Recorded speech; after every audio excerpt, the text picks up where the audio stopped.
Good morning, people of Bug Nation. Good morning, good morning, good morning, good morning, good morning, good morning. Hope everyone's doing well today. I have to. I might still be on the Silksong channel category. Now I think about it. Let me check. Did I? Yes, I did not change it. Let me change it real quick. Search category Overwatch. Bang. Raptor, congratulations on being first. My goat. Welcome, welcome. Exclamation mark drops. Free exclamation mark coaching. Silksong later. Huge. Done. Bang. Okay. Hello everyone. Hello. Hope everyone's doing well today. Today is about to be a great day, a fantastic day. We are going to learn a lot of things. Do I have everything I need to be successful? And also, am I live on Twitch? Or on YouTube? Let me just investigate momentarily. Yes, I am. This is fantastic. Let me move this over here. Delete this. Delete this. Go up. Let me delete this. And then let me spin up Battle.net. How we doing, guys? How's today been? How has fuck, what day is today? Thursday. Wow, today's Thursday. Holy moly. How you guys doing on this fine Thursday? I basically woke up and I like was flipping the fuck out because I was like, oh my god, I woke up late. I'm gonna be late to stream. And then I get on my computer and I'm like booting everything up and I'm like in a hurry. And then I check the time and I'm like, wait a second, stream doesn't start till fucking 10. What am I doing? So I laid back down and then I woke back up like 20 minutes ago, 30 minutes ago. An IQ too high? Dude, it might have been too high. But Poppy, Ponzo, Zeta, Browkley, Snow, Speed, hope you guys are doing well today. Hope you guys have had a fantastic day so far. New video went out, Widow video. I did a little bit of a different thumbnail. I went for more of a graphical approach for the thumbnail today because I wanted to see how it would do. It's doing fine. Nothing exceptional. But other than that, no crazy videos have come out. I had a gameplay video on Wednesday. Every day I don't stream, there's a gameplay video because I wanted it to be where every day there's some kind of new content for me, whether that be a stream or whether that be a gameplay video, and that's why I do it that way. And I think I will likely continue to do it that way for the foreseeable future. So we're gonna keep doing that. Give me a second. I'm like booting up a bunch of different stuff here. Raptor, thank you so much for the Prime resubscription. Welcome back to Bug Nation. Welcome back. Welcome back. But yeah, I'm just booting up the game on. I'm like booting up my own multiple accounts here, and I need to also open up Epic Pen. Epic Pen. And then I need to run 3 minutes of ads. Okay, we're gonna run 3 minutes of ads. That way we don't have ads during coaching. So we're gonna be right back, guys. Do this. Do desktop Overwatch. There we go. Hutch, welcome, welcome. Hope you're well. Hope you're doing well today. Objectives and plans for today. By the way, hold on. It's really cold in my apartment. Let me grab my blanket. It's actually freezing, even though it's 68 degrees or something. I mean, I guess that's pretty cold. I don't even know what even is room temperature, like 71 degrees? It's 37 degrees in Europe. Is that in Celsius or is that in freedom units? I assume that's in Celsius. I don't even know what that translates to. Like, you know, when people say like it's X degrees Celsius, I just like don't know what that means. Bombchu, thank you for the 1 month gifted to Broccoli. Much appreciated. Thank you so much for the gifted. Thank you for supporting Bug Nation. Much appreciated. How's it going? Welcome. Thank you, my goat. Thank you for the gift sub. What was I gonna say? I actually forgot. 37 is like 98, 99, I think. Yeah, that sounds diabolical. It's like you've awoken in the depths of hell each and every day. More like broccoli.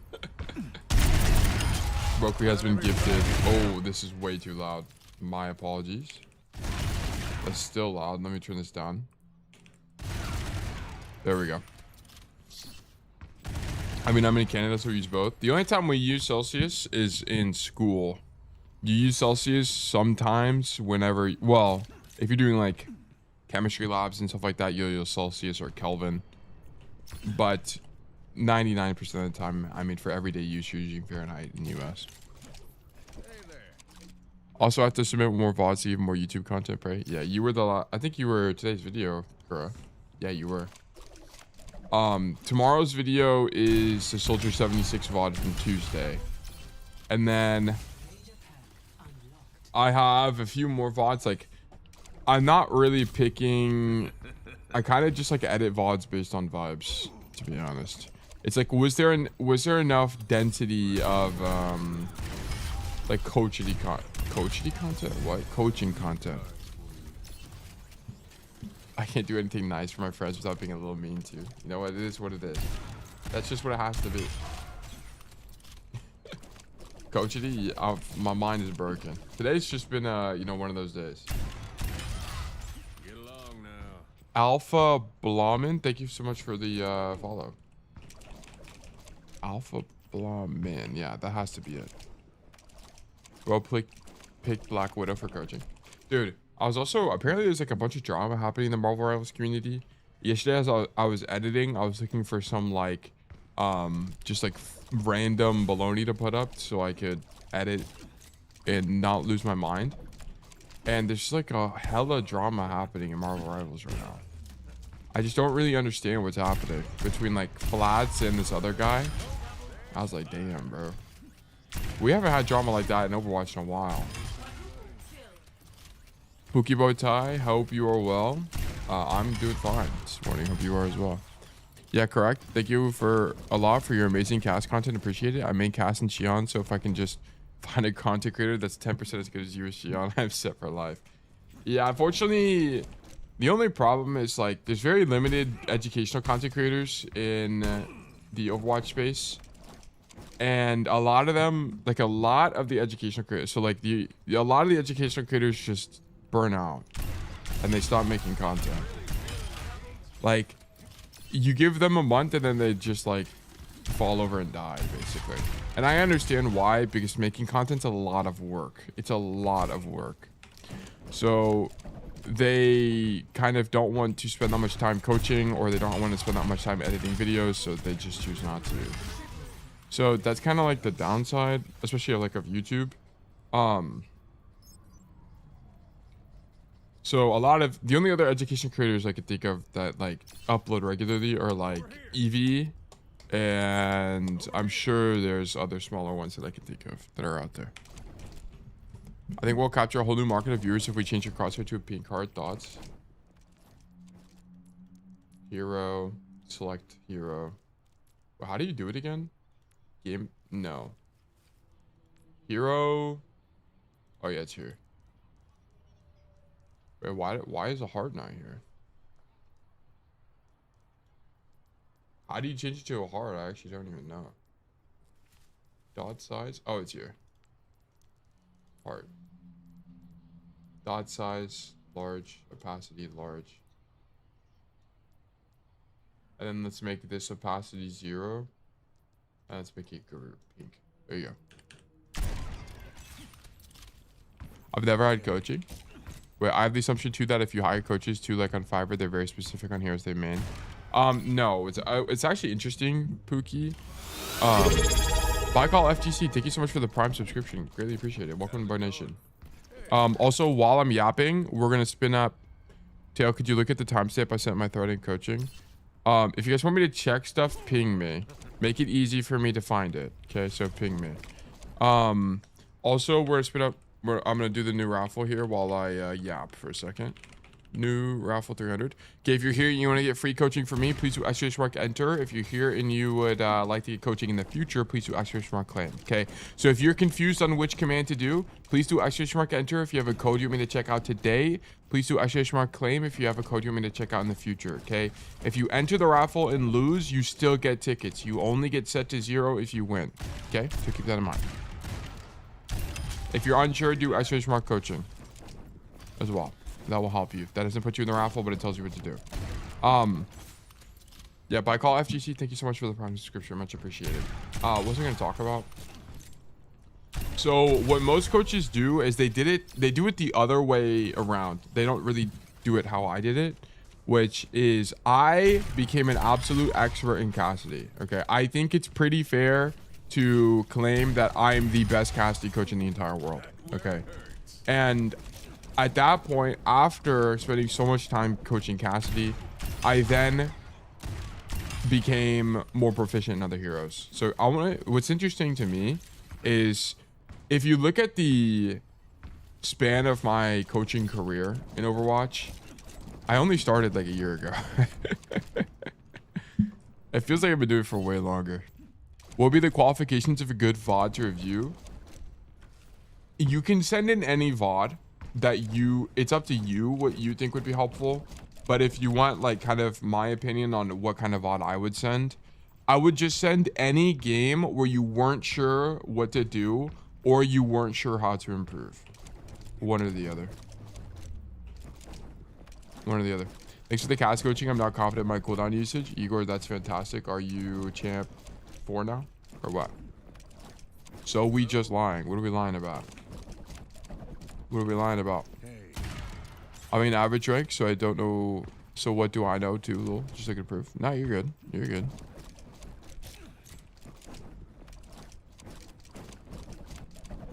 Had you on Discord? Okay, bad. Is that gonna leak a DM? I don't think it will. Yeah, we're fine.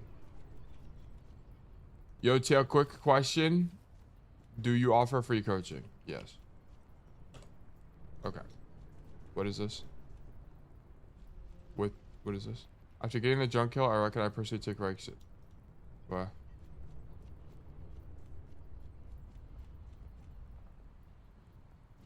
This isn't even time stamped. Oh, it's time stamped. After getting the junk kill, I reckon personally I take right stairs and start blasting from above, but he actually goes right behind statue and pushes. Yes, they're up 1. When you're up 1, just walk, man. Like, he has an advantage. That's why. Like, this is why you can't always... So, okay, we'll watch the whole context again. So, he's playing main space. His team is walking back. We use speed ring down main. And most importantly, we get this Junkrat kill. Because we're up a player, there's no longer a need to do this, like, hard rotation. No need. Just continue to push the advantage because our team is already committing cooldowns like speed ring. Go main and shoot tank. That's it. Yeah. It's because you killed Junkrat. So we don't need to go top. If this was a raw neutral, you would go top. Right now I'm champ 550, but I dropped the GM2 after the coaching since I was playing the coaching. I see. W improvement. I also dropped. I was champ 5 like 70 or something, and I dropped to... I'm like top of GM2 right now, I think. Yeah, that's why he does that. Yeah, a raffle is live. Please do !enter or !claim.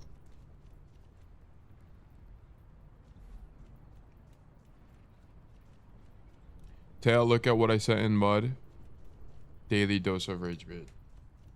The mud. What? Finally, some Freya coaching. She not complex enough to justify a 20-minute video. This is why you don't look for validation from the people of Reddit. These motherfuckers have no idea what's going on. Low elo, Overwatch is a total trap. You have to play incorrectly to win. This is just straight up not true. This is actually like genuine. This is actually, I'll give you a fire emoji for that. Because this is like the most insane bait of all time. Because not only is this just not outright a wrong take, but it has 20 upvotes too. which just means if you commented saying this guy is wrong, you're going to get downvoted to oblivion. Actual W rage bait. W rage bait from this guy. Plea brash, you got me. You got me. It's over. Dano snap him. Something might need to happen. Don't worry, big bro. I voted after I took the screenshot. Dude, thank you. I mean, you should just upvote him at that point. Just upvote him. Just upvote him. It's cooked anyway, bro. Just embrace it. Become one with the Reddit post. So why don't I engage in Reddit anymore? It pisses me off. It's so annoying. There was a Reddit post the other day where it was like, what were they talking? They were talking something about Cassidy, and it just like didn't make any sense at all. Oh, they were talking about how like Cassidy's broken, and because he's like anti-dive and no skill, and I'm like, you just don't understand. If you really genuinely think Cassidy's anti-dive in the Big 26, you are out of your mind. You're actually out of your mind. In the Big 26, yes, Cassidy is anti-dive. You're actually so correct, bro. Genius. How's it going? Like, and it's because like most of the player base just has a very casual understanding of Overwatch. They don't play, like, they don't actually understand how Cassidy works at a high level, and they don't actually understand that Cassidy falls over to an ounce of dive. Like, it's so annoying. Thinking Hinder is broken. Well, I think complaining about Hinder is fair. I don't have a problem with complaining about Hinder. It's just like people misunderstand the archetype of cast. Like, they just don't get it. Bro, I posted genuine technical advice for Overwatch stuff. By the way, fix my stuttering. Wait, that's fantastic. And I got downvoted because people just want to be mad in that thread. Yeah, it's fucking stupid. It pisses me. It's so annoying or whatever. It is what it is. Okay, so let's get into coaching. Who won? Let's do. Where is Windows PowerShell? Poppy, congratulations! You've been selected for coaching. Let's do great things. Okay, tail coaching request. Poppy, okay. Shion, okay, cool. We got another Shion code.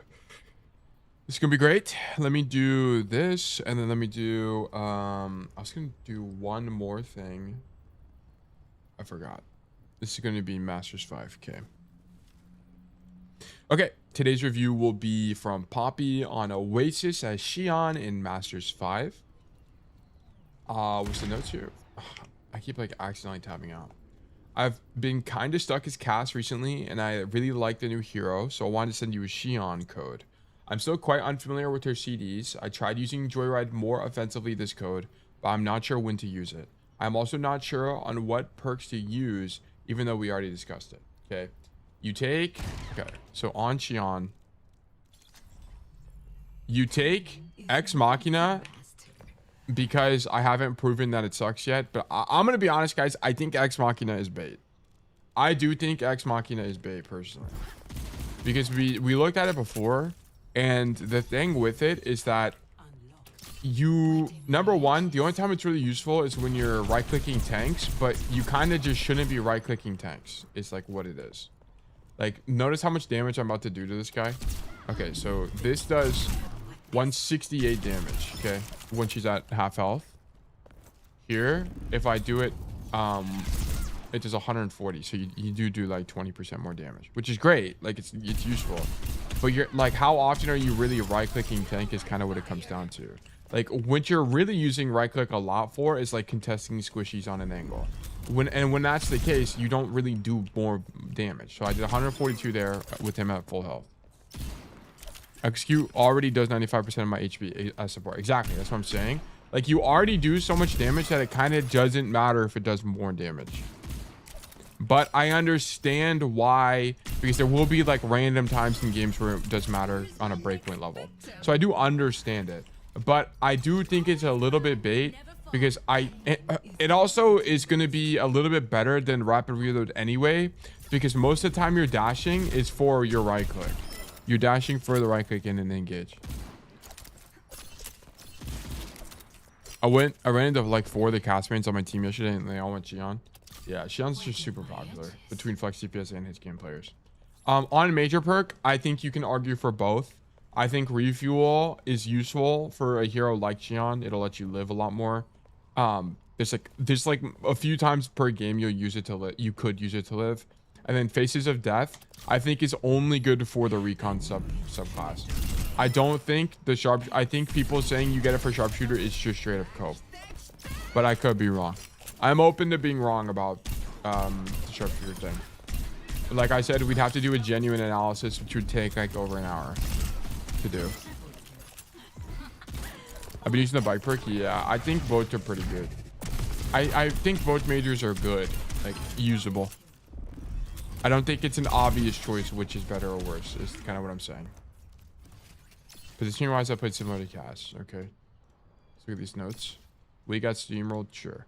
When do I choose Joyride offensive versus defensively? The whole game positioning. Wait, okay. How do I deal with Maga getting me off an angle as Cassidy? On Sanctuary, I went Cass. I had a hard time getting kills again, and when I was flanking, I usually found myself in tough situations. Okay.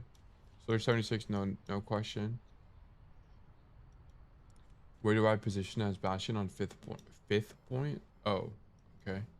Servasa. It's my weakest map for some reason. I'm still so unfamiliar with the map, even though I played it numerous times. Okay. How are you like what do you mean by unfamiliar? Like you just don't know the map? If you ever like still don't know the map, like on Servasa, you need to go in customs and just run around. You have to. Because you're gonna your decision making is gonna be so much more limited if you don't know the map. Like, for example, if you guys don't understand Neon Junction, you need to boot up Neon Junction and walk around. You have to. You have to. Okay, it's just part of learning the game. It's like you can't expect to be a good chess player if you don't know how big the board is. Okay, it's a very similar idea. Like you can't expect to be a good Shion player on Neon Junction if you don't walk around Neon Junction. That's not what the notes are this game, but I'm just saying, like, you have to spend the time to actively learn. Like walking around on maps like this or Servasa or whatever, it's just going to be cost of doing business. Positioning wise of where to go, where the enemy comes from, etc. Pretty sure chessboard size is a map. Okay, I mean, you know what I mean, Poppy. Okay, like, you know what I mean. Like, you need to know the restrictions of which you're under. Okay. Like, you gotta walk. Like, okay, if you're having problems on Servasa, you need to boot up Servasa and walk around, and you can't get around it. Like, you have to just do this, and you have to think. Like, you guys watching me do coaching content all the time. I walk around maps all the time and just talk about things that could be good. Like every single time we coach Zeta, for example, who's a Freya player, right? I walk around as Freya and try to do shit. You guys gotta do the same thing. You have to do the same thing. Like, for example, if you don't know what to do on this point, let's say you cap the point and now you're defending. Now you should think to yourself, okay, I'm on Shion. What are some good angles I could play? Playing here kind of makes sense because this is my effective range. I do have a rotation out, which is good as well. So maybe this is a good place. Also, it opens up a new lane relative to my team who's likely going to be playing main. So that's probably fine. What about this angle? This angle, probably not as good because poking the walk up is really far. Like, if I'm going to play the main angle, I might as well be here because at least I'm in my effective range and then I can dash out. So maybe if I'm going to play this angle, I play it like more main with my tank. I could also like rat on this side on the enemy spawn, which could be pretty good. But yeah, something like this. Yeah, I need to do that. Yeah, it's going to be, this is an essential skill. Essential skill. You have to be able to do this. Okay. Because like, look, you could wait for me to get coaching on Servasa, or you could do it yourself and get the answers you want in a tenth the time. Okay. Because you have to wait to win a raffle. Like, you could just figure it out on your own. And you guys have the power to figure it out on your own. I promise. You guys can, which is what I train you guys to do, which is why whenever I explain concepts to you guys, I explain concepts from a fundamental level, right? I explain to you why something is the case so that you can work backwards and derive other answers as well. Okay. Let's get into the code. Wait, what? Oasis? Yes, Oasis. Okay, let's just double checking that. That is the wrong instance. Let's do this. Let's make this 8 or 7, sure.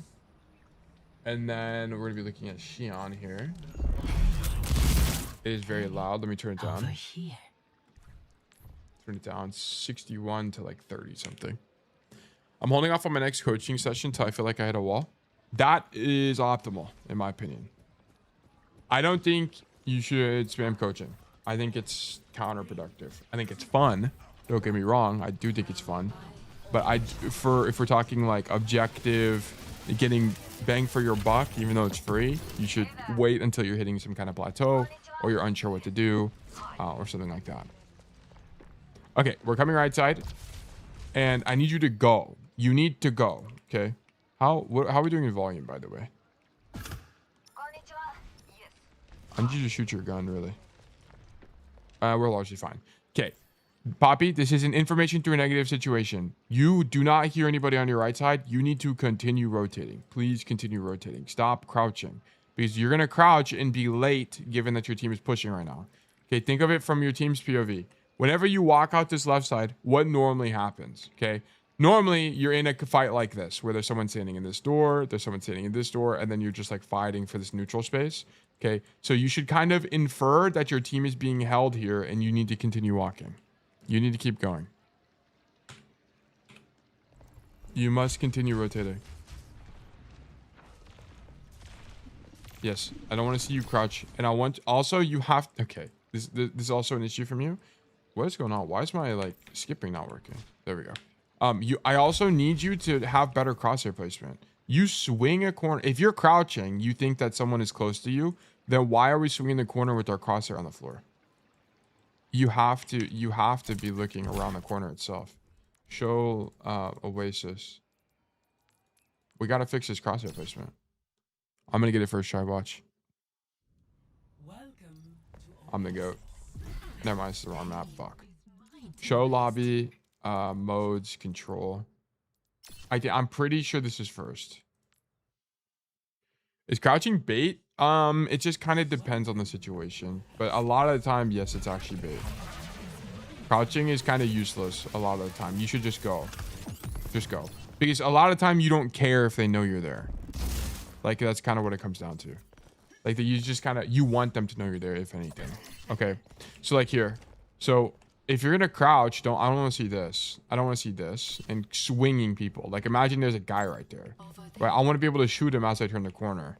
So, you need to aim where you think people are going to be. That way, when they pop up on your screen, you can instantly headshot the guy. And you don't got to make an adjustment. Okay?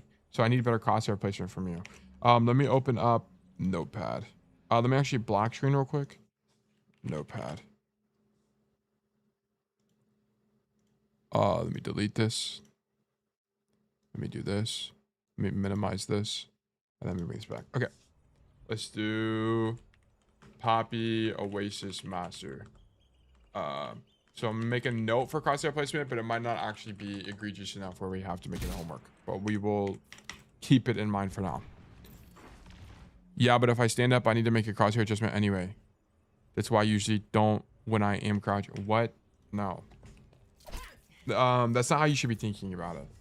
So just because it makes it a little bit like, dude, okay, the crosshair thing you're mentioning is a little bit of cope because look how minor the change in crosshair placement is. It's pretty minor.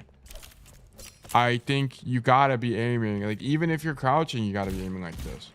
Like aiming into the floor. Like, let me see how you're aiming.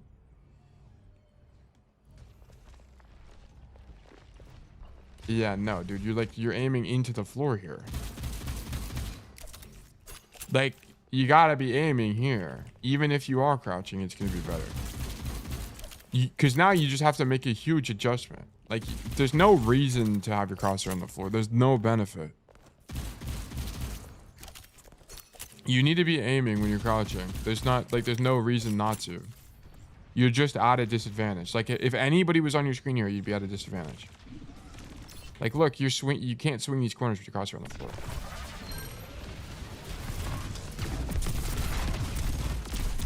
Okay, and then you're all inning way too much here. This is good from you, by the way, but I need you to do this and play cover. Okay, so shoot this guy. And Shion's gun is 25 meters effective range, or no, 20 meters effective range. Just leverage that fact. So stand here, and you're still in your effective range against the Rhine. And this, if you charge it, will still do full damage. So, like, here's how you should have played this. Like, go here, throw the bike, stand here, shoot the guy, play on this side, because you will just prevent random deaths by using cover here. So I wish you were a little bit more conscious of that.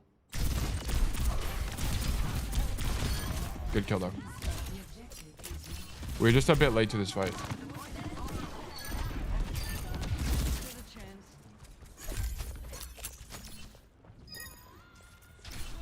I always imagine myself being a SWAT member raiding someone's house. You'll never know who's running around the corner. Yeah, I mean, it's just good crosshair placement. Right? It's very important in Overwatch, especially if you're playing a hit scan hero.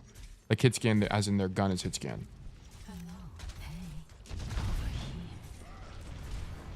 Okay, play on the right side. Like, this is the same thing. Why are we aiming at the floor? I need you to aim at where people can be coming from. Okay, so people can be coming from a bunch of different places here. If you think they're genuinely going to come through this way, aim here. Okay. One thing I noticed with Shion right click is that the spread reduces very quick at the beginning and slows down later. Yeah, I mean, it just, yeah, also it does a billion damage. Also good to see you hydrated. Also, Cab8S, thank you for the follow, as well as Slow Dive, thank you for the follow. Okay, and then we also play too wide on the corner. So here you should have just shoot him and throw the bike. Or, I mean, it's probably fine to bike here. But also you don't need to use the jump bike. If you're, like, if your idea is just to pressure the Rhine out, just use it on the floor. Why not? Like, why even throw it? Because it's going to do more damage if you throw it on the floor. And then play close to the cover here. Yeah, this is fine.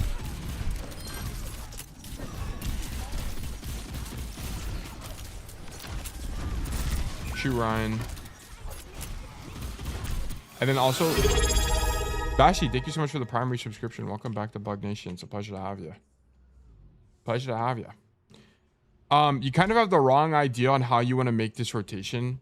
Like, whenever you back up from the Farah, you kind of don't want to get stuck going to point side, because point side is going to be largely outside of your effective range. You actually kind of want to make, or at least now, you kind of want to make the rotation to be on this side of the map to deny this lane in the further rotation. Because whenever you rotate back to point here, okay, you can rotate back to point, that's fine, but I need you to rotate to any extremity. So come to this left side or come to the right side. It's going to be kind of up to you, whatever you prefer. I think both are good. I don't really think there's one that's particularly better. If I had to err on the side of one being better, it's likely this one on the left side here, because it gives you more options, right? You have the option into their backline, and then you have the option to contest them from the side. Also, if you rotate to the right side here, you'd be doubled up with your Freya. So I think probably look just back up to point, and then looking for any rotation would be the strongest, because you always have to think about in Overwatch, what's my hero's effective range? And from on point here, it's just not going to really work out very well for you in terms of effective range. Like, the nearest cover is back here, and then you're starting to incur fall off from here, which is okay. It's not the end of the world, but it's like, if you're just going to shoot people in main like that, I'd much prefer you be on this kind of angle. Okay, so I'd like to see some kind of rotation from you here.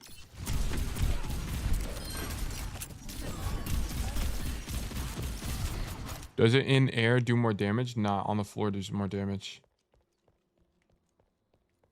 Ground, yeah, ground explosion 130. Oh wait, it's just the same amount of damage. Does it do the same amount of damage? It might do the same amount of damage. Air launch explosion, because if, okay, you have to hit the direct hit. Okay, so if it's on the ground, you don't have to hit a direct hit and it does good damage, I think is what it is. I'm not too sure, actually, to be honest with you.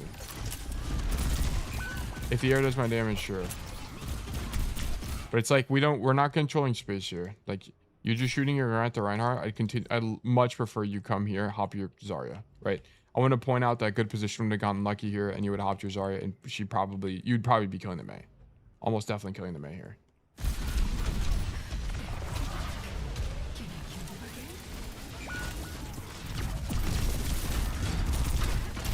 Yeah, I mean, this fight's lost. You had two people die early. There's something else to do. You missed a rotation there.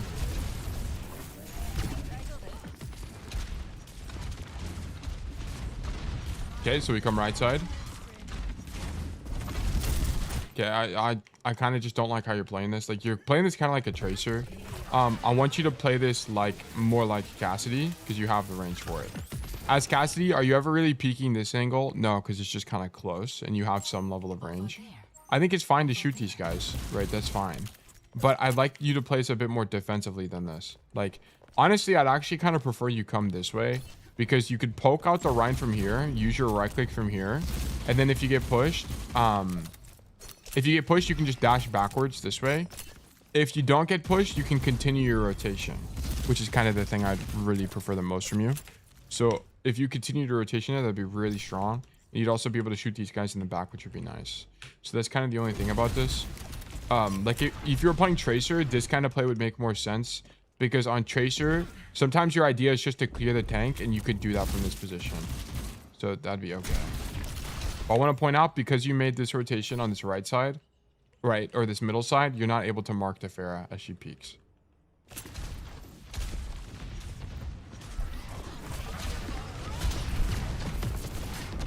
Yeah, and I want to point out that the bike is going to be easier to hit as well from this side. That bike is easier to hit from here. Okay. So you had bad staging, which made you late to this fight. And then you're way too far away. Like, that's fine. Now you're walking forward, which is good. But, like, it's very apparent to me that you're just walking forward to get in your effective range. You're not walking forward with a position in mind. Like, you need to be thinking about where do you want to be. This is a note because this has happened multiple times now. On Shion, you have some autopilots when it comes to walking into your effective range. Do you have dash? No, yes, you do have dash. It's more acceptable when you have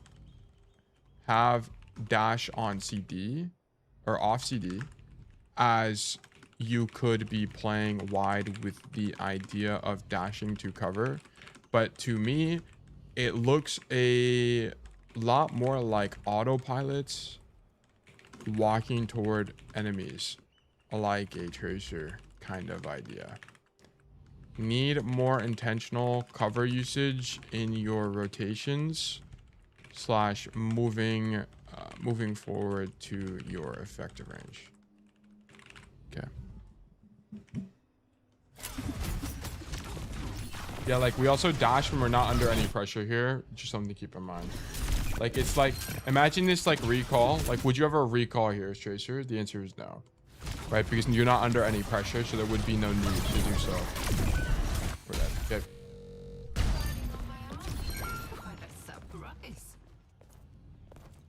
Okay. So we almost have our ulti. Setsuriku spray. Good ultimate. Come right side. This is good. Good team check. I don't like that we're aiming to the floor again, but sure. Our team is rotating. You need to not mark the Rhine. I don't really care about this Rhine. Let this Rhine just stand there. That's fine. Like, you need to have way more bravery. I need you to continue rotating. Like, come here, shoot the Mercy, continue rotating. Boom, jump up here, continue rotating again. Take space, take space. You know where the Rhine is? Play on the other side of the map, okay? Like, you should be able to intuit, okay? The enemy Reinhardt is standing in main. Boom. And you should be like, oh, okay, enemy Reinhardt's main. That's great. I'm going to go take space where he's not. Like, where's the Reinhardt? Let me go where he's not and then shoot his backline. And then force him to rotate. Right? That's going to be your strongest play here. That, because, like, if you wanted to clear the Rhine, I think it's okay to clear the Rhine. But I'm going to be honest, if you were going to do that, I'd rather you just, like, go main and shoot him. Because at least if you go main, you're going to be safer. Like, there's no risk. Right? And that's the thing. It's like, for me, that's why I have the tail school of thought where it's like, I'd rather not have two flankers, because if you stack in main with the rest of your team, you'll be stacked, but you'll be at less risk, right? So that's kind of why, like, if you're just going to clear tank, I'd rather you do that in this kind of situation. Okay. But, like, also dashing toward this guy is at no advantage to you, right? Like, we don't need to, like, dash forward. Just stand here and shoot your gun. You're already in your effective range. The only time you should be dashing forward is, like, if you're doing this. Okay, if you're dashing and using right click, that's when it makes sense. And also, don't right click people with armor. This is a min max, but it's actually important for Shion. You do way less damage against people with armor. You're better off just shooting your gun. Okay, how armor works is it's on like a per bullet basis, and this has 14 shots per volley. Every single one of them will have their damage halved. You might as well shoot your gun. It's going to do more damage. Look, I'll actually just show you.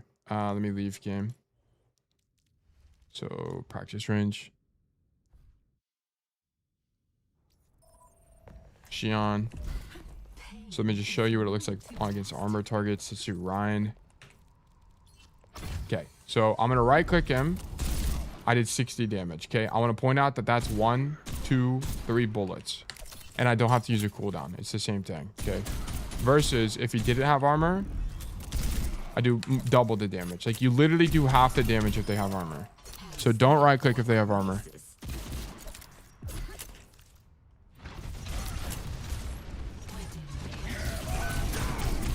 Yeah.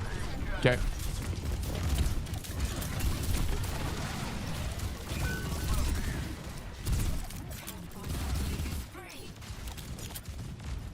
Walk main. We have ulti. This is good space from you. Like, why? I don't understand why we keep doing this. So we come main. Like, just clear, just shoot. Oh, I guess you're trying to help the Cass. I would be probably braver than this, though. Well, first of all, I don't think you should really be coming main anyway. Like, your idea should not be to come main as his hero. It's not really preferred. You should be going to the extremity. I mean, you're like a flanker, right? Like, would you ever be making this rotation as Tracer? Probably not. I think it's relatively unlikely. It would be appropriate sometimes, right? Especially if you have someone that's already flanking. But if you can avoid it, you really don't want to be on this side of the map.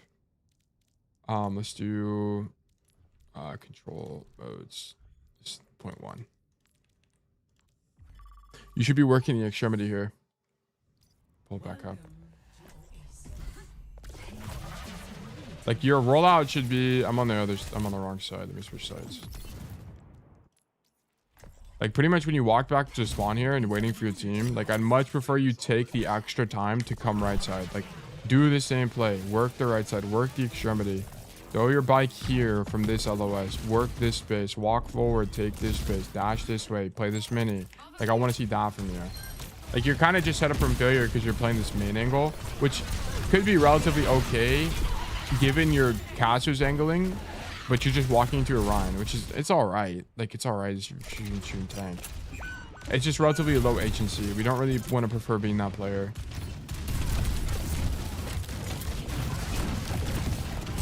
Shoot the Juno. Juno 1. Yeah. Okay. It's losing. Okay. The only other thing is Shion autopilot. Yeah. Okay. This is gonna be the big thing here. By the way, Unk, first points hitter center. Second, oh yeah, much appreciated speed. Appreciate it. I think I got used to Cassie's low mobility. Well, yeah. No, I don't really think you are. I don't think it's a Cassie low mobility issue. Like, I think it's just you have mobility and you don't know how to. You just don't know how to use it because we're like dashing toward people basically. Like, and also if you're having problems with the effective range, I need you to genuinely just ping people and then think if it's 20 meters, okay, then you're good. You should be pinging.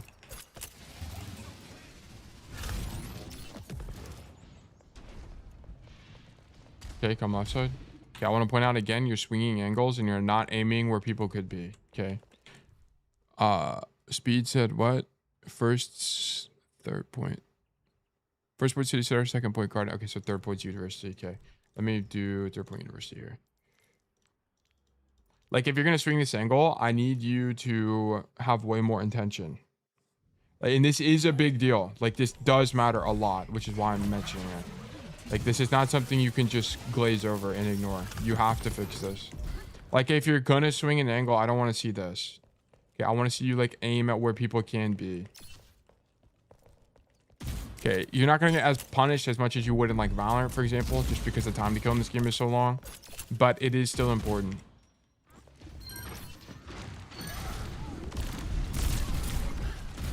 This is way better for me. Really love this. Yeah, you shouldn't be biking into danger though, is the only thing. Like, your idea here, honestly, what I'd prefer you do here, charge your right click, dash wide on the Juno and take the 1v1. Right, so I'd much prefer you do something like this because you win this 1v1. Hit scan's always winning the Juno. Dash and then go wide like this and play this space. And there's a mini here. Where's the mini? Oh, the mini's over there. Never mind. It's too far. But you could just totally map flip and I think you win this one on the Juno. That guy never played GPS with high mobility. Yeah. Yep. And well, that's what I'm trying to say. It's like, I don't think it's the fact that you're used to low mobility. I think it's the fact that you don't know how to use mobility itself. But I think we're on the same page. It's fine. Okay, so now we're on the left here. You're gonna poke the walk up. You need to be poking the walk up.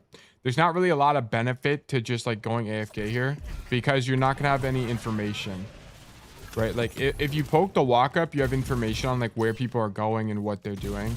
Like your idea should not be to rat here and like assassinate somebody. There's not really a lot of benefit to that. You also incur a lot of risk. Okay, yeah, you're not. You're going for the bike. That's fine.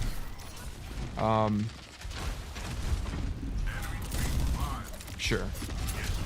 I probably wouldn't bike here, by the way. Like you don't really want to just like lob bike. You want to be a little bit intentional about it. Like you're up one.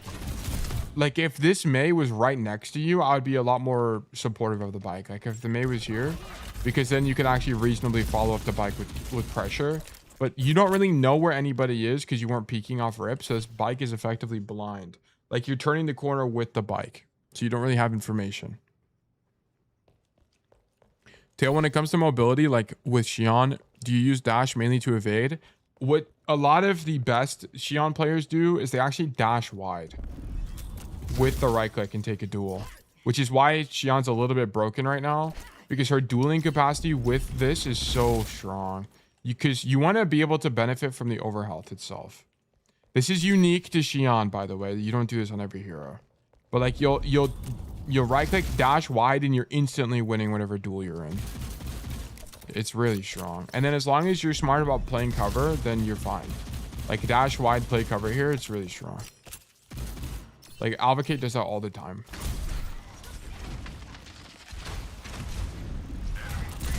Yeah, you need to stop right clicking people with armor. Okay, it's basically pointless. Stop right clicking people with armor. You do no damage, just shoot them. Okay, very important.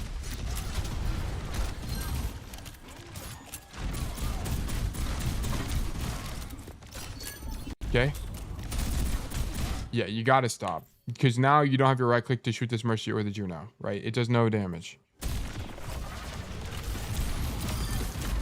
Okay, like I want to point out, why did this motorcycle feel better? Okay, not only is nobody looking at you, but you have information. Like you're not turning the corner with the bike. You see people, then you bike, right? That's why it's easier to hit this. And then you just happen to hit the Juno. Look at that's got a little bit of a fraudulent hitbox, by the way. I will point that out.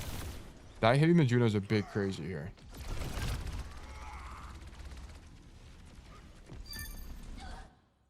Wait, what? Like the Juno is in the air. What do you mean this hit the Juno? Wait, what? Nah.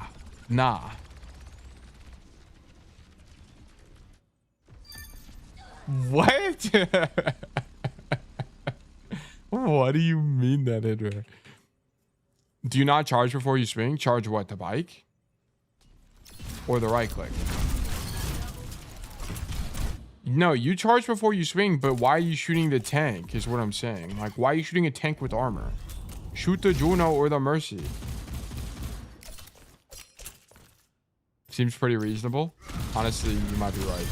Devs might have been cooking with that hitbox. I noticed the hitbox of Juno has been wonky. It might be. It might just be Juno itself, not the motorcycle. Not the bike.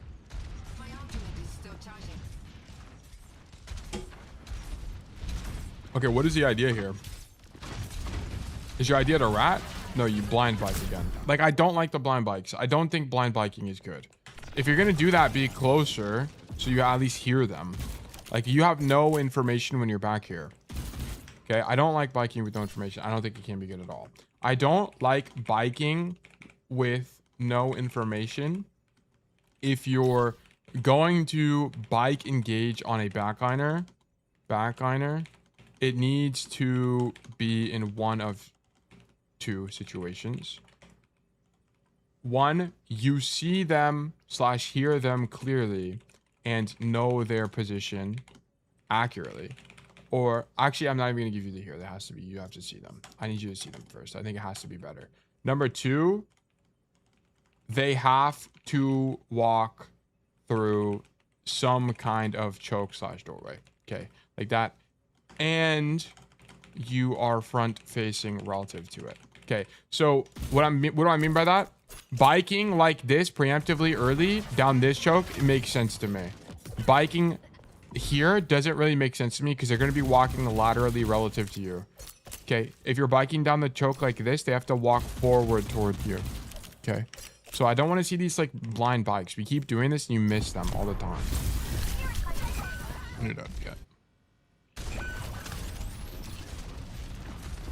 Last time I got pulled into an Orisa ult when I was really far while dashing with the ring. Well, Orisa ult just has a little bit of a fraudulent hitbox anyway. Because the ring of which you do damage is not equate to the ring of which you pull people from. Can you you can make this, right? Oh, let me walk over there.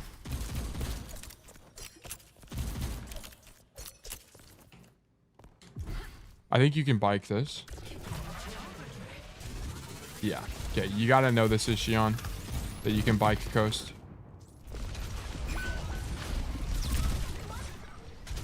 I think 100% the play here is to bike coast. You want to bike, like, I think your best, like, the best way to approach this would be to bike coast and try to throw it at the... Can you just dash this way? Oh, yeah, you can. Wait, can I just dash over there?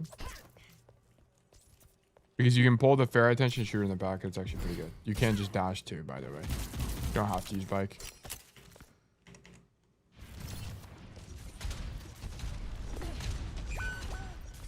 Okay, F. Pexis has perished. How did he even die? What even happened? Okay, we're just not using cover and we're dead. Okay, life goes on.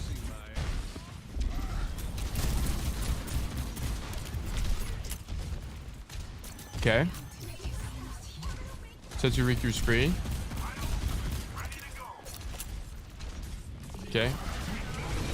We got him where we want him. Okay, we're a bit far, but this should be a really big ult, to be honest. Okay, nice. Honestly, this is whatever to me. There's probably some optimization you can do with the ultimate, but I haven't studied enough Shion to like genuinely know. I don't want to make something up. Benyo, thank you so much for the tier 1 resubscription. Welcome back. Welcome back to Bug Nation. It's a pleasure to have you. Thank you for the support. Greatly appreciated. Hope you've been well today. Okay, we play main space. We're back on the angle. Stop shooting the tank. I don't want... This has to stop. You have to stop doing this with the right click. It does 0 damage. Unless you hit the tank with no armor, don't shoot the guy. It's really bad. Also, I think blindly peeking with the right click might be a bad habit, to be honest. I took a decent break, only played tank. I see.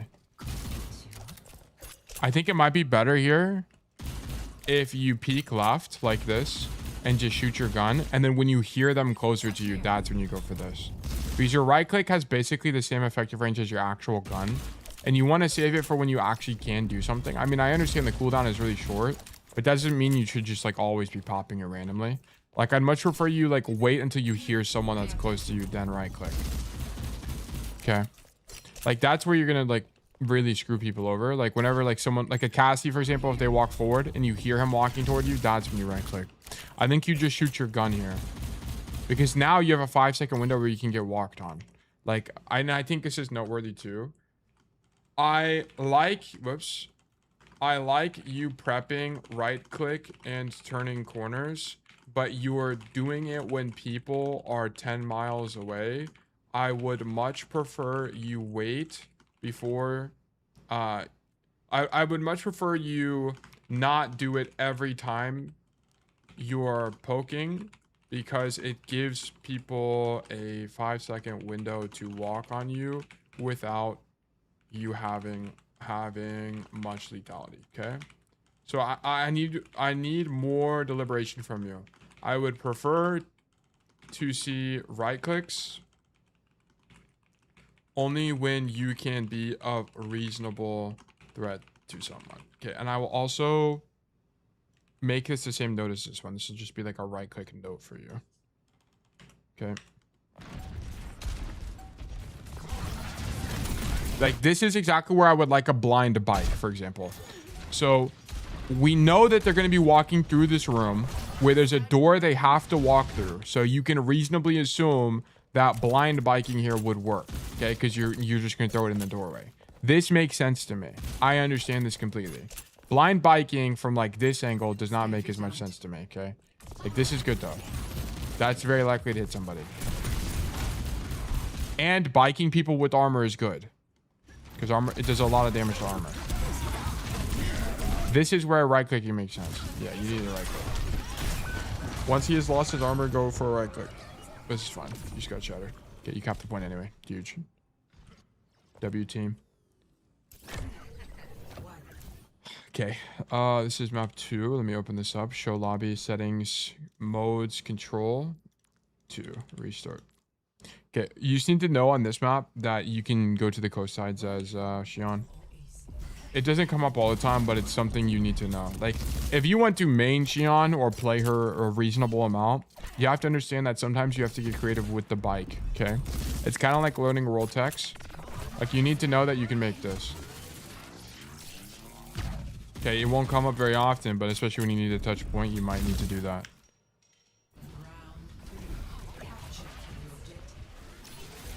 I'm gonna be honest, I don't really think actually you do make it in time. Biking here is probably fine. But I think biking from that side is definitely weak. Like, you should be biking from, you want to be staged on the extremity. Like, you don't really want to be in main as Shion. Like, I'd much prefer you bike left side like this and then bike from here. Like, you can do the same kind of idea and you can even like throw it in the air if you want. Because if you throw it in the air, you'll have more time to be able to actually aim it. So, but I need you on this side of the map. Because this is going to be, all of this is in your effective range. And then if you take damage, great, you have a mega, right? But the problem is if you come main here, not only will you be stacked with your team, but also you have less options and you have to rotate the point, which, you know, I feel like Shion's probably actually pretty good on this map now I think about it. Because there's a lot of, like, almost all these angles are in your effective range. It's actually really nice. Yeah, I feel like Shion's really good here.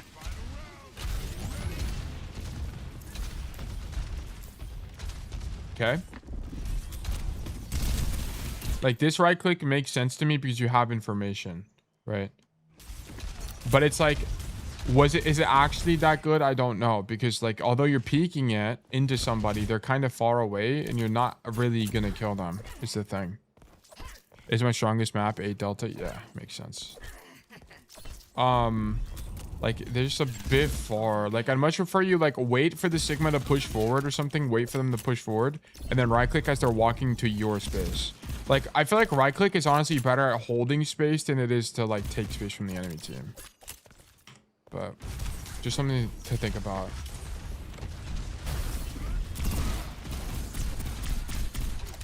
Yeah, like, just shooting the Sigma is enough pressure on its own. Good kill. The bike does so much fucking damage. It's crazy. Like, here on the May, honestly, like, I'd actually like you to have more ego than this. Maybe not. Because, like, what I was thinking is maybe when you swing it, you can, like, dash into the wall, save overhealth, and you commit to the fight. Might be an idea. Well, guys, thank you for the follow. Welcome to Bug Nation.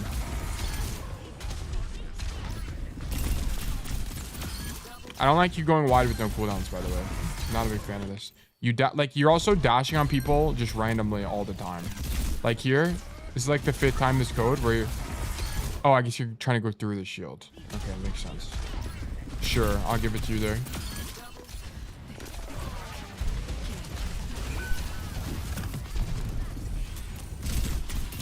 Sure. Okay, let's keep going. Does bike cancel CDs? What do you mean by that? Like, does it cancel your right click? Yeah, you can use it to cancel the animation. I don't know if you're shooting it. I can check in a second. Baku Pack, thank you for the follow. Welcome to Bug Nation. Okay, so if you're gonna do this, this is fine. I'd prefer you stage in a position where you can get more information though. Like, I would have preferred you stage in this position because you have more information from here, right? You can better hear them and see them as they cross without having as much risk. And then I like the bike, but I want you to prefer being in their spawn still. Like, you get scared. Like, let me show you. Like, you like dash into main is the thing. Okay, yeah. So you didn't hear the Ana, so then you go main here. Like, I think you kind of just have the wrong approach. Your idea is not really, you want to bike them, sure, but you want to be biking them from an extremity. That way you're still behind them as they're pushing. Like, that's where you're really going to be the most annoying and be able to do something.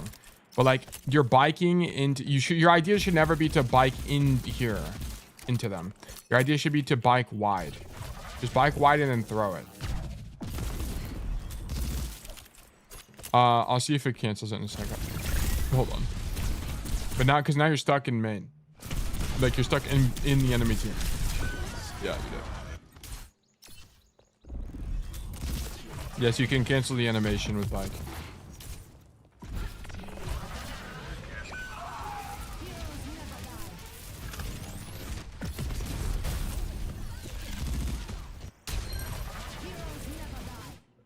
Sorry, I sneeze. Can you jump over this? Surely. Okay, why are we not jumping over this puppy? You gotta jump over it. Why are you going around it? Bless you, thank you. Much appreciated.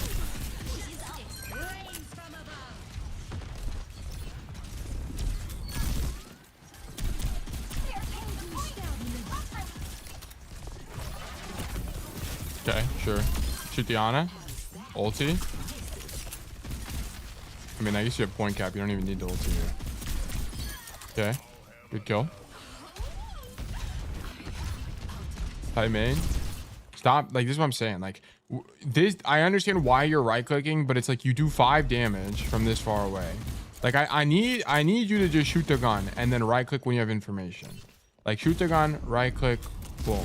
Like, the only time I want to see you like swing the corner with right click is if you know you're getting pushed. Like, you were using it way too early. Like, stop right clicking. Okay. On your, what's it called? Execution? On execution. Okay. On execution. Stop right clicking people with armor. That's number 1. You do no damage to shoot them. I like you prepping right click and turning corners, but you're doing it when people are 10 miles away. Yeah. I'd much prefer you not do it every time you're poking because it gives people, yeah, exactly. I prefer you see right clicks when you can be, I would prefer you not see. I need use right clicks when you can be,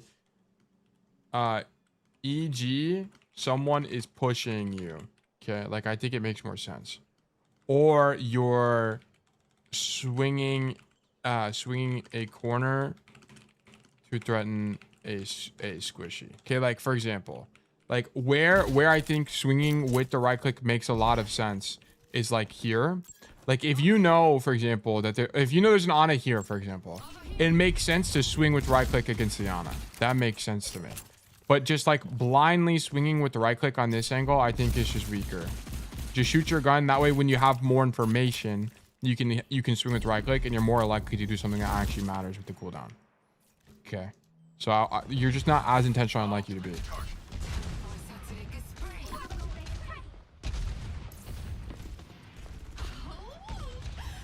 Okay, so we're just ratting. Okay.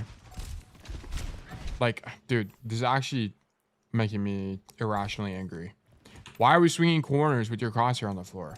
Like, look, you're at risk to all of these guys and you can't shoot them back. Okay, like, I need you to fix this. You gotta fix this. Okay, and it's like, the reason I said the irrational anger is like, I don't know why I'm so mad about it, to be honest. It is important, but it's like, I'm like, I don't know, I'm particularly annoyed about it today, I guess. Like, if you're gonna swing the corner in any way, shape, or form, aim at where they could be, because you need to be able to shoot these guys.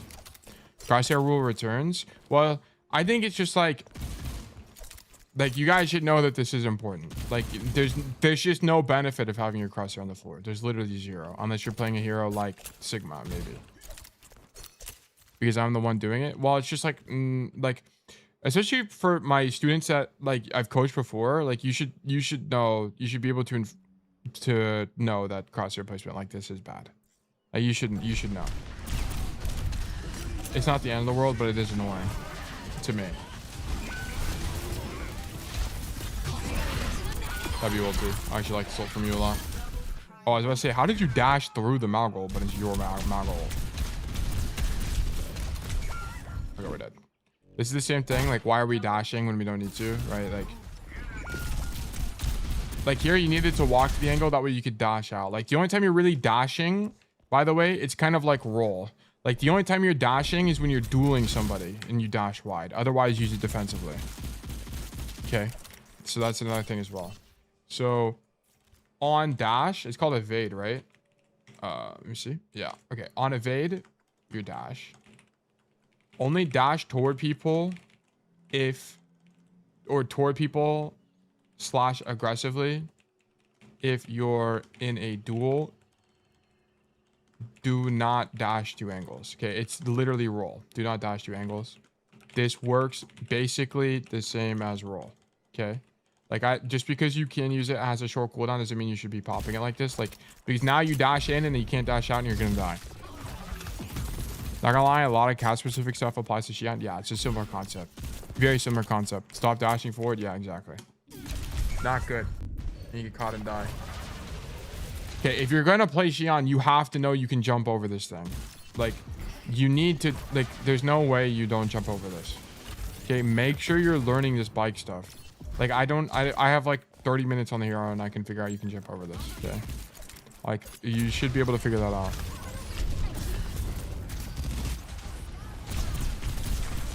Shoot Sigma.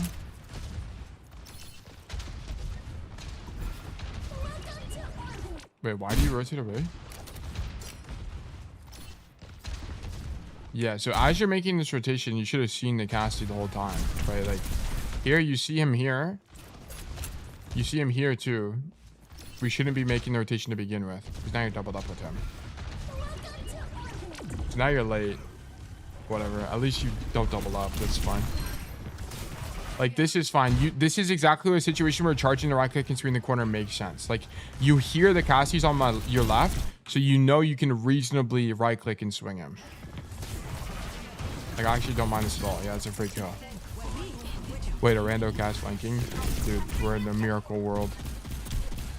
It's fantastic.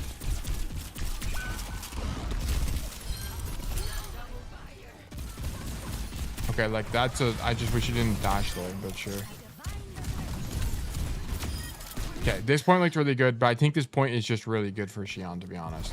I think like everything you do on this point is probably going to be fine.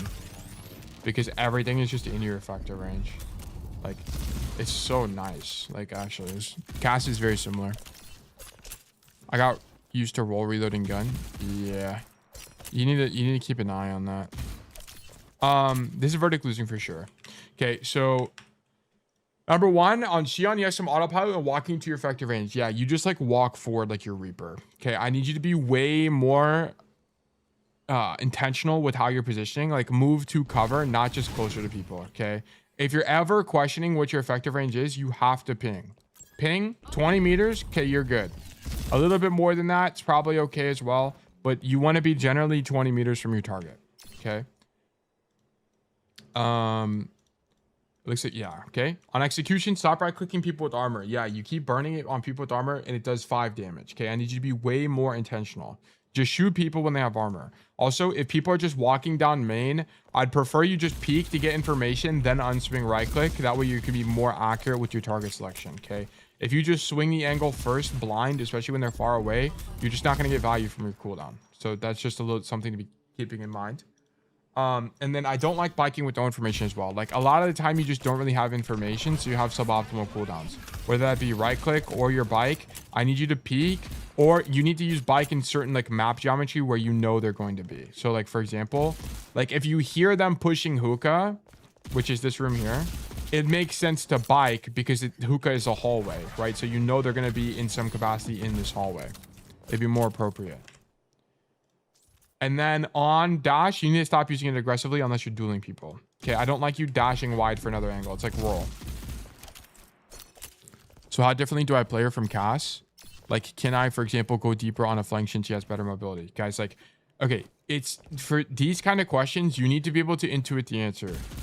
You need to be able to figure it out. So here, look. You should be able to intuit that you play the same way as Cass. Like, Cassidy, this flank is still good on Cass.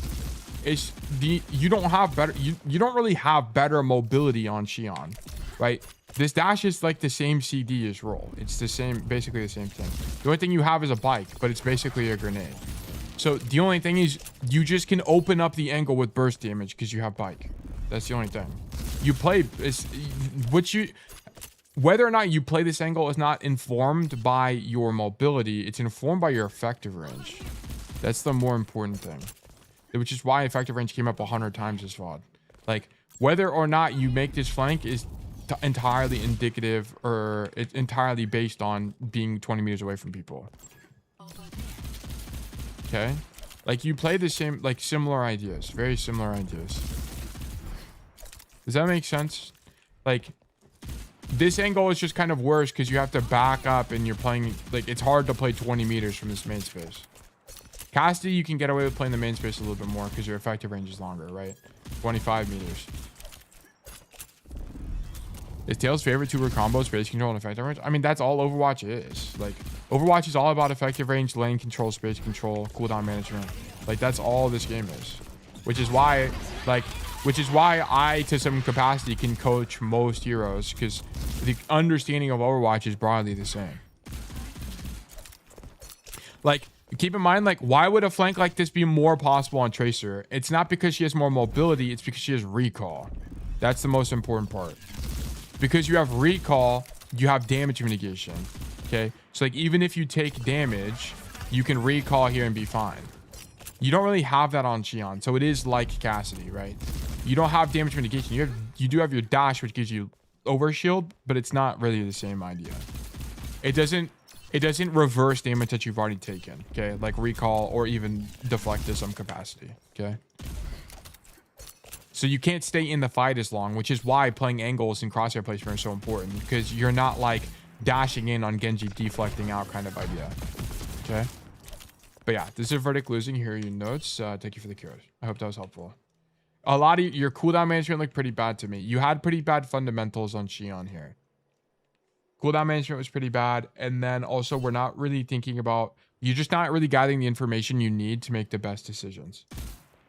I think your Shion looks pretty good though. I think, well, sorry. I think if you fix that, you'd be climbing on Shion because I like your ideas. Like this idea, for example, Poppy, to come right side and go backline was great. Great macro from you. It's the execution on the angle that needed to work. Okay, so keep that in mind. Very close to, like, I think you have a lot of great ideas. I think you could have GM on this hero, to be honest. Especially right now when she's in the state she's in. She needs to get nerfed, by the way. She needs to be nerfed. The right click damage or the spread, they need to pick one or the other. They need to nerf it. It needs to either not have as much effective range or it needs to do less damage. They need to pick one. Because it's so fucking broken that she can do this and half health anybody from across the map. It's so strong. I was about to ask you if I can hit GM. Yes, I think anybody can hit GM. Yeah. Yeah, I think you can. I think if you do the spreadsheet, how long have you been? Okay, you need to play more. Like 3 games per day is not enough. You need like 6 games a day. 6 games a day. And then I need you to do notes on all of them and be intentional. And then yes, I think you can hit GM. Yeah, no problem at all. 6 to 7, something like that, I think. Okay. But yeah, with that being said, Verdict losing, thank you for the code. There are your notes. Boom. Okay. We're going to do exclamation mark resolve. Exclamation mark new raffle. 300. Okay, if you're here and you'd like to get coaching from me, please run exclamation mark enter or exclamation mark claim. Cav, your enter was too early. You'll have to do it again. But if you're here and you'd like to get coaching from me, please do exclamation mark enter, okay? If you don't know which command to run, if you have a code for today, do exclamation mark enter. If you have a code for the future, do exclamation mark claim, okay? And if you're unsure, please just run exclamation mark coaching and it'll also elaborate for you. Okay, I'm gonna run 3 minutes of ads. That way we don't have ads during the actual coaching itself. So be right back, everybody. Boom, boom, bang, bop. Also, please make sure your code is already submitted in the Discord. Please make sure. Because if you win and your code's not in the Discord, I'm re-rolling. Let this be known. I am re-rolling. Make sure you follow the VOD submission rules in the Discord. Check my art, Rotato. Does he flank? Wait, it's actually W comps. Wait, this is actually a W thumbnail. It's a bit hard to know that you were going for this, to be honest. Like the lighting, it's just like the characters are so different that it's hard to tell that it's the same idea. But it looks great, by the way. You did a great job. Senseman, thank you for the follow. Welcome to Bug Nation. Let's see who's bringing me. Yo, wait, I already answered that. Oh, Sketchy replied to me.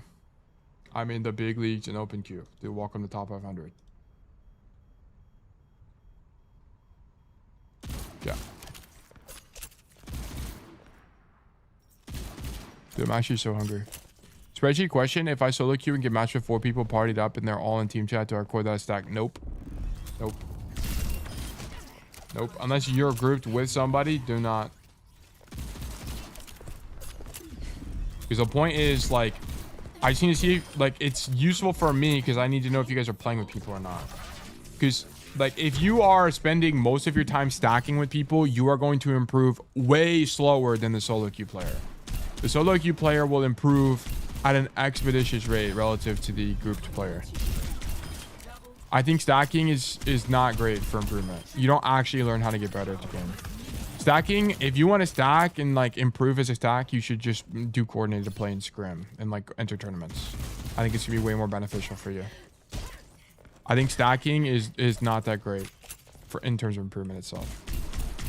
Because now you introduce a social component where it's like you don't want to limit test because you don't want to be the reason your friend loses. Is the problem. Like stacking with people is very indicative of playing to win, not playing to improve. And we don't care to play to win. Like if you want to hit rank 1 on a leaderboard, sure, stack with somebody. Okay, but if you want to get better at Overwatch, don't. Stacking is just for fun? Yeah. I'm okay with you guys stacking, but just understand you're going to climb slower. Like, that's fine. And it's like, you have to see it from my perspective as a coach, is it's like, what's, like, I'll coach you guys if you stack, but there's not as much benefit because you're not doing the best thing to begin with. Like, it's kind of like, what's the point of coaching somebody that doesn't play the game every day or like as much as they should be? It's like, you're just not going to benefit that much from coaching. It's not that it's pointless. It's just that it's not high value, if that makes sense.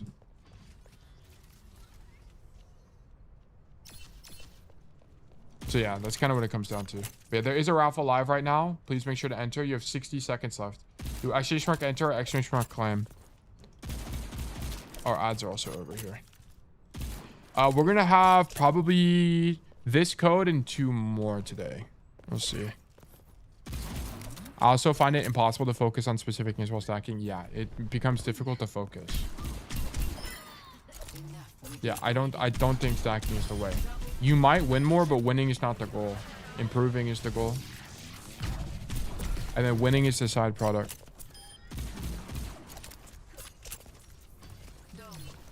Okay, keep in mind, if you can't do claim and enter, you can only do one of them. Enter puts you in the raffle. Claim does not put you in the raffle.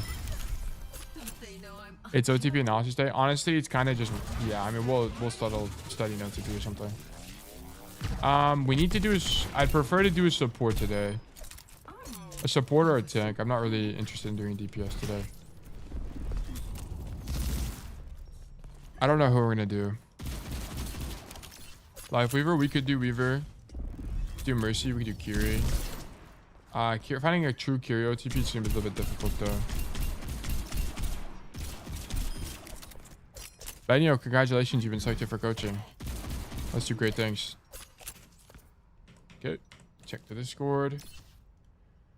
Tail coaching request. Raptor, Benio, perfect. Took a long break from practicing seriously in Overwatch, and I feel I've come back with a calm and collected mindset. I set out to control lanes and flank, but also kind of stayed main when I felt like it was the right play. Especially when I had Mercy Pocket and I was unaware where ball was. Okay. Even though I thought myself practically untiltable this game, I still made my heart twitch a little, and that's why I wanted it reviewed. Let's do great things, Tail, of course. I set out to control lanes and flank, but also kind of stayed main when I felt like it was the right play. Okay, sure. Okay. Sure. This is going to be Today's review will be on Antarctic. Wait, fuck. Let me record. Okay. Today's review will be on Antarctic Peninsula from Benyo in Diamond 2 as Cassidy. Bet. Okay, let me do master. Bonk. Diamond. Cool. And then we're going to take the code. We're here. Import. There we go.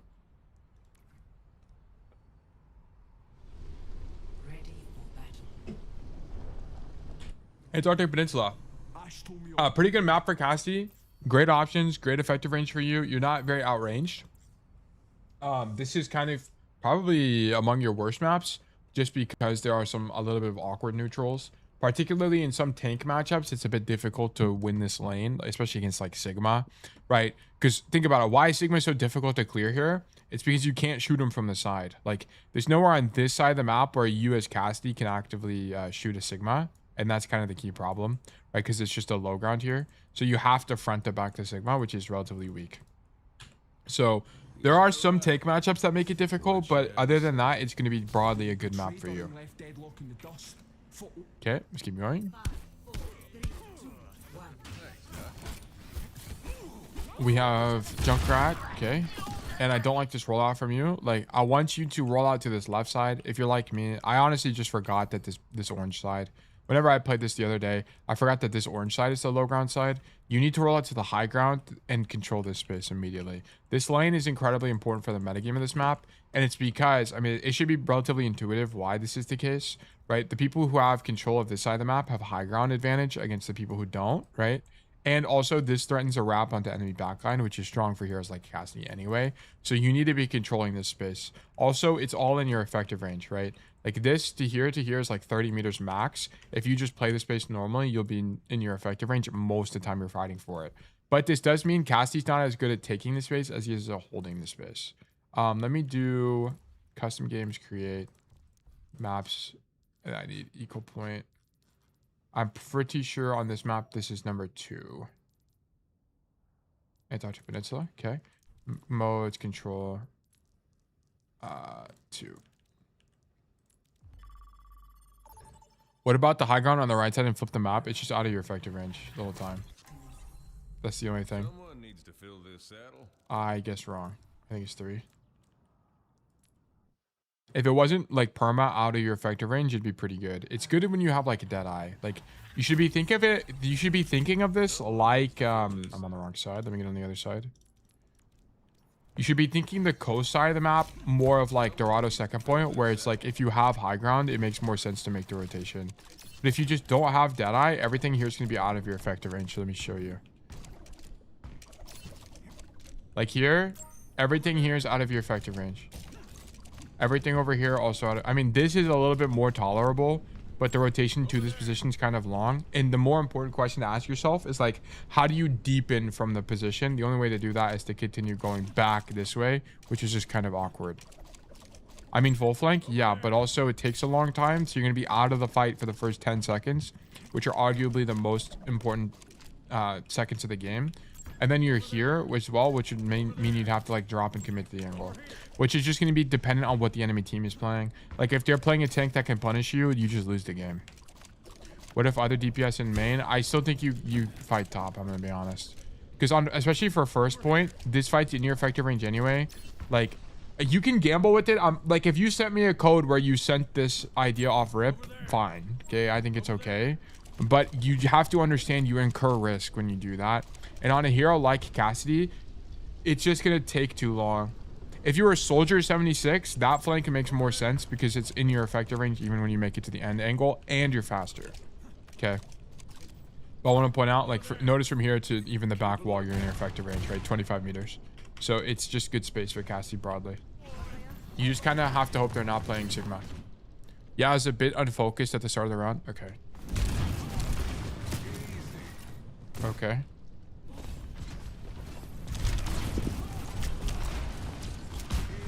Okay, I mean, flashing ghosts. It's all right though, happens. This is a fan the hammer on the ball, by the way. Whenever the ball is just point blank against you, just fan him to get him out. Large are going to be better. Okay, and then taking space like this without full resources is a bit crazy to me. It's okay. I'm not like entirely opposed to this. But you have to understand that like taking space aggressively when you know there's a ball rolling around your backline right now is kind of aggressive. You're just incurring risk that you get dove by the ball, which is what ends up happening. So I mean, you get a kill here, which is great, but just something to keep in mind. Like generally when you know a dive tank is nearby, you don't want to be going for aggressive plays like this, especially on low grounds with disadvantage. And also I'd much prefer you not be the guy on cart. Like once you get the Cassidy kill, let your hazard or this mercy or someone cap the point, and then you need to go back up top so you're not at risk of dying to people like the ball, right? Like I'd much rather you come back up top, double up with the Junkrat, and stand shoot your gun. Like doubling up is not ideal, but the other option is stand on the point against the ball against the enemies on the high ground, which I think is weaker. Because also understand, if you do take damage and you're under threat, what is your rotation out from this position? There's no cover in any of these rotations. Unless you rotate back this way, which means you'd be stuck on a low ground on a really poor LOS angle. Let me just show you. Like you'd be stuck here, which is out of your effective range, right? You don't want these fights. So it's not even that great. Like it's only going to be good to be in these kind of positions when people are on the floor, or your best idea would be to then rotate into their spawn. Is Fan the Hammer better into all dive tanks and Ryan? It's just going to kind of depend. Like against Winston, you want to Fan the Hammer the bubble, and sometimes you want to Fan the Hammer to get them out, like to get them off of you. But a lot of the time you're not really using Fan the Hammer because left click just does more damage. It's kind of what it comes down to. Also, the bad thing about Fan the Hammer is it locks you in an animation, which can be really bad sometimes. Like in Sigma matchups, if the enemy Sigma is not keeping their shield up for very long, you'll just like get stuck right clicking nothing. It's in my, I think it's in my latest video I talk about it, my gameplay video in the Sigma matchup. Fan the Hammer, it's like, it's less about like, do you Fan the Hammer in particular matchups? And it's more like, do you Fan the Hammer at a given distance? Like, if fanning the hammer anybody at this close makes sense to me, but the further away you are and the smaller their hitbox, the less it makes any sense. Like if you aren't sure whether you should or shouldn't fan the hammer, you should err on the side of not using it, by the way. Fan helps shred armor though. Yeah, I mean, yeah, your right click does 50 damage, so it's gonna do like 40 damage to armor, which is really good. But yeah, and it breaks it fast and it just gets people out. Yeah. Like here, I would not fan the ball. Just shoot the ball. Good aim. Okay, take space left side. This is fine. Where's your Junkrat? I wish you'd team check for the Junkrat. Okay, your Junkrat's left side. Not sure if you knew that intentionally or not. Like, I don't really like how you approach the angle. Whenever you show up to this angle here, this is fine. But I'd much prefer you peek it not from that wide. It's a bit minor, but it would be important because you can actually get punished for it in this matchup. I'd prefer you be closer to this cover, because think about it, like what's your rotation out from this angle? Like if you're playing here, you got to rotate this way, then you're in the open, then you have to jump off the high ground. Okay, if you rotate here, if you're playing here and you need to rotate out, you play close to the wall and it's a way easier rotation with cover. Okay, so instead of peeking wide like this, I'd much prefer, or sorry, close like this, I'd much prefer you play like here and then rotate wide, if that makes sense. Just a little bit of a minor thing, but something to keep in mind on how you play angles. You end up rotating the angle, which is nice because it ends up meaning that you're in cover in this ball engage. So yeah, sure. Okay, go top. You have Deadeye, so it's actually fine. I actually like this rotation from you a lot. You need to be way more aggressive than this though. Like, here's your cue. You see the wrecking ball. The enemy wrecking ball is going in, right? You see him in. You should think to yourself, holy shit, the fight is happening right now. Okay, so as this wrecking ball goes in, I need you, resultantly, to walk forward and start shooting people right now. Like, I mean, if you're not dead-eyeing right now, you're walking forward, you're like rolling to this angle here and then shooting your gun from cover. Like, we need to be fighting. You're missing the cue that the fight's happening. This is too slow from you. This'll come in handy. Okay, good play though otherwise.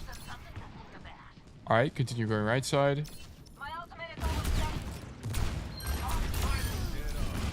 Okay, the only thing is, relative to your team, you're a bit extended. That's the only thing I keep in mind, right? So you have to see that your Mercy, your Freya, or your Junkrat, all these, Moira, whoever these people are, they're miles away from you. You're super overextended in a dive tank matchup. This is, you might die here. That's the only thing. You have these matchups, like Ball, Winston, Diva. This is why Cassidy sucks into these matchups, by the way, because you can't get away with this type of positioning, because you're likely to get punished and die. So just keep in mind, you're overextended relative to your team in a dive tank matchup. It's likely you die here. You have to be watching for these kind of matchups. Fortunately, he rolls directly at you, so you hit an easy flash, but that won't always be gifted to you. Hazard sees his cast position and I start drinking. Yeah, exactly. Yeah, and then like this Ana just doesn't have like object permanence. Like this Ana knew you were here. What even happened?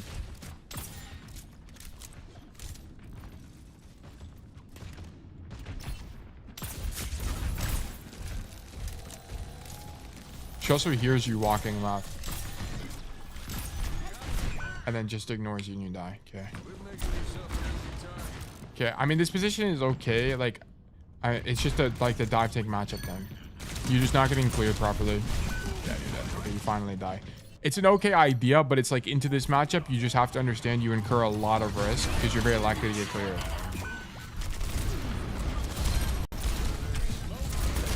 Yeah, like fanning at this proximity makes sense in the ball. Wow, good to see you. Hope you're well.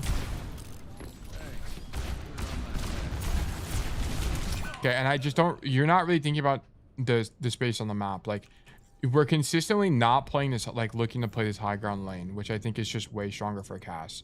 Like, you're very consistently playing on the floor here. Much prefer you play this lane, especially when they're playing a dive tank, right? Like, you're not really considering what lane you should play given the tank matchup. Like, you're kind of just playing space that you think is good. You're not like contextually understanding why the space itself is good. Okay, so it's gonna be Benyo, Cassidy, Diamond, Antarctic. Bro, I can't spell Antarctica.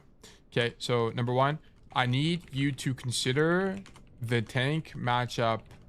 Other matchups matter, just less so.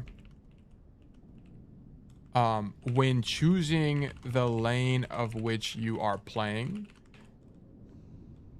this is most relevant on maps where you actually have options, e.g. most symmetrical maps. Okay, for example, against dive tank matchups, I don't really want you to be staging on angles aggressively, as the dive tanks can punish you for overextension, like standing coast side on it's not called sublevel anymore, anomaly Antarctica. Okay, into ball matchup. Don't really, I like the idea, but it's more of like a rat angle or a like, yeah, it's more like a rat angle or mid-fight rotation kind of thing. Like, would much rather you contest main space / off angles in main due to matchup constraints. And this is why Cass sucks in a dive, because you can't do the high agency plays. Unco, first point, drilling rig, second point, icebreaker. Okay, much appreciated. Okay, come left. Our take is going, so we go. Nice intentions. Good flash, good kill. Good crosshair placement, by the way. I love this from you. Like, notice how many, like, dude, I want to point out, why does Benyo get this headshot on the Cass? It's because he's got good crosshair placement as he turns the corner. Like, aim at where people can be, which is exactly what we do. Bang, headshot. There's not, it's not magic. It's intention. I was like, what is this face from the Mercy? But it's like it's great crosshair placement from you.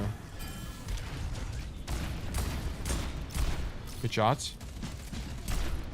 Someone catching straight. Well, it's not like me throwing straight to Poppy. It's more just like pointing out that if you just have good crosshair placement, you make your life 10 times easier, which is why I was beating Poppy up for with the other code. Okay. All right. Next point.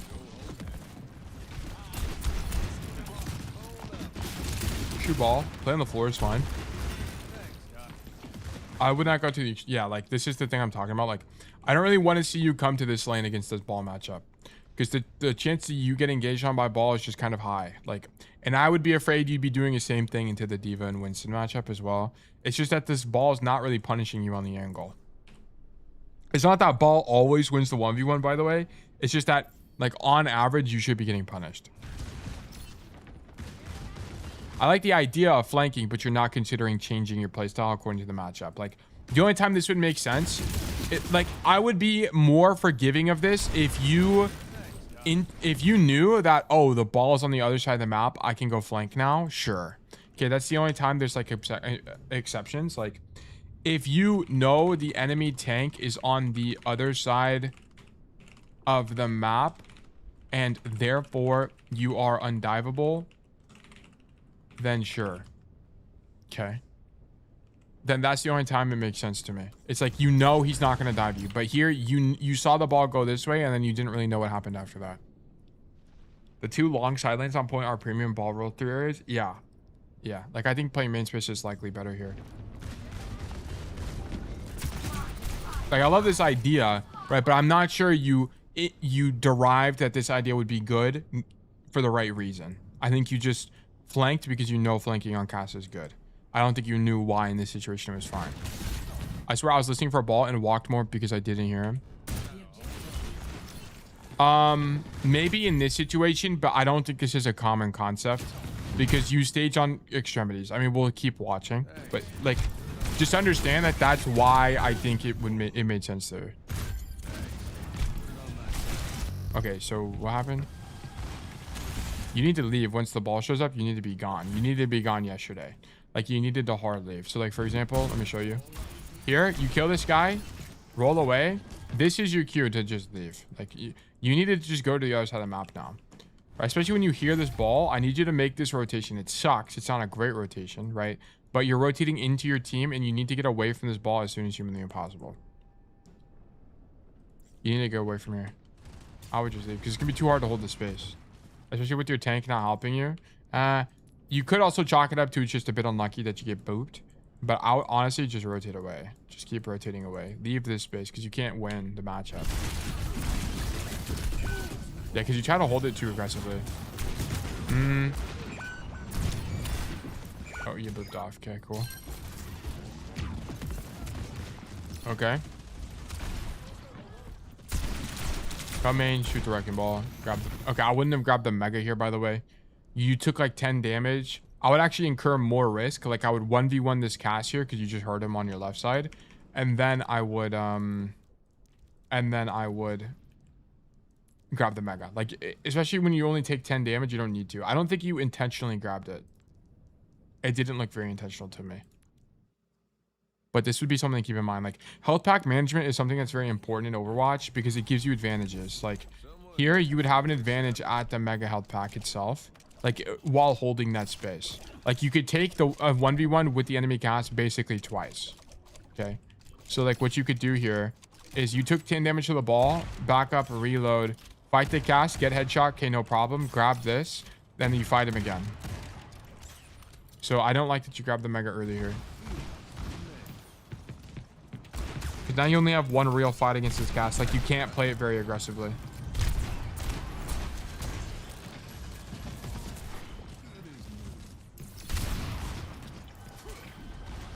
Okay.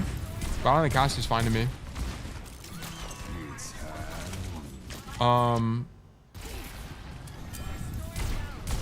don't really like this Deadeye because your hazard is already walking on the right side anyway. So it's like you're not really making space with this. Your hazard is the one that's making space.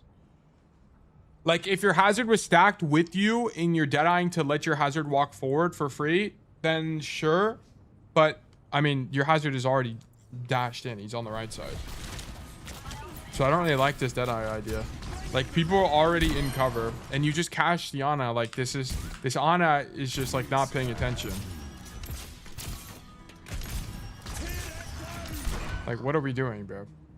Okay, like, that's not really like, we don't kill him because we're good. We just kill him because that guy sucks. So I'm not really a big fan of the Deadeye.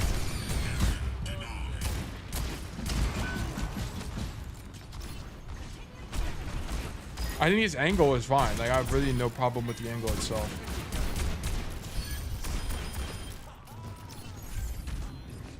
Okay, play the right side. Honestly, this map looks super winning to me. I know you got caught on the angle that one time, but I thought the idea was good. It's just I was questioning your rationale. Okay, how are we dead here? Look at that, by the way. You were... How much HP did you have? She, with one cooldown, she did 170 damage to you. Diabolical. What does this even look like from her POV?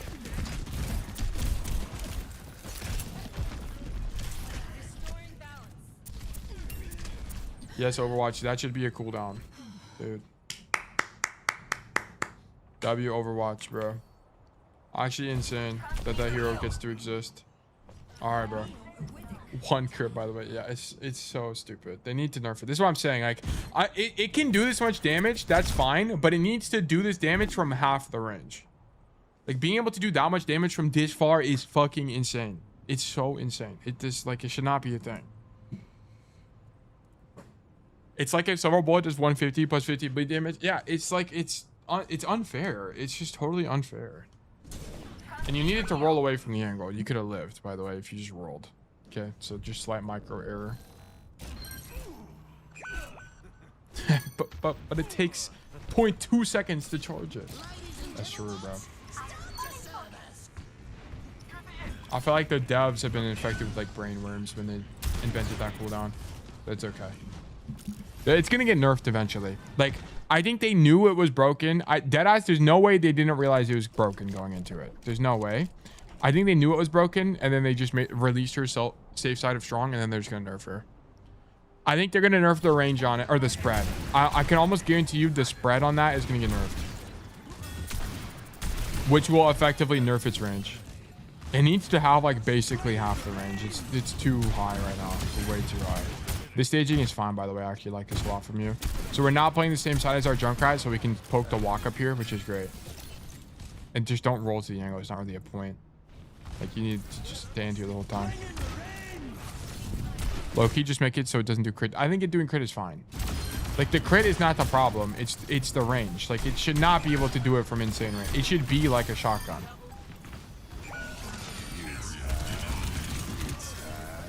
Like, you can have burst, but you can't have burst at infinite range.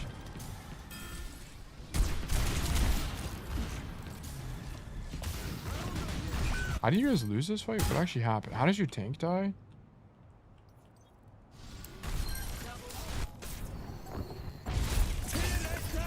Tear it down. Oh, we love Anna. Could we have helped him in any way? Yeah, you do match intentions, and then you do peel. So you don't even really do anything wrong. Yeah, I think this fight is actually fine. It's just that your guy dies. You need to not Deadeye here. Both your Deadeyes have been bad, by the way. You need to not Deadeye here because this fight's lost. Your Deadeye... you've only done it twice. Let me watch the rest of the code now. I'll keep a thing of it. What's honest PvP? It's hand.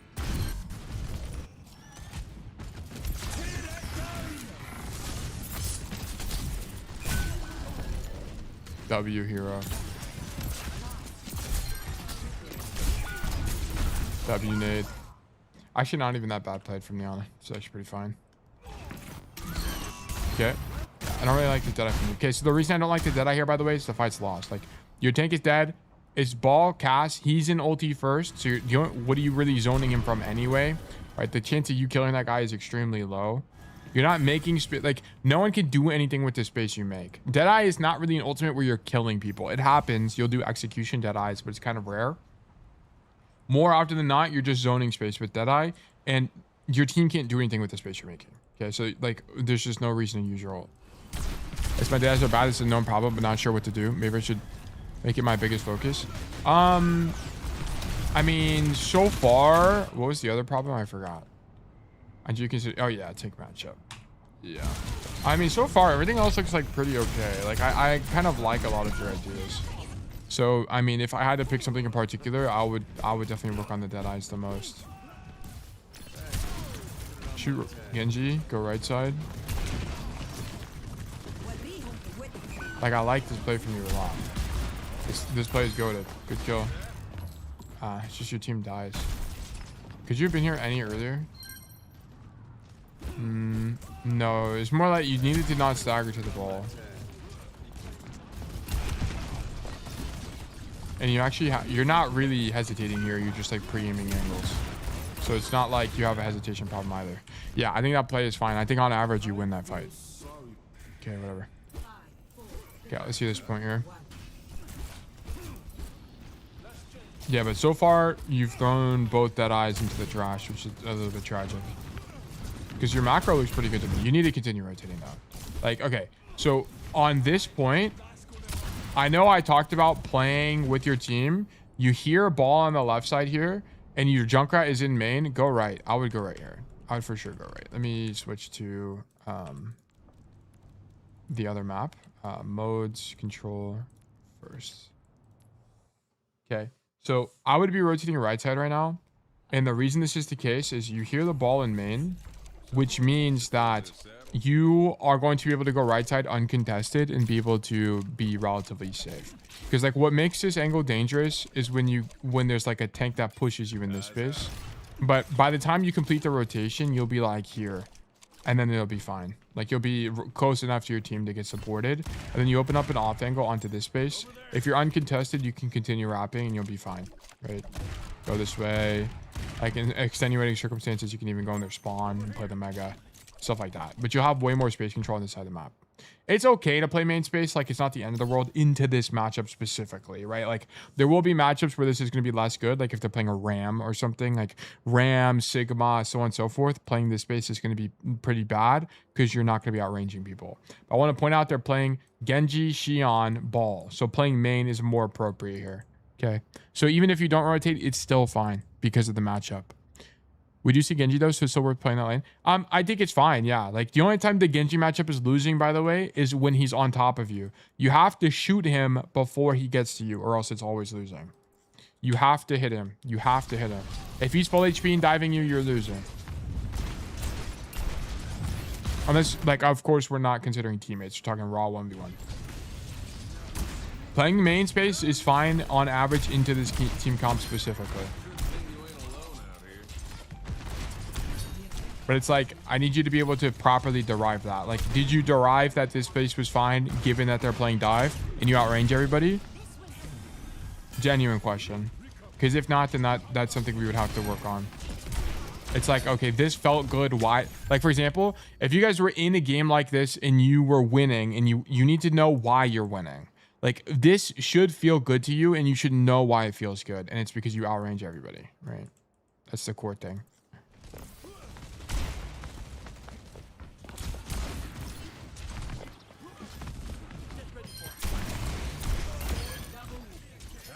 Okay. What were your notes on this game? I set out to control lanes and flank, but also kind of see main when I felt like it was the right play. Even though I thought myself... Okay. Did you lose this game? Yes, I did. This is what I was talking about in the notes. Okay.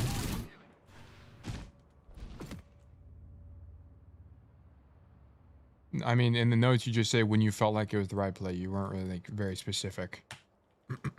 Like you weren't specific. You weren't like, I stayed main because I outranged the enemy DPS. You were not explicit about that in the notes itself. I feel like this is really bad for Cass. Wouldn't it be better with the possible mid-fight flank? Being this extended is bad. Yeah, where Benyo is right now is bad. Being here is fine. This is outrange, but that's fine. Like, look how easy it is to unswing the corner. So it's not even a big deal. Like, controlling this lane is fine. Like, keep in mind, if, like, there's actually a game on one of my gameplay videos where there's an Emre in that room, and I'm fighting him. And the idea is not, you're not going to win the fight on the Emre. That's, like, not the idea, though. The idea is to hold this space. You don't want them to walk forward. That's the key thing. This is more about denial than playmaking. And then if you don't get cleared and they walk main, then you can just wrap this way. Because, like, what's the alternative? What's the alternative?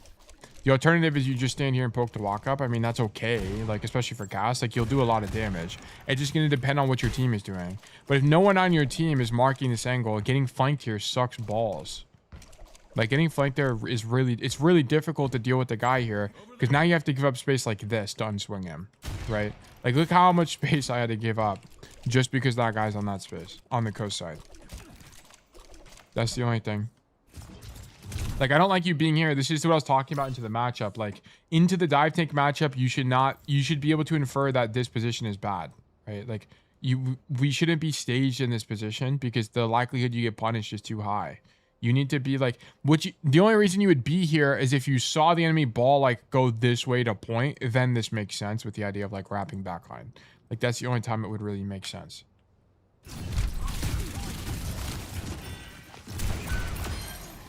Okay, we get bailed out by our team. This is goated. I like this rotation from you a lot. Okay, but you need to not get booped into the room. How did this happen? You shouldn't be rolling to this angle. So just walk to the angle. Well, first of all, the fight's happening right now. Like your drunk guy just died. These guys are pushing. These guys are holding main space. What was your idea here to like rotate this way? You kind of just don't need to if that's the case. And the reason you should be able to infer that is because these guys are walking forward, pushing into your space, and you're just backing up, right? Like your team is backing up right now. We just need to hold space. Also, you have the objective. So at some point, the enemy team has to come to the objective. So you can just stand here and shoot your gun and be fine. Like you don't need to hard flank. Like hard flanking would be more appropriate if your team is just fighting in neutral in main right now. Like if it was 5v5 still and your team is fighting in main, then hard flanking is appropriate because you can become the advantage essentially. So you don't need to flank. So you have the wrong idea to begin with. Like we shouldn't be looking to flank. You should just be looking for uptime right now. I think I have a bad roll for silver bullet habit. This doesn't look like a roll for silver bullet though. Because you turn around like this. I would buy it as like a silver bullet roll idea if you rolled into the wall. Like maybe you're rolling to cover. Like maybe that's the idea. I don't know. The amount of times that I read the fight wrong, go to flank only for the enemy team to have already pushed up so far past the joke is crazy. Yeah, but that's a good problem to have, Sketchy, because now you have now you're like, because you'll go in the VOD and you'll be like, okay, why didn't the flank work? And then you'll see, oh, I missed XYZQ. And that's what you need. Like, that's what you need. You need to be able to give yourself opportunities to learn. That's why I like flanking so much, because you're going to fail a lot more and it becomes easier to learn what the problem was. Yeah, true, it's a flank idea. Yeah, like this looked like a flank idea to me, and you just don't need to flank here. And this is why I like talking. I like for the record, Benyo, I would prefer you make this play and us talk about it than you not make the play at all for the record, even though it's optimal. Like this is a lot more educational, right? Like flanking is not bad here because you should be playing for point advantage. You're even on players. Your team is backing up, right? Like there's a bunch of different reasons as to why, but I hope it's clear to you that like why, like we get to talk about why it's bad. Where did enemy go? Yeah, exactly. Flanking is a really difficult thing to master in Overwatch because there's a lot of things you have to keep in mind. It's not like XYZ flank is always good. It's contingent on timing, team comps, your team comp, who has the objective, progress on the objective, time in the game. Like there's a lot of nuance to these kind of plays.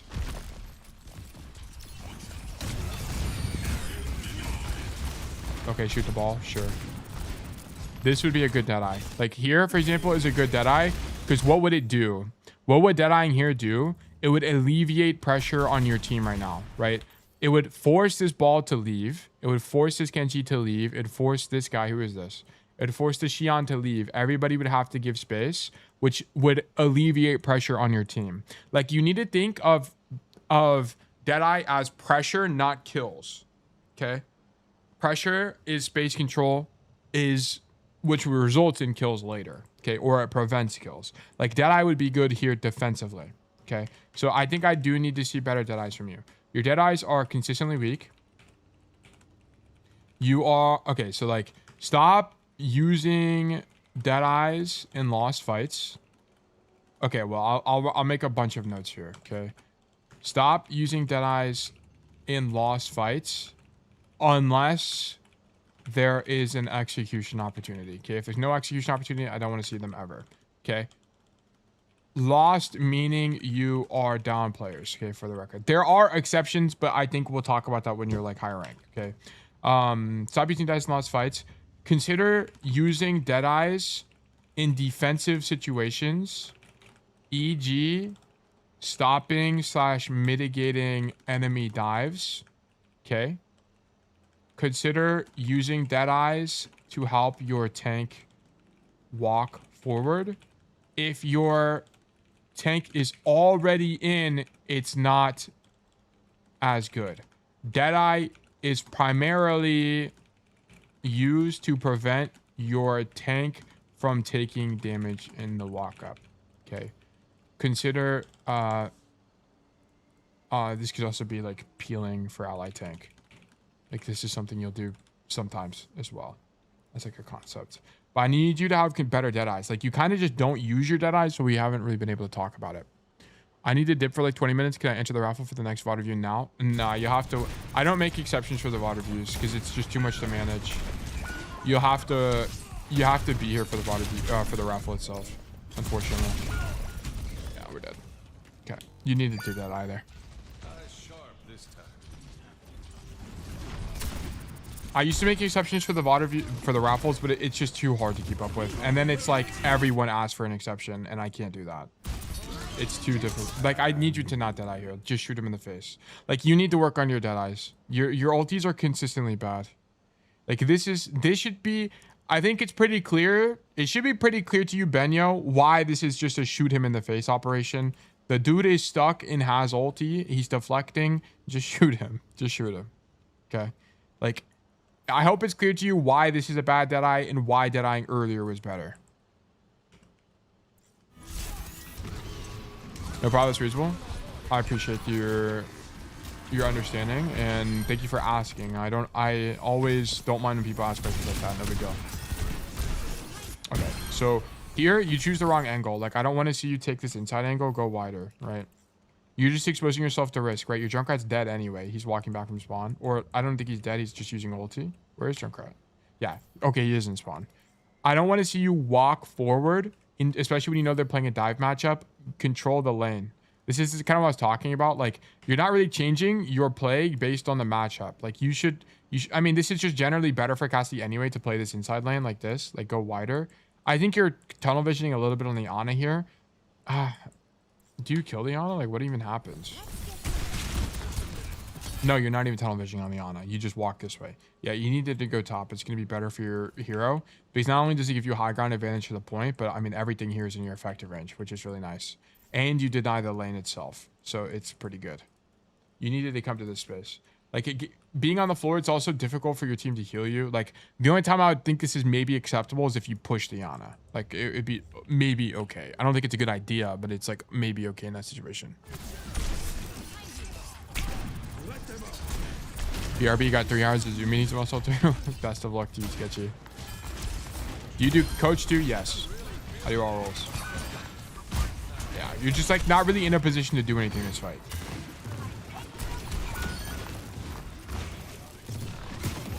Okay. All right, this guy's dead. Sure. Like, now that you rotated to the high ground, you have more options, which is good.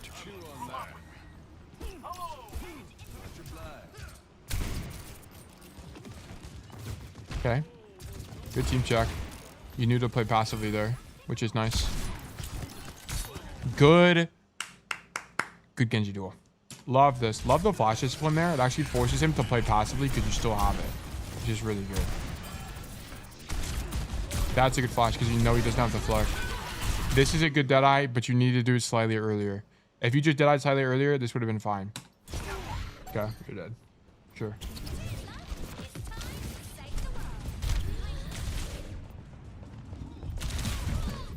Okay. This is gonna be verdict losing just on the. Okay, so your positioning was actually pretty good. I didn't really have. There was maybe a few fights where your position was just a little bit ill-informed, like, but just relatively good across the board. You had very, like, your biggest issue was your dead eyes. Like, we just never really ulti. Like, your ultis are just not good. He survives half a millisecond longer with new perk. This is true. This is actually true. I needed just stronger Deadeyes from you. Your ultis are like pretty generally weak. I'm gonna be honest, like this is nearing a winning verdict on positioning alone. Like I like your ideas, like lots of really good positioning ideas here. Your flank seemed pretty appropriate to me. I had some question on whether or not like you're doing it for the right reason. Like it wasn't very clear to me that your reasons were correct, but you had pretty good ideas. Like the only point where your positioning was like pretty bad was on this point. Like playing this far up against a like staging here against a dive take matchup is super risky. Like I don't think this is a winning idea. You should be getting punished for it pretty regularly. And then you played on the floor too much on first point. Like the map for you to win was this. You needed to win this map. Oh, you do win this map. Wait, what? What map do you lose? Oh, you lose Icebreaker. Wait, how do we lose Icebreaker again? You stagger one fight. Like this point you stagger and then you had bad ultis and you just kind of didn't do anything. Was kind of what it came down to. There's probably like some other stuff as well, like, but I just can't remember for the life of me. Yeah, like this was the point where your whole team dies. Your hazard instant and dies, and then why did we lose the first way? Oh yeah, you could have taken a more greedy duel there, and then you get caught here because you don't rotate away. Yeah, so it's like matchup related stuff. Like, and this is the first note I have for you, which is like in these tank matchups, I need you to be a little bit more cognizant of it. Like we shouldn't be overextending on the tank. Like staging on aggressive angles against dive tanks is just generally weak. Like if you're gonna flank against dive tanks, it's mostly mid-fight rotations. Okay, like if you're flanking against dive tanks, you either rat or you're making it in the mid-fight. Okay, info is key in these matchups. Okay. And then these Deadeyes. This is it. I'm going to be honest, this wasn't really like the greatest code to learn from because you played pretty well. This was almost winning. Other than your first point, this was like relatively winning ideas in terms of like positioning itself. I just needed to have better Deadeyes and better staging in the dive take matchup. But yeah, that's going to be it for me, Benyo. Thank you for the code, verdict losing. Honestly, very close to winning. Honestly, very close. I think if you had a better first map, I probably would have given it a winning verdict. Good enough ideas. Maybe not because your third point wasn't as good. But I hope you can clearly see like where I think you're going in the right direction and where I think you're wrong. How much regen do you think the Deadeye perk would have to have for it to be meta? I'm not sure. I'll think about it in a second. Hold on. Exclamation mark new raffle 300. Okay, new raffle is live. If you're here and you'd like to get free coaching from me, please do exclamation mark enter to enter the raffle. You can also do exclamation mark claim to claim a ticket to be more likely to win in the future. Okay, if you're unsure which one to use, please do exclamation mark enter if you would like to get coaching today. If you would like to get coaching in the future, please do exclamation mark claim. Okay. The Deadeye perk is bad design. They need to just remove it. No healing per second would make any sense. It just shouldn't be a thing. Like they can make it 100 health per second and it would probably still be relatively bad. I mean, at some point, it's going to be basically like you're invincible, right? But it's like, it's just not a good design anyway. Because like, if you're using Deadeye properly, you just don't need the healing per second. You just don't need it. It doesn't make that much sense. Like the problem is they have to be on your screen and targeted for you to get healing. But if you use Deadeye properly, you're going to do stuff like this where people aren't even on your screen. Like Deadeye's just not really ultimate where you're standing in the open popping it. But if you heal 2,000 per second, so you're basically invincible, I mean, it'd probably be good, yeah. But it's like if it was like 100 health per second, then it'd probably be like a must-pick perk. Because then you can just stand in main the whole time and be fine. And the only people you die to is like Hanzo and Widow. The people that genuinely one-shot. Yeah, like if it was 100 per second, it'd probably be fine. But 40 per second is definitely not enough. It's definitely... Like if you could... pop it and then you would basically guarantee you never die in ultimates like Grav, then it'd probably be good. Also, I need to run 3 minutes of ads. We're going to be right back. The reason I run ads is so that we don't have ads during coaching. So be right back, guys. What if instead of healing, they give you overhealth or armor? I think if they give you overhealth, it'd be a little bit too strong. I don't think they should. I mean, I think it would be good. It would be takeable, right? Like if it give you 50 overhealth when you use it, it would be good. Yeah.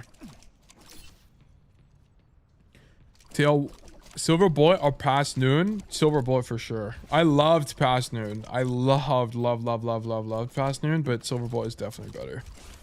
Past Noon or Bang Bang? Honestly, I mean, that's a way harder question. Silver Bullet is definitely better than Past Noon. I really think people slept on how good Past Noon was, though. Because people just, on average, don't really understand how to Deadeye properly. Look at the draw. Past Noon or Bang Bang? Bang Bang is also really good. Like that flash that I just threw right there would have hit with Bang Bang, by the way.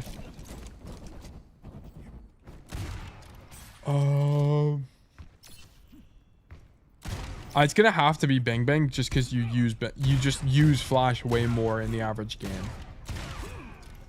But Past Noon is really good, by the way. Past Noon was a really good perk. That was before my time. What was the effect of Past Noon? If Deadeye expires, you get 40% of your ult charge back. Which is like here I would have got 40% ult charge back. Which is insanely good. Insanely good. Because the way I teach you guys to use Deadeye, you would be getting value from it all the time. You would get like 2 to 3 more Deadeyes than you would in an average game. Like, it's insane. Like, Past Noon was a really good perk. I wish they bring it back. They should just bring it back. It'd be so like because there would be situations where dude, they should bring it back actually. Like, because there would be a bunch of situations where taking Past Noon would be better than taking Bang Bang.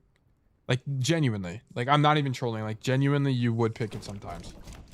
Like, and also Past Noon gives you a lot of skill expression. Like, there's no skill expression in Even the Odds. Like, the only time Even the Odds is genuinely good is when you don't know how to Deadeye properly. So you get value by standing in main and popping Deadeye for no reason. Like, it's not actually a good perk. And the reason why is because almost every single time Even the Odds would be a good perk, you could have just positioned better, or you could be using concepts like tucking, which would just save you. Alright, bro, stop hating on the heal perk. It's used to aura farm. Okay. Yeah, I mean, yeah. It is used to aura farm, I suppose. Oh, you had to fully hold it, though? Guess that's the trade-off. Yeah, but if you just use Deadeye properly and you plan for it, it was like a non-issue, really. Space Dancers, hello, welcome. There is a raffle live, guys, on Twitch. You have 10 seconds left to enter or claim. 10 seconds.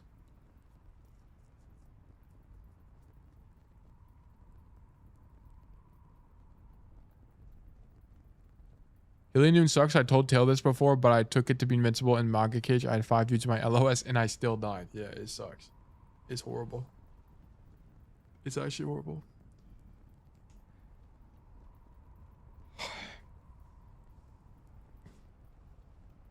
Broccoli, congratulations. You've been selected for coaching. Let's do great things. Let's do fantastic things. Oh. Broccoli, this is your first code with us at Bug Nation. It's a pleasure to have you. Welcome. Welcome, welcome. Let me do this. Let me refresh the page. Broccoli, do we have a code? We do. Brilliant. This is fantastic. What is your PvP? Is that Peach? Yeah, it's like Peach. Okay. This is going to be... Okay. Today's review will be on Broccoli. Or sorry, no. Today's review will be on Echo, on Midtown, and Platinum 4 from Broccoli.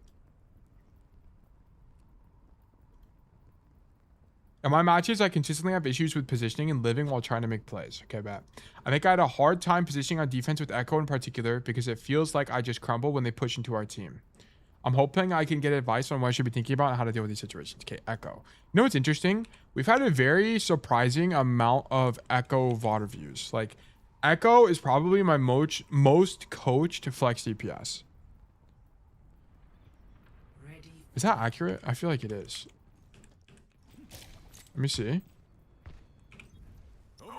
I think we've had more Echo than Tracer. And we've definitely had more Echo than Genji. Yeah, it is. It has to be. Echo is so fun. Yeah, I think Echo has a lot of skill expression. Echo, the problem with Echo is there's not really any streamers now that stream Echo. So Like the only guy that we were able to study is what's the guy's name? Beep Cheap. But Beep Cheap doesn't like stream anymore. And the guy on TikTok doesn't stream either. And I also think he's, I don't even know what rank he is. I don't. Sumito is right there, but he plays 6v6.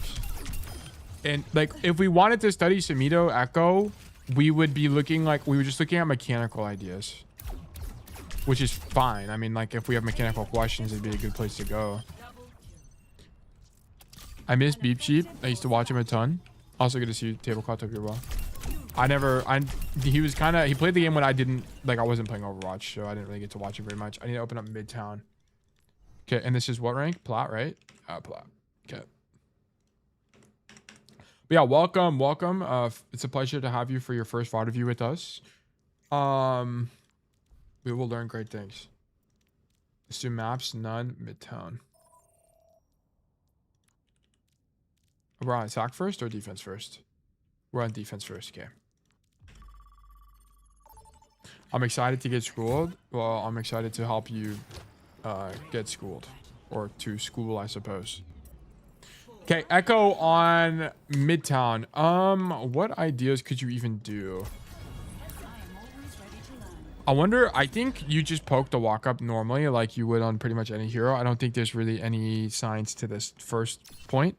I think one thing you could do on Echo is poke the walk up pretty aggressively here, because not only can you build ult really easily, or actually just like farm a bunch of ult charge by just spamming stickies here, right? If you don't know, guys, you can walk in this room and you can stand on this thing and it gives you, you can see the spawn door from here. Okay, so just keep that in mind. So like, I think what you could do is just sticky, spam the door, whatever, and then just left shift to leave and come back main. Because this is not a map where you need left shift. Like the only time you would need left shift is if like you're killing a Widowmaker by doing this. Like you just kind of don't need it that much. Okay, so like this would be an idea you could have, just like poke to walk up aggressively, especially because your heroes no fall off, and then just dash out. Right, just make sure you're safe. Hello, first time on your live. Love your YouTube videos. Rekka or Rec4H. It's a pleasure. I'm glad you enjoy the videos. Welcome to stream. Pleasure to have you. Yeah, so this is already too passive from you. I want to see you poke the walk up. Like a little bit aggressively, because you can. Like it's Echo has burst movement. You can get away with it.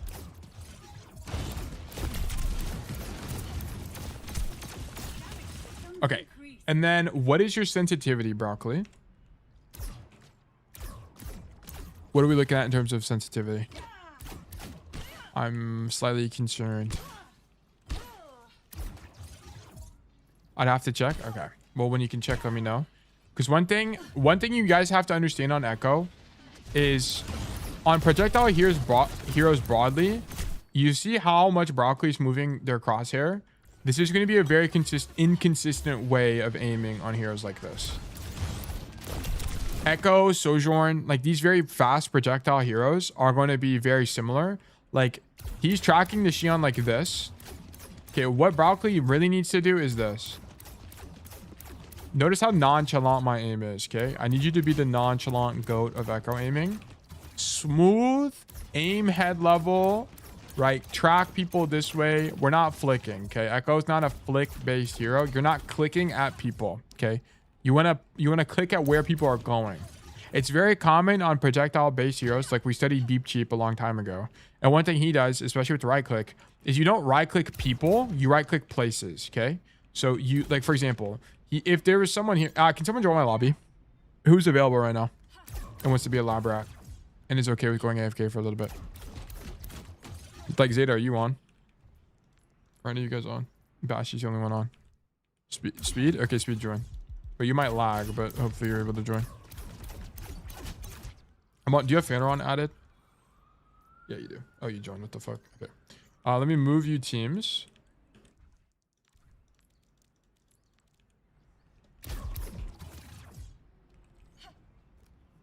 What if I'm trying to be Chalant? Where do I go? Anything. You can go whatever. It doesn't really matter. I need you, Speed, just to peek main and just walk around in main. I just want to just 80 strafe. Yeah, like literally just 80 strafe basically. Because here's what you do. Like notice Michael Afton, aka Speed, is just walking around. I don't want to see you do that. Like click on this guy. Like Just aim smooth. Smooth aiming. Smooth aiming. You're going to be way more likely to hit. Because what I see a lot of times, especially for newer players, is they just click at the people and then they're not sure why they're not hitting, right? Just be very smooth. Where do you think he's going to go? Then prediction shot him and kill him in the headshot, okay? Like, I'm not really sure. We're seeing a little bit of that, but I think your sensitivity is so high that you're like consistently overflicking and over adjusting. Like, I don't want to see like, can you go a hero with verticality? Can you go, what hero are we even aiming at? Can you go Shion?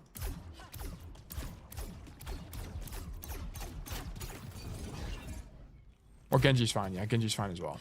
Okay, anything is fine here.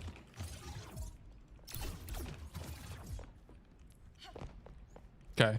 Like, our hero... Let me watch it again. Yeah, okay. So our hero is like... And I think it's like... I can't tell if it's a sensitivity problem or what. But we need to be way calmer. Way calmer. Like, just literally hold down... I mean, there's probably some science to it. Like, jump around and dash and shit as well speed, by the way. Yeah, just be like this. Okay. I know we're kind of beating a dead horse at this point on this point, but like, I hope it's kind of apparent what my expectation is on how you should be aiming at these kind of players. Okay. Okay, let's keep going. And I'm gonna be honest, I don't even think you should be going for this dash because you're gonna have way more pressure just shooting your gun here. Like, what I would want to see a dash for is like if they're playing an Ana or like someone you could reasonably one-shot, dashing up to open up a new angle would then be strong. But you have to understand, whenever you do one action in Overwatch, you incur an opportunity cost, okay? Like, it's kind of a simple economic idea, which is like when you're doing one idea, you can't do the second idea, right? And we only exist in one timeline. So like idea number one is like you spam main, and then idea number two would be you like go for some like dash assassination, right? Like, in the time that you're doing this, I spelled assassination wrong. I'll call it a dash ass for right now. Okay. So if you go for the dash ass play, you're going to be unable to spam main. So you have to make sure that your assassination play is going to be of higher value or could potentially be of higher value than spamming main. Okay. I exist in multiple timelines actually. Okay. You're like breaking the state of, I don't even know, like some quantum uncertainty. Quantum mechanics idea, but it's like because you did this play, you can't stop the Shion from peeking, for example.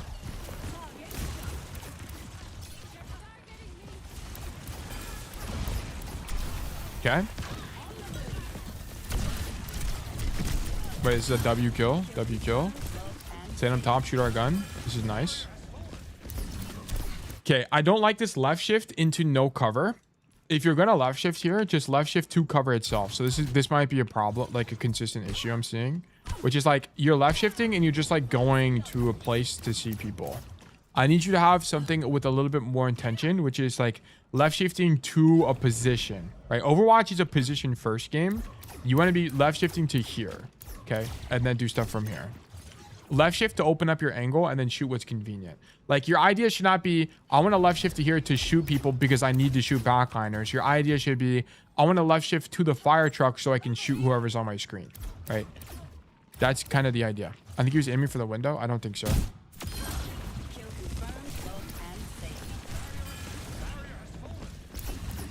Yeah, maybe you were aiming for the window, actually. Yeah, you might be right, actually. Is that difficult to make? Let me see.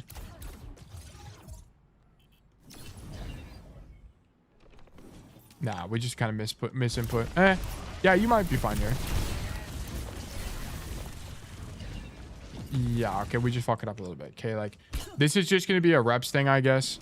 I messed it up twice. Yeah. That's just a practice thing. Sure, I'll give it to you.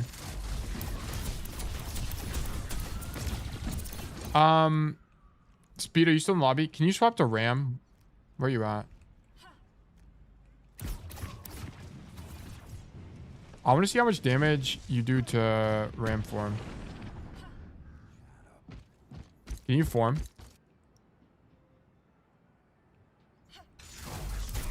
Okay, your left click does nothing. Your right click does nothing. So you're better off just shooting the guy. And then right click when they have no armor. Okay. I guess that makes sense, right? Because stickies are 30 on a stick, and then it does 150 total, so it does like 30 damage per explosion kind of idea, like 20 damage-ish. Makes sense. Okay.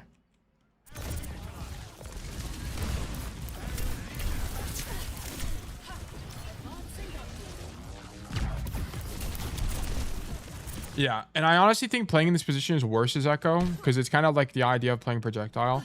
Speed, can you come stand in main? So whenever you're playing projectiles, one thing that you can consider, it's not always better, but you can consider, is that whenever you're on the floor like this, you're way more likely to hit people. Like, look at him as he's walking forward. It's way easier for me to like accidentally hit him as he's walking forward, right? Because my projectiles are always moving in a straight line relative to where his head is. Like, relative to his head, there's always a chance I hit him. But if I'm on a high ground, right? Fuck, I also missed the left shift here. It becomes a lot more difficult because now I have to move my crosshair both up and down and left and right. Like here, look how much more tracking is involved in this situation, right? Like, it's way more difficult to hit this target than it would be if I was just on the floor. So I actually think being on the floor is better here because you have better spam. And then your idea would be, so whenever they get too close to you, so let's say they'll like take this space, then you would left shift to the window, and then you would play here once they're like way too close to you.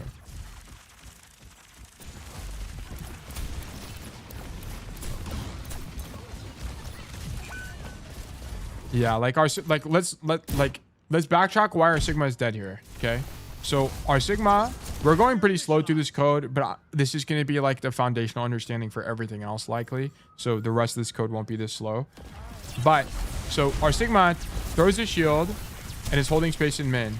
This Ram has half HP walking, and then this Shion gets to walk for free. I want to point out, well, let's ask ourselves, why is this Shion able to take space for free? Notice that in this time, you are rotating. Okay? So in this time that you rotate, the enemy team has no pressure on them, and it lets them play the game. And this is why I think going top is bad here. Not only it's going to be harder for you to actually exert pressure, but you also have downtime in the actual rotation. Okay? So like if you were going to be here, it was something you needed to stage for, but I think the position is weak anyway. I hope it's pretty clear to you why. Okay, anyway, let's keep going. Okay, shoot our gun.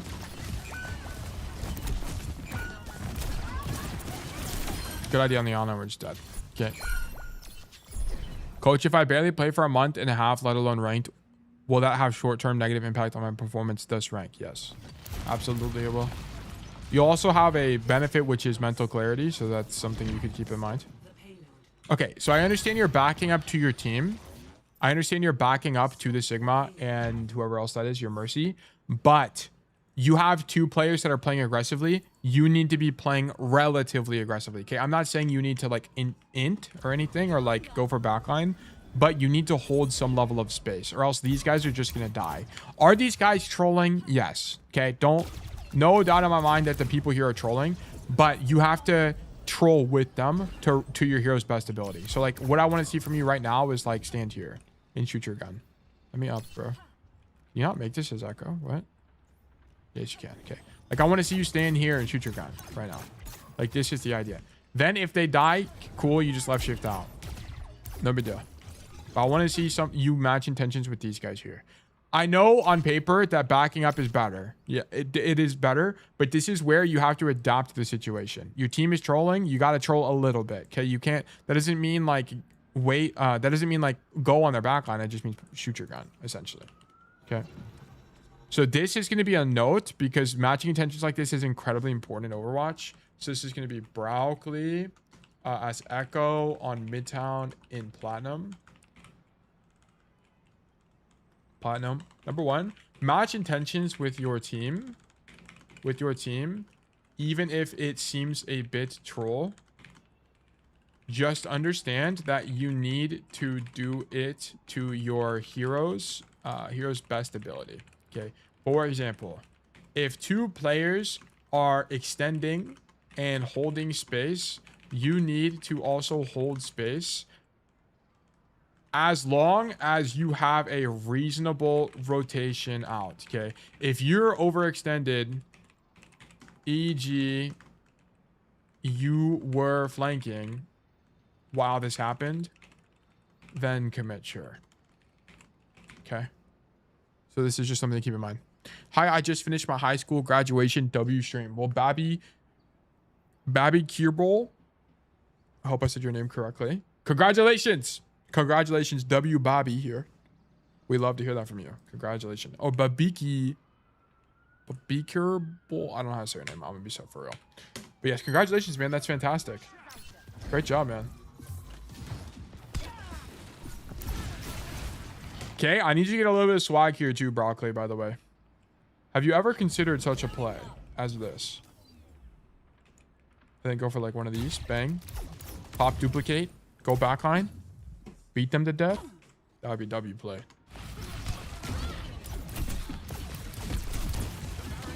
Okay, we got dupe. I want you to do something crazy. Like, I want you to hold for space aggressively here. Like, I need you to like... Why are we not using my code? The no clip is a bit hard to use sometimes. Speed. And like on situations like this, I kind of just don't need it.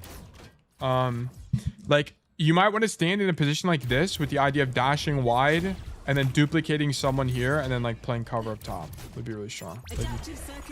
Like stand here, do this, so on and so forth. Then you could drop. I didn't even know you could stand there at the top. W knowledge acquired then. Also unversed, welcome. Yeah, you can stand up there. You stand up there. You can also stand... Well, that's about it. Stand here. Also stand over here. Also know that a lot of people don't actually know how to get to this high ground, by the way. If you don't know how to get to the high ground, it's pretty easy. You just walk to the staircase here, and you can walk up top. Not a lot of people know this. This is actually a really good rat spot, by the way. Speed, can you stand here? I want to show you guys why it's a good rat spot, by the way, because look at this. As you take this space, you don't actually clear the corner. So they don't actually see you, which is crazy. He's on Ram, which is a big-ass fucking hitbox. And he doesn't even pop up on my screen. Like, look at that. He's on my screen for like a quarter second at most. Okay, maybe don't use the dance emote if you're ratting, but it's still good. I'm so happy YouTube recommended me your channel. I've been trying to play comp more seriously recently. It helps a lot. Well, dude, I'm glad I've been able to help you. It's a pleasure to have you. Welcome to Boy Nation. Loaf Devourer, thank you for the follow. And Unversed, thank you for the follow. And 3 Tesla 9, thank you for the follow. Much appreciated, guys. Love this. Love this. This is fantastic. But you have to make sure your team can follow up with this play. Okay? So before you do this play, just read your team's intention. Can they follow up? I think the answer to that is likely yes. So, dash in. Boom. We're on the Ana. We're on the Ana. Left click, right click. You press E. That Ana is dead. Pop, dupe. You can even dupe before you kill the Ana, so you get a nano. And, so you get anti. Like, it'd be good. No, you did not pass the swag check. This is so sad. I need you to be way more aggressive here. Like, we need to go for that kill. Especially when you have duplicate. You have to understand duplicate is a get out of jail free card. Just commit to the Ana kill. Boom. Pop ulti. Like, I need you to have a little bit more swag. Okay. Number 2.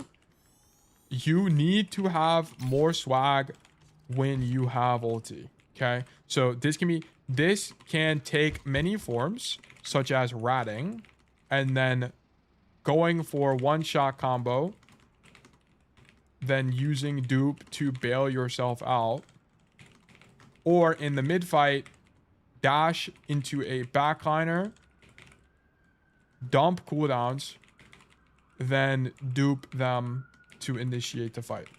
Okay, I needed that from you. Yeah, I should have been way more aggressive. Yeah, I think I've been way better here. It's also like Brow, most importantly, not only is it a better play from a macro perspective, it's also the cooler play to make. You know what I'm saying? Like, you'll feel like a badass.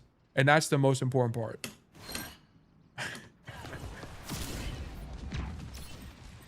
Flying in, landing on a height, cloning all. Yeah, exactly. Today to get to it.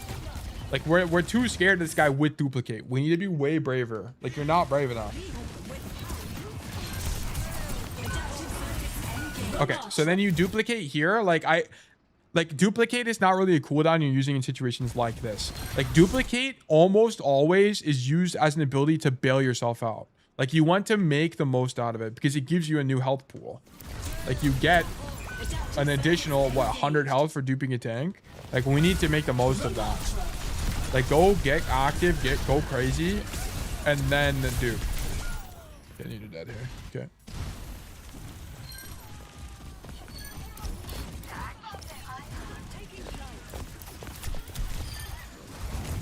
Luminica down. Shion down. Ram down. Okay, so this is kind of what I was talking about. Whenever you're using your right click, especially in situations like this, I don't want you to right click people. I want you to right click places, right? So just have that idea in mind. You might have been trying to do that here, but right clicking where the Ana is reasonably going to be rotating is good, right? So like the Ana standing main here, her continuing to stand main is a little bit diabolical. So it's pretty reasonable to assume she's going to be moving to cover. So right clicking the cover would make sense. Cool boy, good to see you. Oh shit, I accidentally skipped. This Ana fight is whatever. This Ana is kind of a... I don't really know what the Ana is doing, to be honest with you. Wait, is this the second time you fight her? Oh yeah, it is. You fight her twice. Like, what is this guy doing?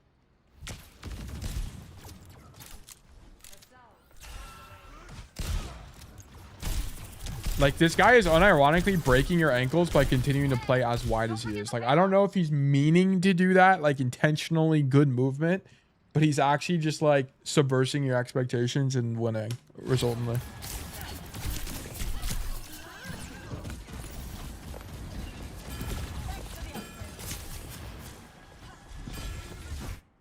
Broccoli, have you ever done a play like this? So one thing that you should know is Echo is really quiet. So you can like walk this way. Like one thing you could have done this fight is Deadass just walked this way and then just one shot this Ana. This was like 100% a play you could have made. Have you ever done a play like that? Because this would have been it. Yeah, I've snuck around before. Okay, I need this from you. This is like Echo. If you want to be, are you an Echo one trick or do you main Echo or like what is the deal? How many heroes do you play? Bro, Goon 11 is him. Goon 11 did redeem himself. I had a character arc in that first game, I won't lie, in the video. Gameplay video. Okay. I don't really like this dash because you just don't have any information. Like, you don't know who's up top and where they are specifically. So, whatever. We have bigger issues. I've been trying to one-trick her for this season and a bit of last season. Okay, Echo is 100 billion% a one-trickable hero. She's just hard. That's the only thing. And there are some matchups that are difficult. It's like Cassidy, where there's some matchups that are difficult, but she's a very versatile hero. Loki might be one of the best one-trick heroes, like top 3. Yeah, I would say she's a top 3 hero. Yeah. What is the roster? Let me think about this a little bit. Echo's definitely one of them. Genji's definitely one of them. Yeah, I feel like Genji has. Shion is one of them now. Maybe it's like Echo, Shion. Dude, Shion has to be one of the best one tricks. She has to be. Tracer? Tracer has some really brutal matchups that are hard to deal with. Like, Kiri break is impossible to deal with as Kiri. Like, you literally, or as Trey, you like can't win that matchup at all. And that's a very common backline too. That's why I chose her. I'm usually all over the roster. Yeah, you need to pick like 1 or 2 heroes. You're going to learn way faster. Because the problem with swapping a lot and having a big hero pool is you're going to conflate what's in the hero issue and what's in a game understanding issue. And those are really difficult questions to answer from a hero perspective, like from the lens of heroes.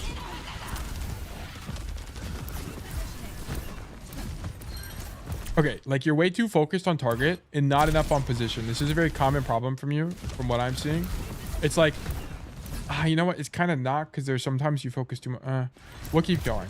Like here, I'd prefer you just stand on the high ground the whole time and shoot your gun. But sure.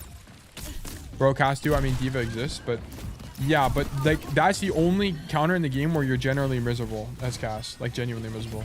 Everything else has counterplay most of the time, unless it's like Sigma and Circle Royale.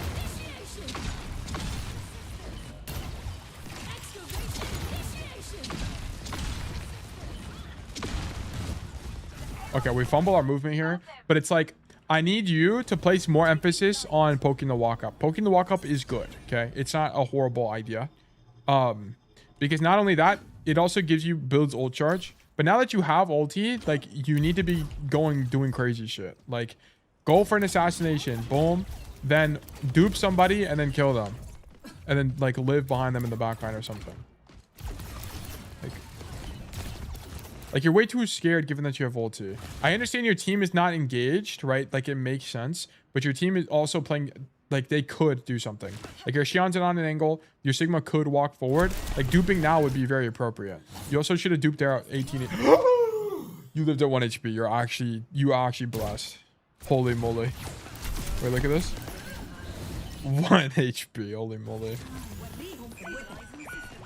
Yeah, I needed a duplicate from you at any point here. Okay, so this is a really core problem. You are not doing anything when you have ulti. Like you are consistently way too scared. I would rather you dupe early and do nothing than not dupe/dupe late in the fight. Like dupe is not a like late fight ulti a lot of the time. Dupe is, it's okay to start fights with dupe. Like it's fine. It's not a big deal. And then yeah, we're fumbling a little bit of the staging, but it's fine. Like it seems to me you're learning. Okay, this is a dupe. Okay, but you need to dump your cooldowns if you're duping. Okay, so like here, I think it's fine because your idea is to touch, but you have to use your right click. This is a must do, by the way. Ram jump scare. 2B must dump cooldowns before ulting. Not always beam, but always stickies. Okay, we gotta use them. We gotta use them. This is important for Echo gameplay loop.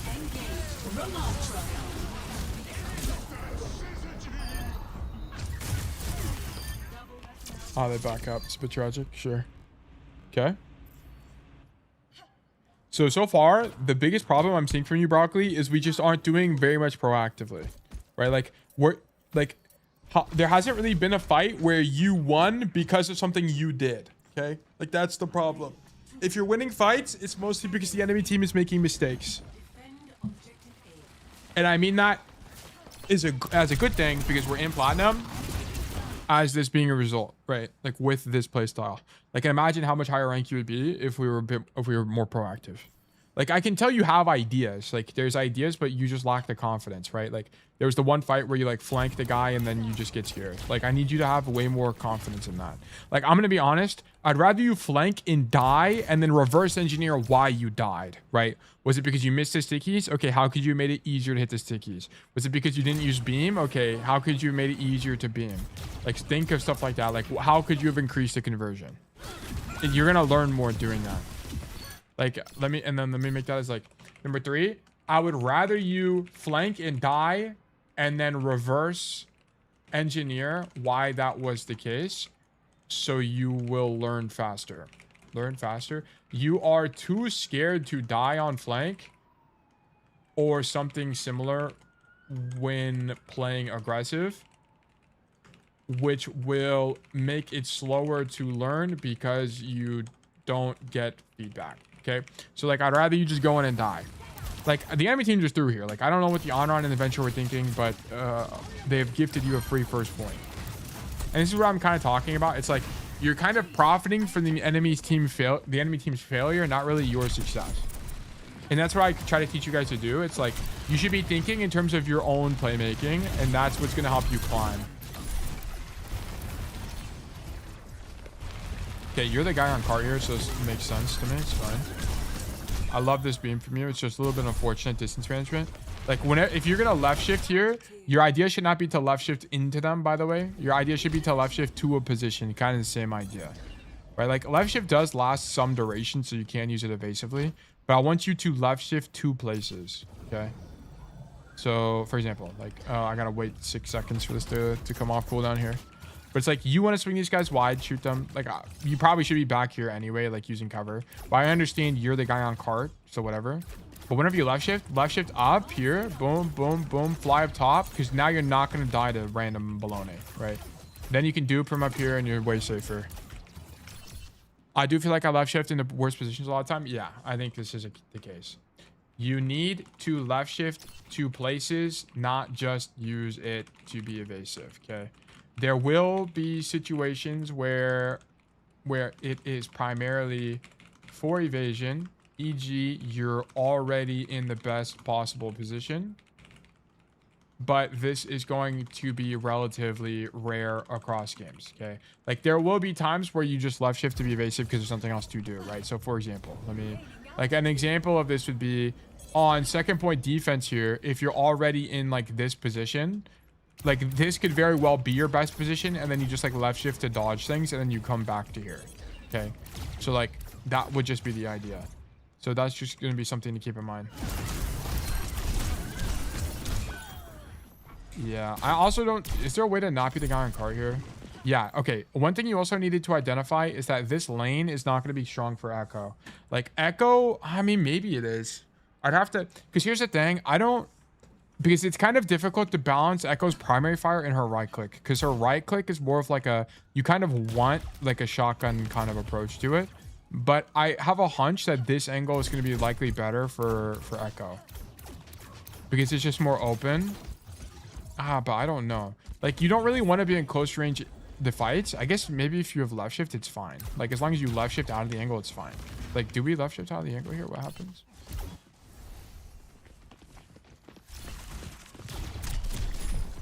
Yeah, okay. So this is kind of your key problem.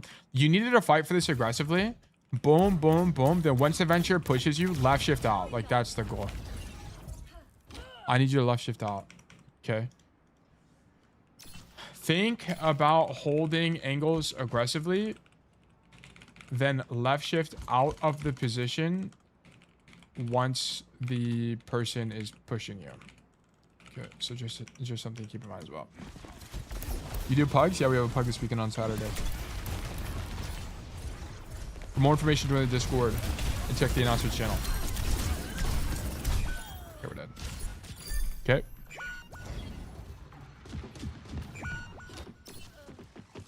Wait for our team. Okay, you knew where the echo was, so that makes sense. Go left. You didn't team check at all here, so that's the only thing to keep in mind. You do it as you make the rotation, which is nice, but you're just on this angle early. Like, look how early you are relative to the rest of your backline. Just something to keep in mind. Not a big issue here, but I like the idea of this, and I love this flank from you. The only thing about this is before you do this dash, before you dash to make the rotation, just do another team check. Just make sure your team is engaging, because for all you know, they might be turning back around, and then make the rotation. Okay, so just something to keep in mind. Like, team checking is always super important in Overwatch, because it just gives you information you need to make the best decision possible, right? So just do one of these, then hit the rotation. Okay. I don't mind this, though. Okay. Then go backline. I actually don't mind this either. I actually like this idea. Go for the Moira. One thing about this is you should be prioritizing range here. Like, just left shift wide and then do this, because then you can back up this way and be safe. Okay, this is the same idea with the left shifts. Yeah, I die here because my team wasn't engaged yet. No, you don't die here because your team wasn't engaged yet. You die here because your distance management is bad. You actually timed well. Look at this. Your monkey's in. Like, he's in. Like, you're maybe slightly too early, but it's fine. Like, I want to point out, even if you were slightly too early, the downside of that would have been mitigated if you just played further away. Like, look. Extra support needed. Look here. Like, you're just moving way too close to these guys. If you're here, they can't even push you from this far away, right? Just throw stickies and shoot them from further. You'll be fine.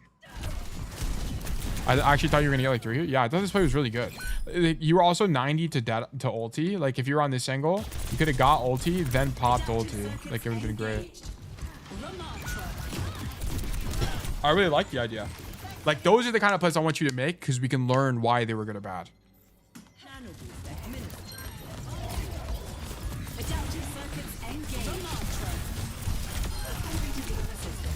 Okay. Sure. Okay. And then get off. You need to get off the cart here. Okay, nice. If you can... Okay, by the way, guys, this is unique to Midtown and a few other maps like Paraiso. At the very beginning here, this cart has an unavoidable animation where you don't need someone on the cart. Like, look at this. The cart is moving and no one is on it. This cart will continue to move until after this door closes. So then once the door closes, you have to stand on the cart. Okay, because no one else is on the cart here, standing on the cart is actually fine. Okay, ideally your mercy's the guy on cart here, or you're on that, but whatever. It happens. So this is fine. Okay, now that your Ana's on cart, we leave. And then we're thinking about this too passively, right? Like, I understand the enemy team is pushing here, but instead of coming down here to mark the enemy team's rotation, you have the capacity to make your own play, so I'd rather you make your own play. So instead of marking them in main, come right side like this, and then look for your own play on backline. And then maybe you go wider, you get aggressive here, something like this.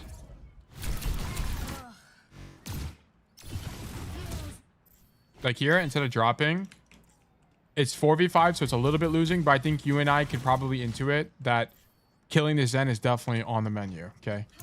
Like this guy could die. Super pressure on their backline. Yeah, it's just like you're thinking too much about reacting to the enemy's play and not enough about making your own play in some of these situations. It's not super common because there are times where you will flank, but I'd rather you lean into the flanking bone more.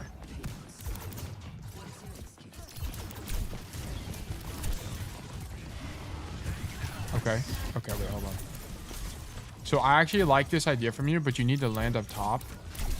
So left shift up top here. You need to land up here, though. You get too scared and you fall off.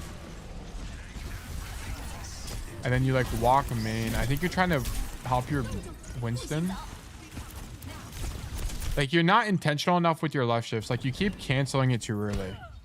Like, you only cancel your left shift, like, if you need to be, like, particularly evasive or there's an easy place for you to rotate to. Like, I need you to, like, you need to be way more intentional with this. Like, you left shift here just to get away from people. Like, you can just hold it and then get to where you need to be. Like, your left shift usage is, like, regularly bad. This needs to be something you work on critically. Like, every game, VOD review your left shift usage. You're consistently ending it too early, messing up your movement or something similar. And it's drastically affecting your Echo gameplay. Like, if there's anything you take away from this VOD review, it's you need to fix this left shift. Like, I need you to left shift to places, and I need you to be more intentional about it. I can't left shift you. I can't left shift you what? I can't coach you on every left shift situation ever. I'm not like an Echo expert, but I can tell you that it's such a big problem because, like, you just don't have plays you need to. Like, you needed to be here because you needed to be able to go backline in this fight and, like, zone backline and shoot people and hit stickies. But we're not in that timeline because, and I can't tell if it's because you didn't want to be up top or if you legitimately just butchered the inputs. I can't tell. And that's what you need to VOD review. Like, you need to go into VOD. Like, here's what you would do, by the way. Let me just show you how you do this. So, like, you would literally stare at the bottom left and you would just skip. You would continuously, or bottom right, and you would just continuously skip until you see dash on cooldown. Then you're going to go to that moment and figure out why. Like, was this a good dash? Yes or no? Was my movement in the dash good or bad? Okay, I need you to do that. Because, like, right now, the way we're dashing is, like, it's okay, but it's, like, it could be way better. We're consistently using it and, like, getting, like, for example, there, you got caught because your left shift was bad. Okay. Okay, your monkey just, like, went in. That's kind of epic. Okay. Help monkey. Ulti. Okay. Like, this ulti is better. It's not ideal. Like, here you're just tank trading. You're not thinking about, like, what I'd rather you do. Left shift on the Zen, pop ulti on the Ram as you're about to die kind of idea. Like, it'd be a little bit insane to do that here, but it's just that kind of idea. The reason it'd be insane here is because you'd have to left shift into their core. There's not, like, a flank to that Zen. Yeah, but Zen is, like, you should be happy that they swapped to that matchup.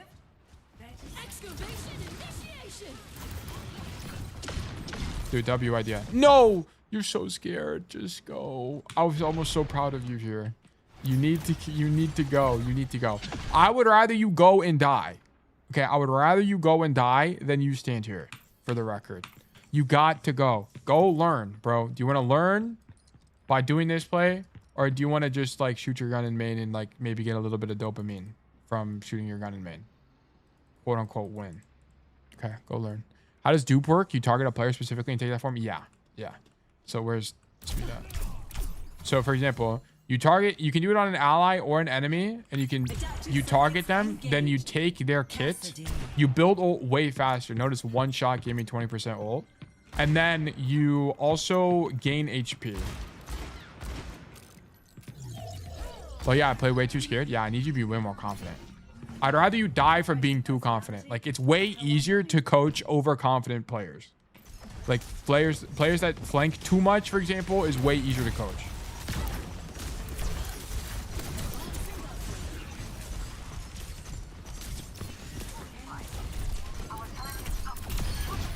Look at that. Look, you just got a kill. Like, this is fantastic. Hitting the YouTube algo? What is hitting the YouTube algo? Today's video? Or a different one of the older videos? Also, welcome vintage. I have one video that has like 30k views right now, which is crazy. It's actually insane. Good kill. Like, the fights you look best is when you go backline and you're confident. I got a video from a couple weeks ago. Oh, really? One of the videos that have done well is like the like title format that does the best is like I coached a platinum player to blank like a top 500. That's like the title that just like gets people to click. You my dog? Oh, thank you for the compliment. Okay, we got to get off the cart. Broccoli, I need you to up your swag. Okay. We got to get going. We got to get active. Okay, I want to see you left shift up top. I want to see you... I don't really care what you... I want to see you flank. I want to see you do something. Okay, don't ride the cart. Echo, like as Echo, riding the cart is... There's going to be like 1 or 2 maps where you have to ride the cart. And that's like Gibraltar, okay? That's a really unique situation where... Because you have to push the cart under like a huge high ground, flex DPSs are generally the people that are tasked with pushing cart. But like, okay, so for example, instead of riding the cart in main here, I want to see you left shift, boom, boom, boom, come up here, control space, right? Because I want to point out, even if you can't make that much out of this space, you stop the enemy team from making, using this space here, right? So the enemy team would no longer be able to stand here. It'd be awkward to stand under you. You can also poke them from the high ground, right? Like it's going to be, like imagine an Echo, like imagine you're this Zen, okay? You are super me, or super meme, whatever the fuck this guy's name is. Imagine you're standing here right now and then this Echo is shooting you with her giant gun. Like, what are you ever going to do? This is going to be greatly impossible to play. Like, you would just have to stand here and shoot and hope you headshot her, right? So then that's just a skill check on that part. I was watching this match later and realized I should have went there. Yeah, we needed a rotation from you. W VOD review though. I needed you to be there because like here you're just zoned in main, right? Like you kind of can't do anything. Like it's like if you're gonna peek main, the angle I'd rather you peek from is this, because I want to point out whenever you peeked main a second ago, here you drop. Well, you shouldn't have dropped. First of all, you should have just stayed up there. But like you peek main here, look how easy it is for the enemy team to zone your team. Like your entire team is on one, maybe 1.5 angle. You know what? I'll give your team 2 angles here. But yeah, I needed it to be 3 angles. I needed it to be. Or even better, not those 3 angles, but this angle, and this angle. Like, how the fuck are they ever going to deal with all of these? That's impossible, right? You needed to be here. Yeah, that's the best play. 2-year videos made me want to play Cass when I never considered him over any other gun DPS. Dude, this is fantastic. Cassie's fun, man. Cassie's just fun because he's so versatile, and because you have so much burst, you can do a lot of stuff. That's cool. Which is why I like him a lot. Easily the most versatile hit scan.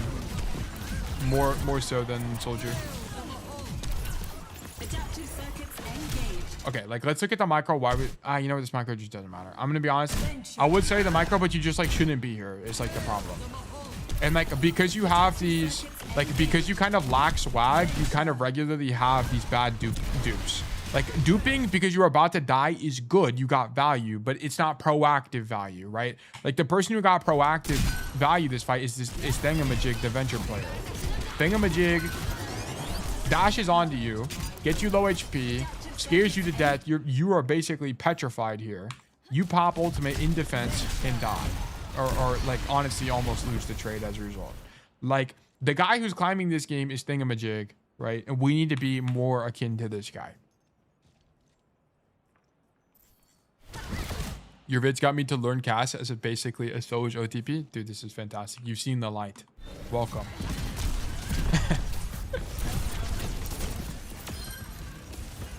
You're dead here. Yeah. Out swag, damn. Yeah, we did, honestly. That should be a rare situation. There should never be a situation where a player has more swag than you. We need to do more. This is awesome. This is great. And you get scared for a good reason because you can't close the distance. So this is good.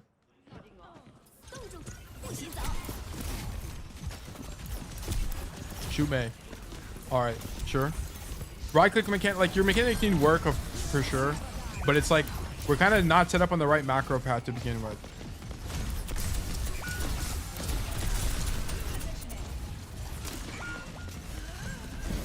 Okay, and we touch.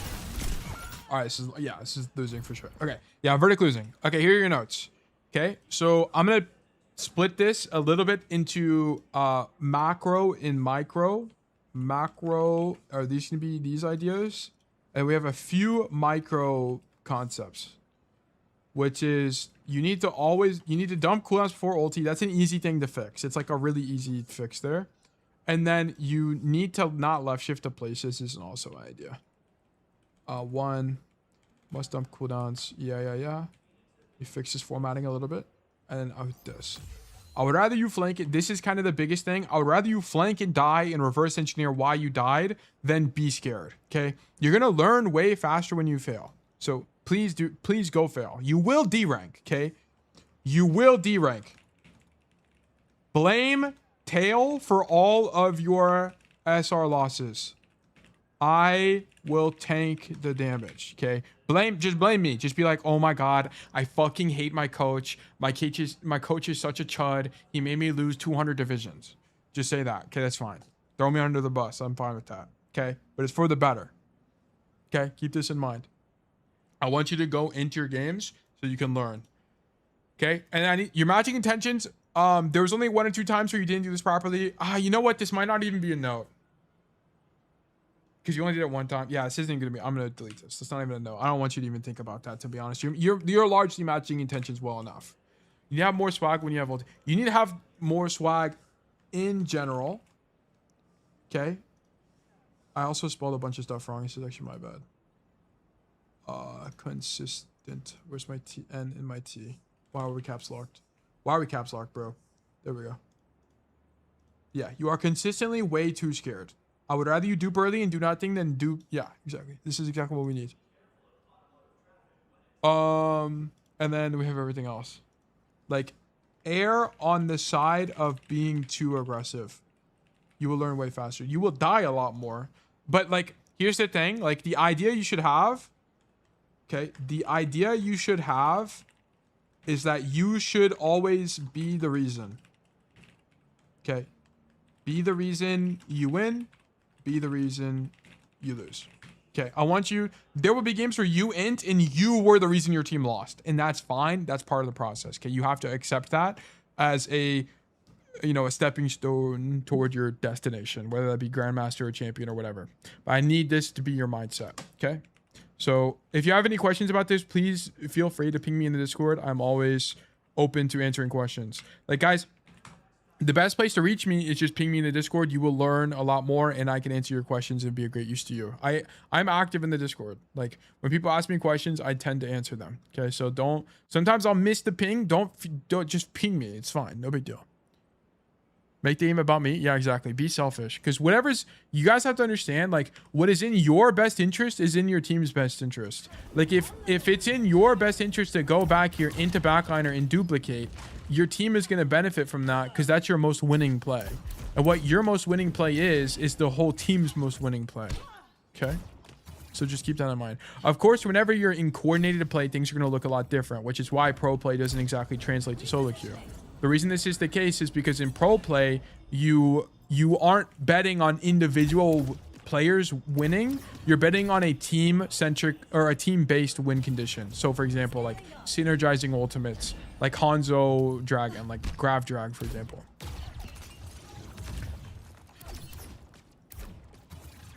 I do the same things in scrims you tell me to do. Are you playing Freya? I mean, in scrims it can be good, right? But at the highest level is what I'm talking about. Like, if you're not playing at the absolute highest level, flanking is probably, like, still viable. But, yeah. Okay, Verdict losing. Thank you for the code. Boom. Thank you so much for lending me your time. Of course, of course, of course. Thank you for being a part of the community. It's a pleasure to have you. Let me know when you're diamond. I think you can hit diamond with these changes alone, by the way. Easily. Easily, I think you can hit diamond. Your plat what? Plat 4?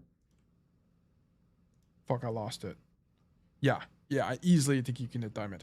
In terms of time horizon, I have no idea. Also, if you haven't started a spreadsheet, highly recommend. You can get the spreadsheet by doing XSpark spreadsheet in the Twitch chat, or if you're on YouTube, you can check the description. Okay, so I highly recommend you start one of those. Okay, let's do one good old resolve. Will do it for you, sir. Fantastic. And then we're gonna do XSpark new raffle for 300. Okay, new raffle is live, guys. If you are here and you'd like to get free coaching from me, please do XSpark enter to enter the raffle for a chance of getting free coaching. Okay, if you're here and you'd like to get coaching in the future, please do !claim. Okay, so if you're unsure with what you need to do !enter if you have a code for today. Do !claim if you have a code for the future. Okay, while we're waiting for this raffle to resolve, I will be running 3 minutes of ads. So that way we do not have ads during the coaching, okay? It's not that I want to, it's because I have to, because Twitch otherwise would make you guys watch ads involuntarily. So we will be right back. Okay, be right back, guys.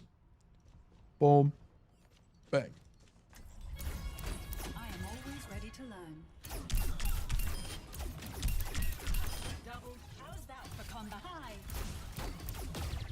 Yeah, I kind of want to play Echo now.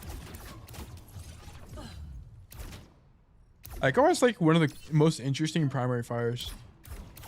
You know what I think is like, I think it's kind of interesting that Echo doesn't have like a really big player base. Like, I feel like Echo wasn't as interesting to people as like Shion. I don't really know why. I feel like Echo, maybe it's because like Echo isn't as edgy and as Shion. Like, people really like the deep, dark, interesting lore heroes. Like Shion. I like his character design, but I feel like Echo's character design is good. It's just that she's more like optimistic. Like, I feel like people think the grungier heroes are more interesting than the optimistic heroes. Play Echo so all the Echo mains flock to your screen. Yeah, I would be like, I don't even know what elo I would be. I'd probably be like low GM if I played Echo. I'd definitely not be champ on this hero. She has no personality design wise. She definitely does though. Oh, design wise, but that's like the point though. Like, the point is that she's a clean slate. The point is that she could be anybody. Like, that's the idea. And that's why she's interesting. I think she's an interesting kid. I think she's an interesting kid, yeah. Well, stream title, you're the best at X character to bait the one tricks to come to teach you. Yeah. Oh, yeah. So they'll be like, you're actually doing XYZ wrong. You should be doing ABC. And I'll be like, W comps. Wait, that's actually W. Wait, that's actually a good idea. I mean, it's kind of scummy, but it'd be really interesting. That's a good point, but like, it's not appealing to most people because of that. Yeah, exactly. Yeah, I agree. I think it's like people, and that's what I was kind of saying. It's like people like the grungier ideas. Like Sigma is kind of like a relatively boring kit, at least compared to Echo. And he's like a fan favorite hero because he's just like got cool, like his idea is cool. Like Ram, same thing. Like, I think like it's not just like the kid, it's also like their design. Like, people just like the grungier designs. But also, like, I feel like Freya is a grungier design and she's not a very popular hero. So I mean, maybe this is the antithesis of what I was saying. Sigma has aura. This one, like, yeah, like some heroes just got aura. Like Sierra, I am one of the few Sierra enjoyers that exist. When Cassidy is banned, I play Sierra because I actually really enjoy her kit. But people just don't like this hero. Man, I just wish you could use the drone as you're casting it. It'd be so much more badass. I hate Sierra's melee animation. Yeah, it feels a bit weird. That is true.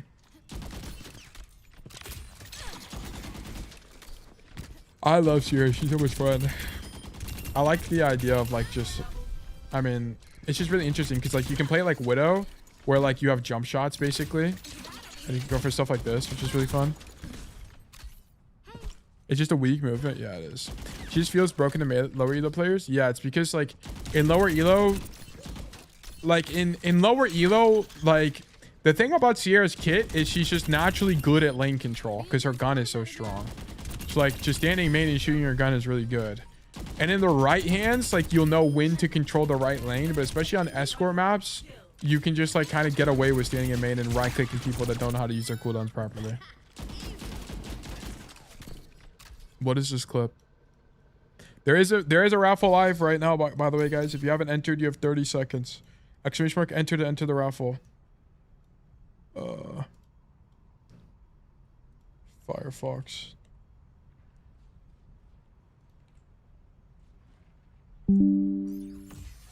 No thanks. Oh, that is okay. My coach is such a chud. He made me lose 200 division. Oh yeah. Dude, that was a good take.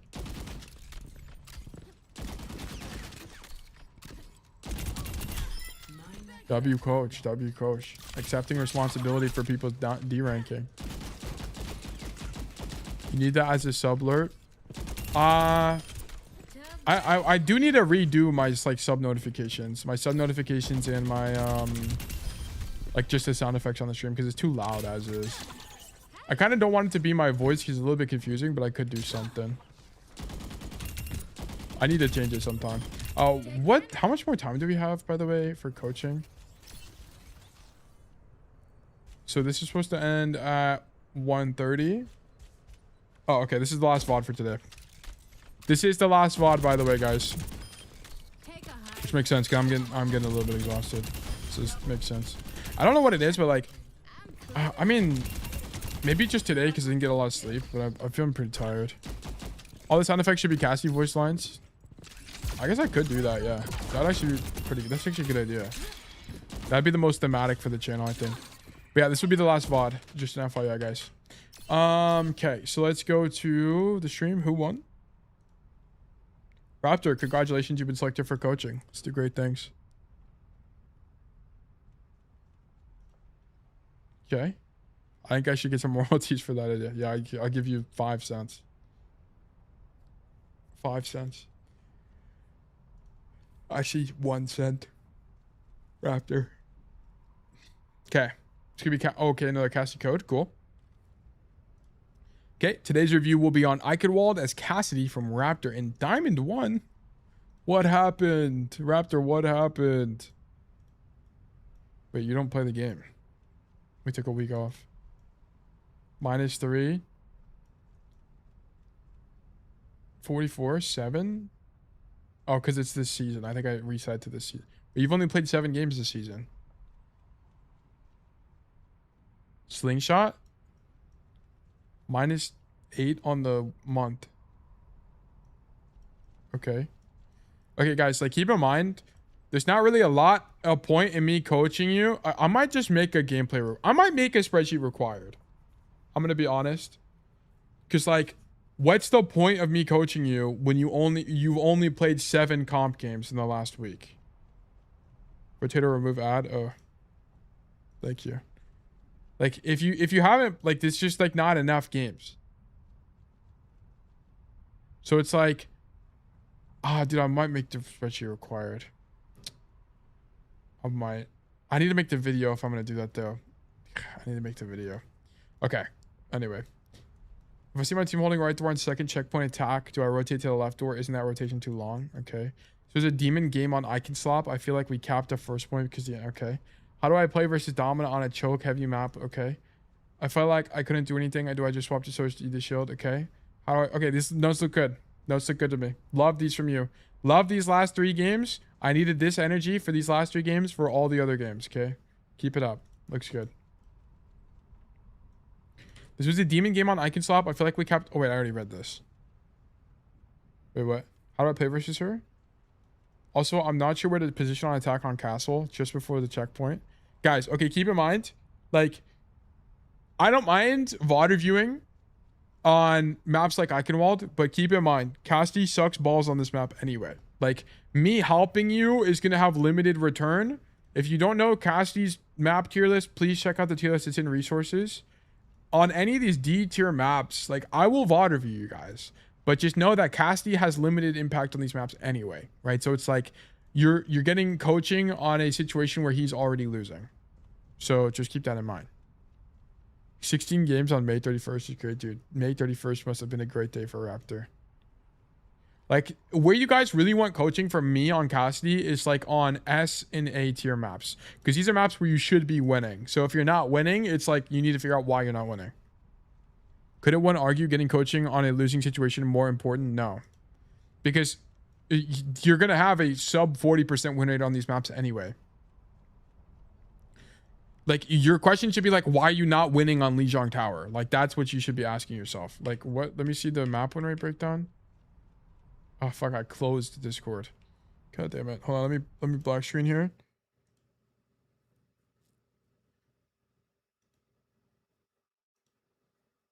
He might be losing, but you turn him less losing. No, but you guys are thinking on, like, in terms of, like, big numbers. Like, here's the thing. How often are you really playing Eichenwalde compared to Lijiang Tower? Like, you're going to be playing, you guys have to understand there's like 30 plus maps in the game, but you don't play every map evenly. You play certain maps more.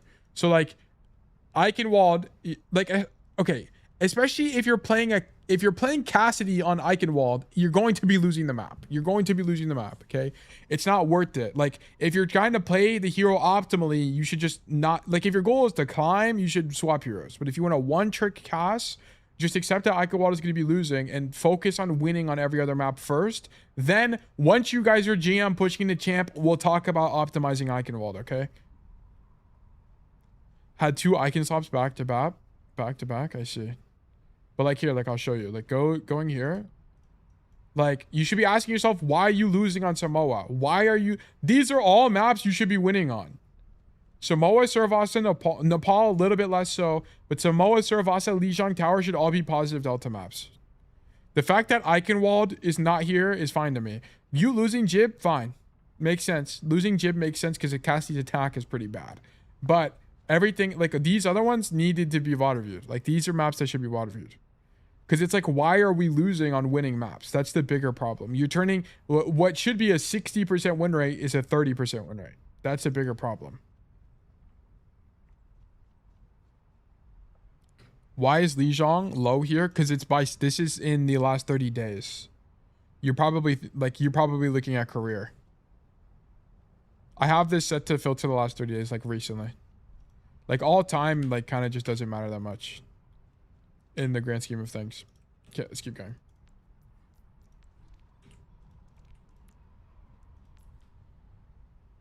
I can't win first point attack and Jib, bro. Yeah, because Cass sucks on first point attack. He's really bad. It's not. It's really hard to win the first fight if they play proper heroes. Like if they play a dive hero and any hit scan that outranges you, you kind of just lose. Weather report. Lots of sun. Okay, let me open up Eichenwalde here.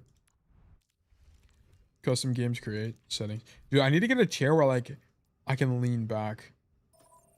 Like my chair can kind of lean back, but it's not very far. And the nice thing is I have my microphone on an arm, so I'm like, my body is at like a 115-degree angle right now. It's really nice. I feel like I have immense back support. Bro, a chair that leans back is so good, dude. That's what I've been said. It's actually so nice. It's like I unlock a new part of me. I have a 25% win rate on Midtown. Is that bad? That's pretty bad, but your sample size, keep in mind, like, you'll never have a statistically significant sample size. Like, if your win rate's 25, that's a, what, you played 4 times.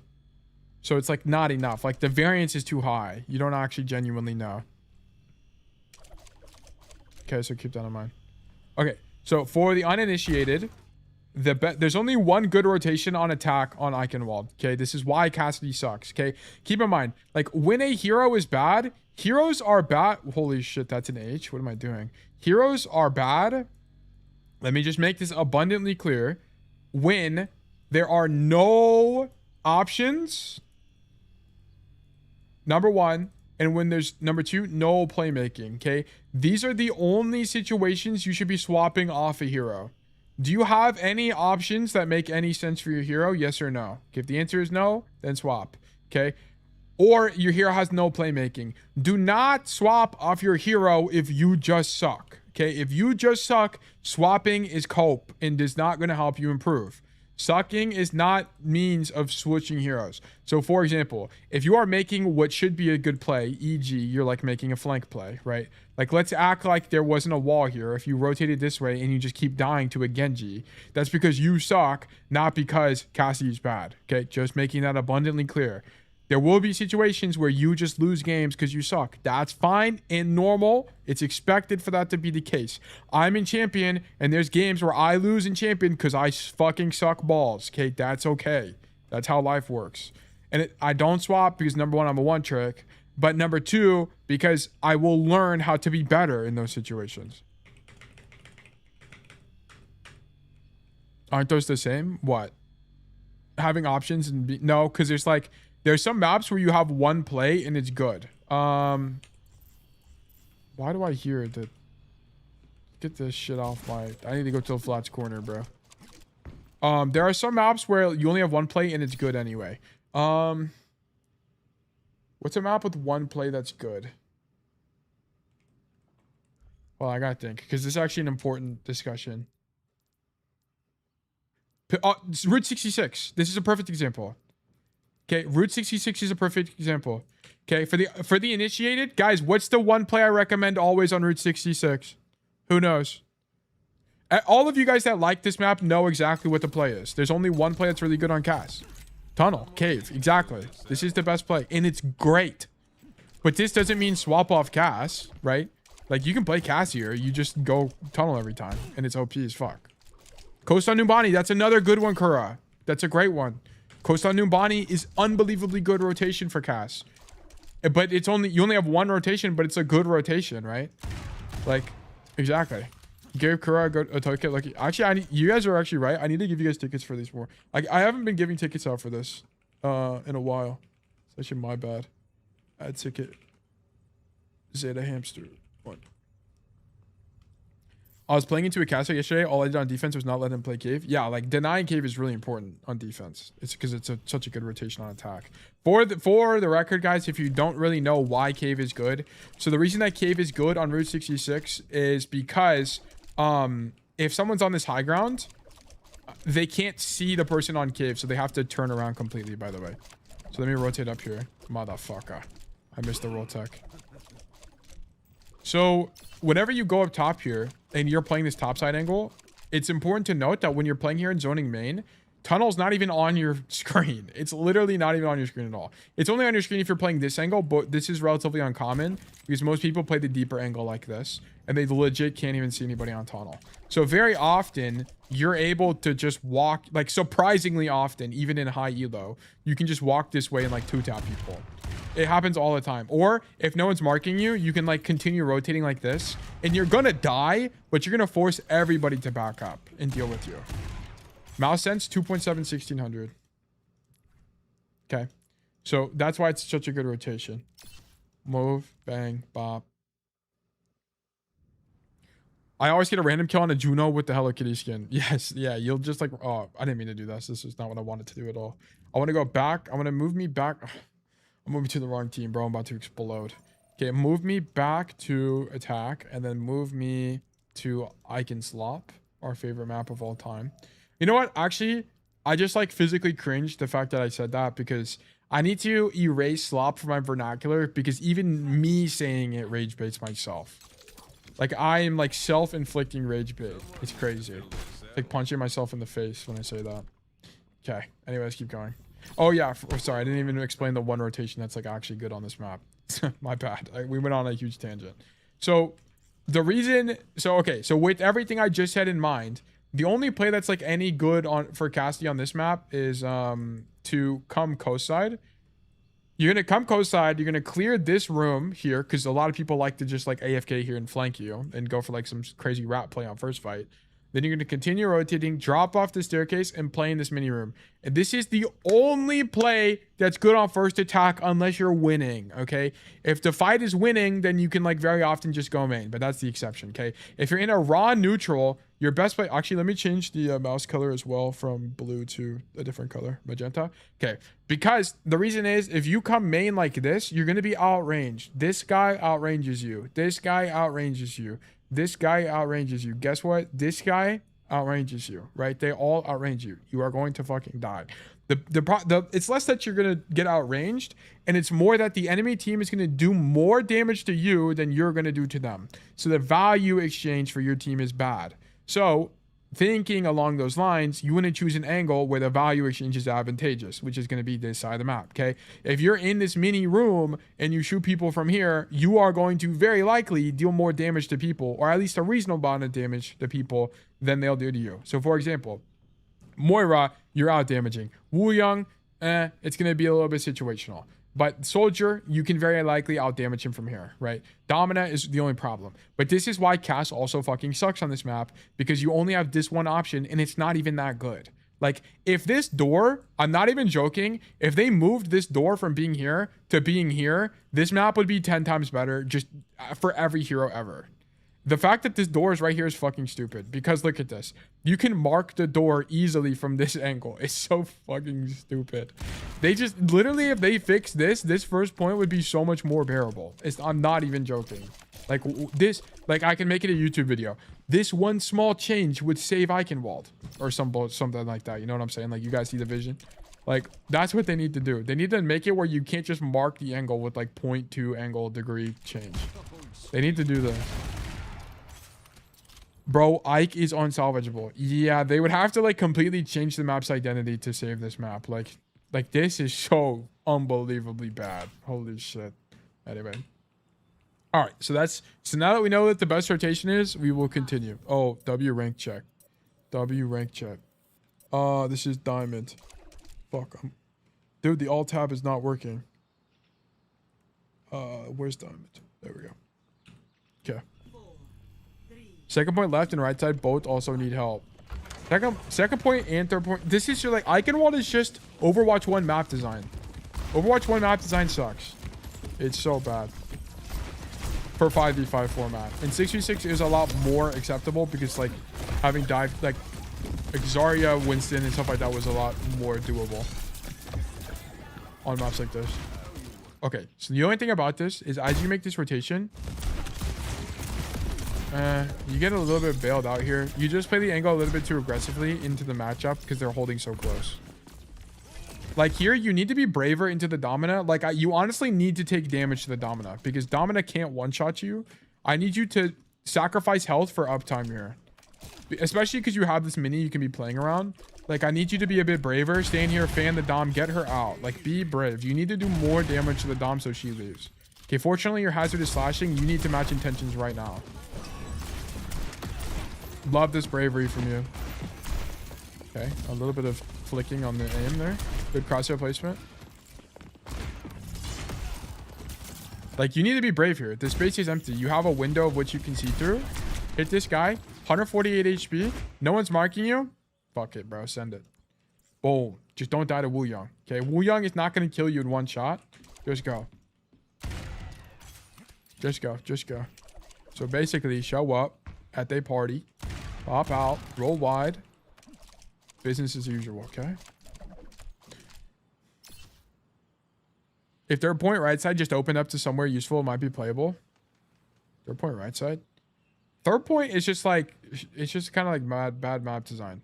Like this door, you need to be able to like make this flank from like here or something. Or it's like, I mean, this flank isn't really that bad. It's just like, it's just a long rotation. Like it's actually fine. This isn't really the problem. Like the problem is more like this corner is impossible to break. Like it's really difficult to cap here. And also getting held here sucks balls. Like it's more like this that needs to be fixed, if anything. Like there needs to be like another door here because it would also help on the retake as well. Like this map just sucks balls. This map is so bad. Third point dungeon, I despair. Yeah, exactly. Good kill. Don't roll away though. You're not under pressure. stand here, shoot this guy, bang, Shadow Realm, stand there. Like, why are we leaving the angle? Like, now you're rotating to get marked by the Dom. Like, you need to go wider. Like, your whole idea of this fight should have been to go wide, open up a flank on backline, force SZA Fire K. Maybe, I don't know. It could be something else. Force that guy out of the angle, right? Like, we need this rotation from you. Where's my bravery at? This is especially doable knowing that the enemy Dom is on this side of the map. She's been there the whole time. Like, continue your rotation. End up here. Who is marking you? Wooyoung? Okay, you win that duel, okay? We're goated. We win those duels. Bang! With W kill. Now, the Dom is not here, so you can rotate to this side. This is fine. But unfortunately, you get one shot by the OP hero. How much HP do you have when you do this? Yeah, I'm gonna be honest. This hero is just OP. What the hell? Like, she doesn't even... The problem I have with this cooldown is you don't even need the headshot. Like, you don't even need the headshot and you just kill people. It's OP. They need to nerf this cooldown. It's like, you should not be able to do this much damage from that far away. It's so unfair. It's unfair, actually. Like, how can you hear it? Yeah, it also doesn't make a sound here. So there's not even like a way to dodge it. It's not like Zen Orb where you can at least hear it, right? Like, you can't... It's not even loud. Like, there's no way to... Like, it's so stupid. Like, this death is whatever to me because there's no counterplay. It should slow you at least? Yeah, there needs to be something. Like, the slow would be really brutal, I'm going to be honest. I feel like... it really kind of... It would feel really bad for Shion players. It needs to do less damage or have less range. Or, like, have more spread. One of the two. It's literally one of the two. Or a louder noise. A louder noise would be great, but the devs don't like balancing based on noise. For whatever reason. Zenyatta and Sigma are the exact fucking reasons. They just give them fucking footsteps, please. You shouldn't be going for this roll tech, by the way. This roll tech sucks here. And I know it's cool, and like you feel like Batman whenever you like go for this kind of roll tech. But the reason this play sucks is because you have to think about it from the enemy's POV anyway, right? Like they're gonna be walking back from spawn. I mean, if you're walking back from spawn, what are you doing? You're going to castle. So they're going to see you as you do it, and you're just going to, like, jump scare them and die. I like skin against for Cass. I do, too. I like the Longhorn skin, but I just don't have it. If I had the Longhorn skin, it'd probably be my main skin, to be honest. JLo Ren. First of all, good to see you. And second of all, thank you for the Prime subscription. I appreciate that. Welcome to Bug Nation. Sorry, I had to sit up in my chair. I'm tired of laying down or leaning back. Okay, so you do the roll tech. I get it first try, by the way, because I'm the GOAT. Yep, first of all. I always make them first try. Anyway, they're going to be walking this way anyway, right? They're going to see you as you do this. So then they're going to be standing here and just be like, oh, what the fuck, a cast? And then you're dead. Like, it's over. It's game over. I figured out why I crouch so much on Shion. I mishear her footsteps for the enemies because it's so loud. Oh, I see. Well, great awareness from you. This is fantastic. But yeah, like, this Wooyoung is here. I mean, playing 4 castle is great, by the way. For the record, guys, whenever you win the fight and you have space, you need to make one of 2 plays. Okay, there's one play that I like more. Play number 1, walk into castle. Okay, not my preferred play, but it's still good. Because you control castle here, and once you're in castle, it's pretty easy to control the room as long as you're not getting pushed by tank. If you're getting pushed by tank, it's really difficult to do anything. But if you're not getting pushed by tank, you can make the GOAT rotation, which is you come left side, boom, walk up the staircase, you stand here, you go AFK, you wait for your team to push the cart, and for them to get complacent, and then you pop out at their party. And then it's game over. It's so free. This rotation is so goated. Add this to your playbook if you don't do it already. Really good. Yeah, go left castle. Yeah. If you have empty space, don't get baited by that. Walk this way. Because here's the problem. Like, it's going to be impossible to clear you here. It's impossible to clear you. Because, like, they would have had to consciously know you were here. But if they weren't here to begin with, they don't know. They don't have the information.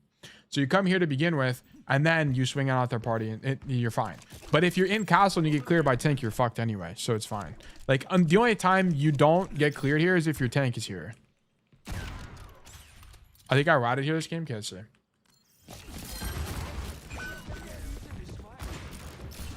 Okay. Yeah, but I need you to stage there because you wouldn't have gotten cleared. Like, they would have no information of you being there. All right, back to meetings. All right, goodbye, Sketchy. Well, how does it not convert? What happened?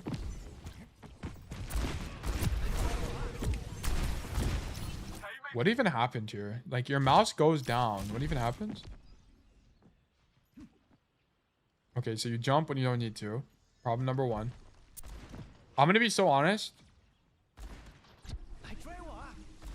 Jumping actually fucked you here because it forces you to move your crosshair more than you should, and then you miss a potential headshot. If you hit a headshot, would he have died? No, he would not have died. You would need to hit 2 more shots there. Okay.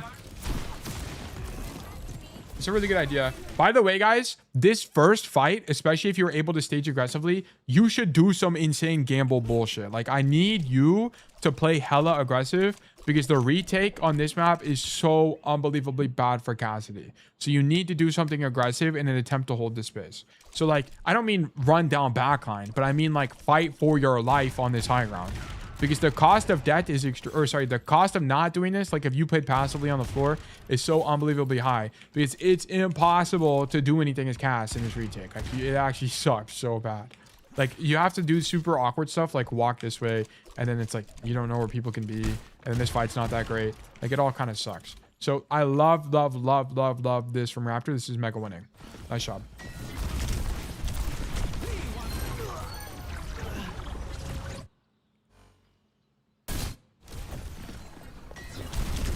I just don't think you realized she was pushing you.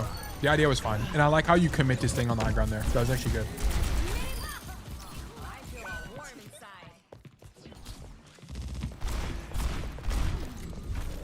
Me on Cass. Imagine how good this game would be if they removed Havana's circuit icon and Paraiso. You know what? I actually think they're a necessary evil because now the devs can't say, what if we made a 1-lane map? Because now they made one and they realize it sucks. So I'm kind of glad they made it. So we hopefully never get one like that ever again. What if we made a map with egregious high grounds? That's inaccessible to half the roster. Okay, great. Now you made Paraiso. Please never make Paraiso ever again. Thank you. We are dead. The only thing about this is you jump. I want to point out you jump wide, which sends you wider than you want to be really. And then now you have a longer rotation back. You also walk forward here, and it gets you killed. If you didn't jump and you didn't walk forward, you would have lived against the Orisa because you'd been able to drop and grab the Mega. Never mind, the Mega is down anyway. But at least the intention would have been better. We just got Neon Junction. What do you mean? Okay, I actually played it. I'm like 1 in 4 on Neon Junction right now. I can't crack the code. I'm sorry, guys. I can't crack the code yet. I am not winning on that map.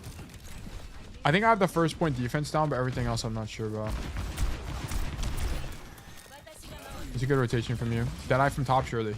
Deadeye. Dude, please use your ulti. Bro, use your ulti. Use it. Use your ulti. Talk here. Then it's going to let your hazard go in. Like, the reason your hazard can't go... Like, how is hazard supposed to go in right now? Like, there's 200 people everywhere. That's why he can't do anything. So use your ulti so your hazard can go in and do something with less pressure. And then in the mid fight, you can swing wide and kill people. I'm aura farming also Jav. Just talk, bro. Talk. Yeah, just talk. Pop ulti, boom, tuck here. They're going to throw Jav because they always throw Jav. They literally always throw Jav. Then you go wide.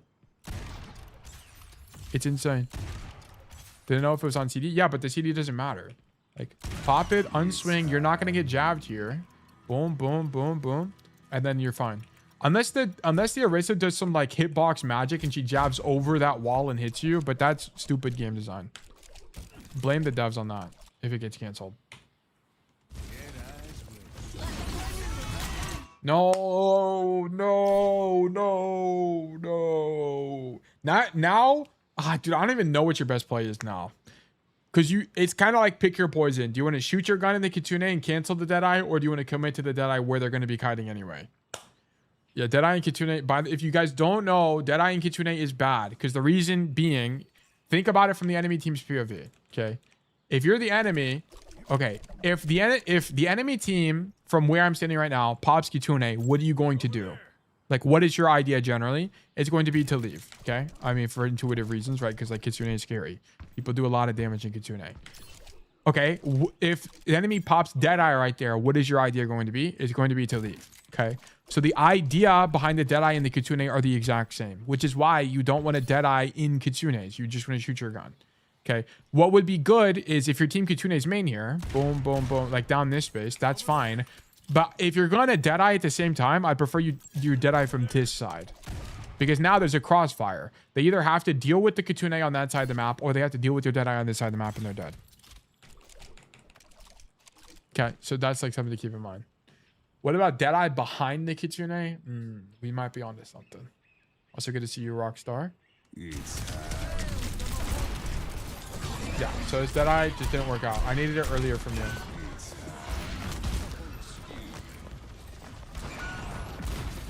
And your whole team is dead. Yeah. Like, once you Deadeye there, you honestly needed to cancel and just shoot your gun. Like, Deadeye and Kitsune is really bad. It's really bad. Because you don't even get the upside of the Kitsune. Like, you don't even shoot your gun. Like, if you could somehow Deadeye and shoot your gun at the same time, it would be fine. But you can't. Okay, this rotation's fine. You almost had Deadeye again, which is really nice. Okay. Deadeye? Go left and Deadeye? Your team is here. Why are we so scared? Don't get healing, guys. You need to stop doing this. You have to stop doing this. Don't come back and get healing. You're out of the fight for like an extra 10 seconds because you come back and get healing. Get out of combat healing. Stand here. Get out of combat healing. It's fine because you need to be here. You need to be here. Because now you're going to be late. Like, you needed to be here to pop Deadeye. Like, I needed you to not get out of combat healing. Imagine your hazard slash in and now you've been out of position. Okay, fortunately, your hazard is rational. But it's like, you don't even get... Do you even get healing here anyway? No, you don't even get healing. So what was the point of backing up? And they also don't have heroes that can come clear you. Like, they're not playing Diva or, like, Hazard. Like, if they're playing a dive tank, I'd be more... more sympathetic of you backing up here. But that's not the case.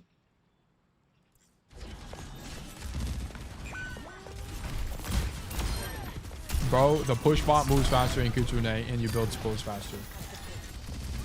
Zeta, they need to make you a game dev. I've been said this. Zeta, when you get instated as a game dev, can you please give Cassidy 500 HP and make his bullets have triple the hitbox? And then let me know your bank account information. Okay. I'm gonna be honest, there's not really a lot of great plays here. Cass sucks balls here. Like, we shouldn't be on the cart, first of all. So you leave the cart, which is good. And you kind of need to, like, pick an idea. The ideas are, on this point, either you can, like, rat in this corner and wait for people to walk past you and then beat them to death. Or you can stand here and do this, the same idea. Here is, like, fine as well. You can, like, poke the walk up and then rotate back into castle for castle control and, like, deny this space. Sorry. It's all right. It's not the greatest. It's all right. But yeah.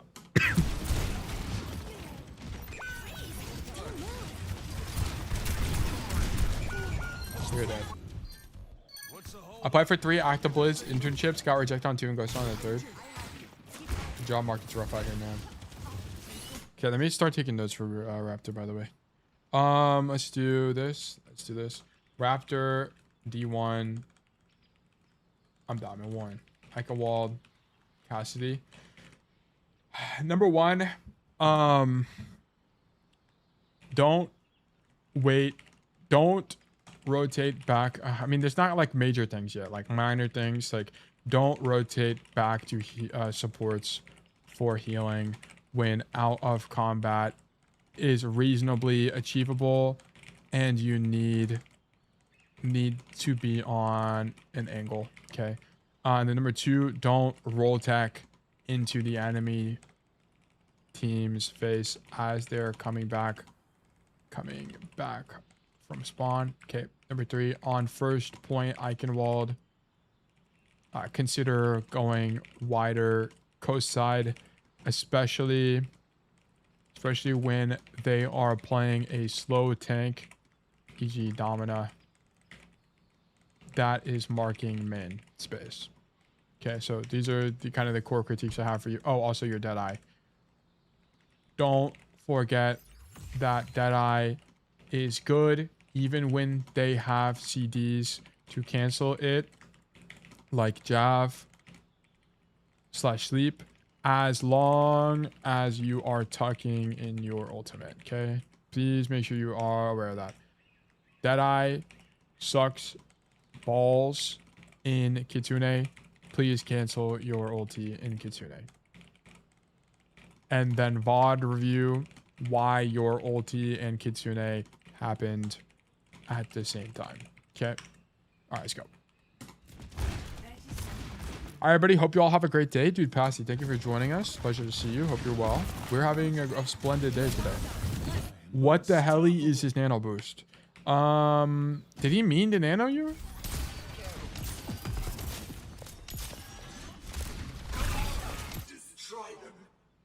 Did he mean it? I can't even tell.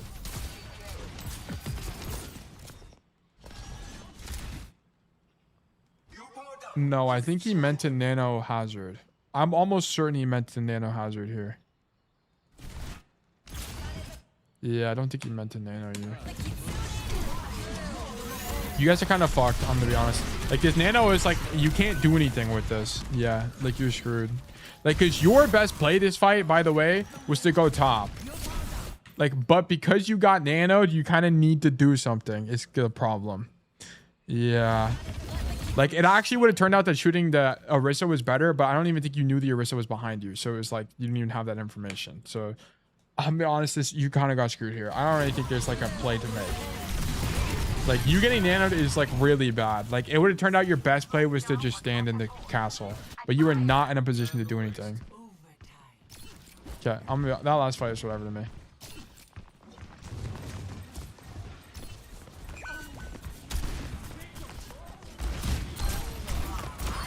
W kill.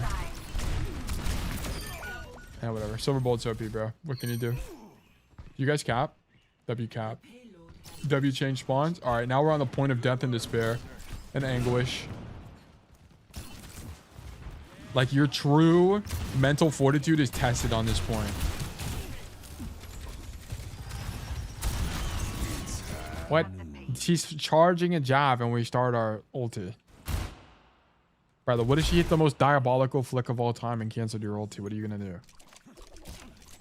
Just wait till it's over and then pop your ulti.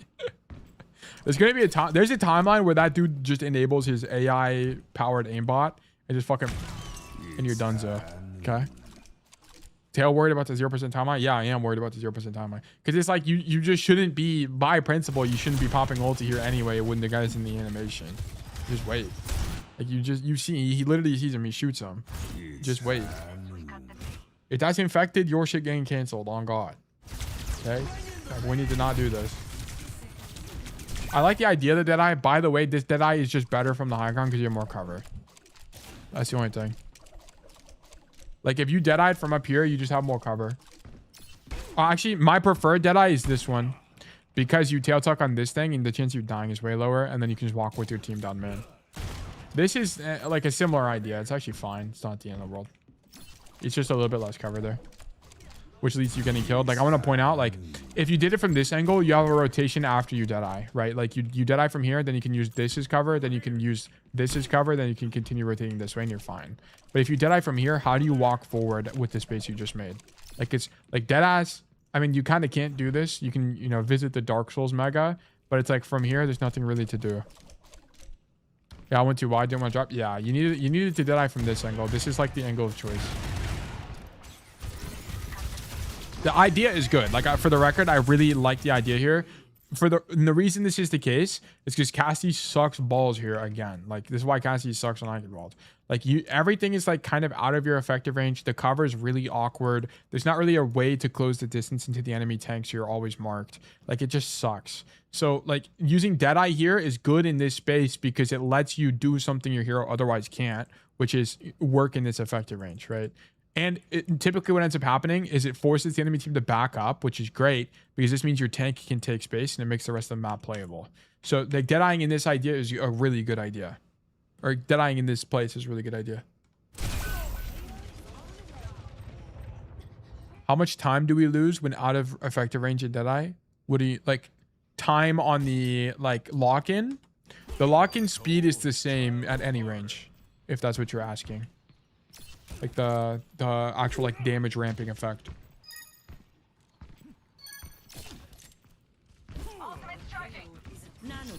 Okay. That Deadeye from you was good other than the position of which you did it from. Is this a long code? Kind of. Okay. Ready for battle. Okay, this is the optimal angle on the defense for the record, and the reason why, I mean, it's going to be a little bit contingent on what your ally DPS is doing. So like, for example, in this situation, our ally Mei is playing the main angle, so it's actually better for us to be on this side angle.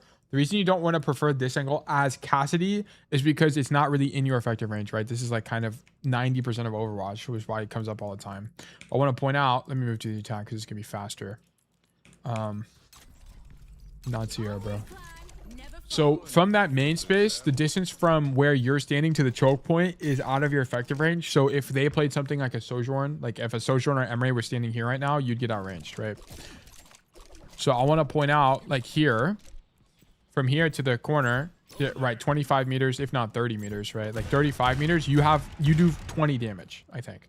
You do 21 damage from here to there. You do nothing.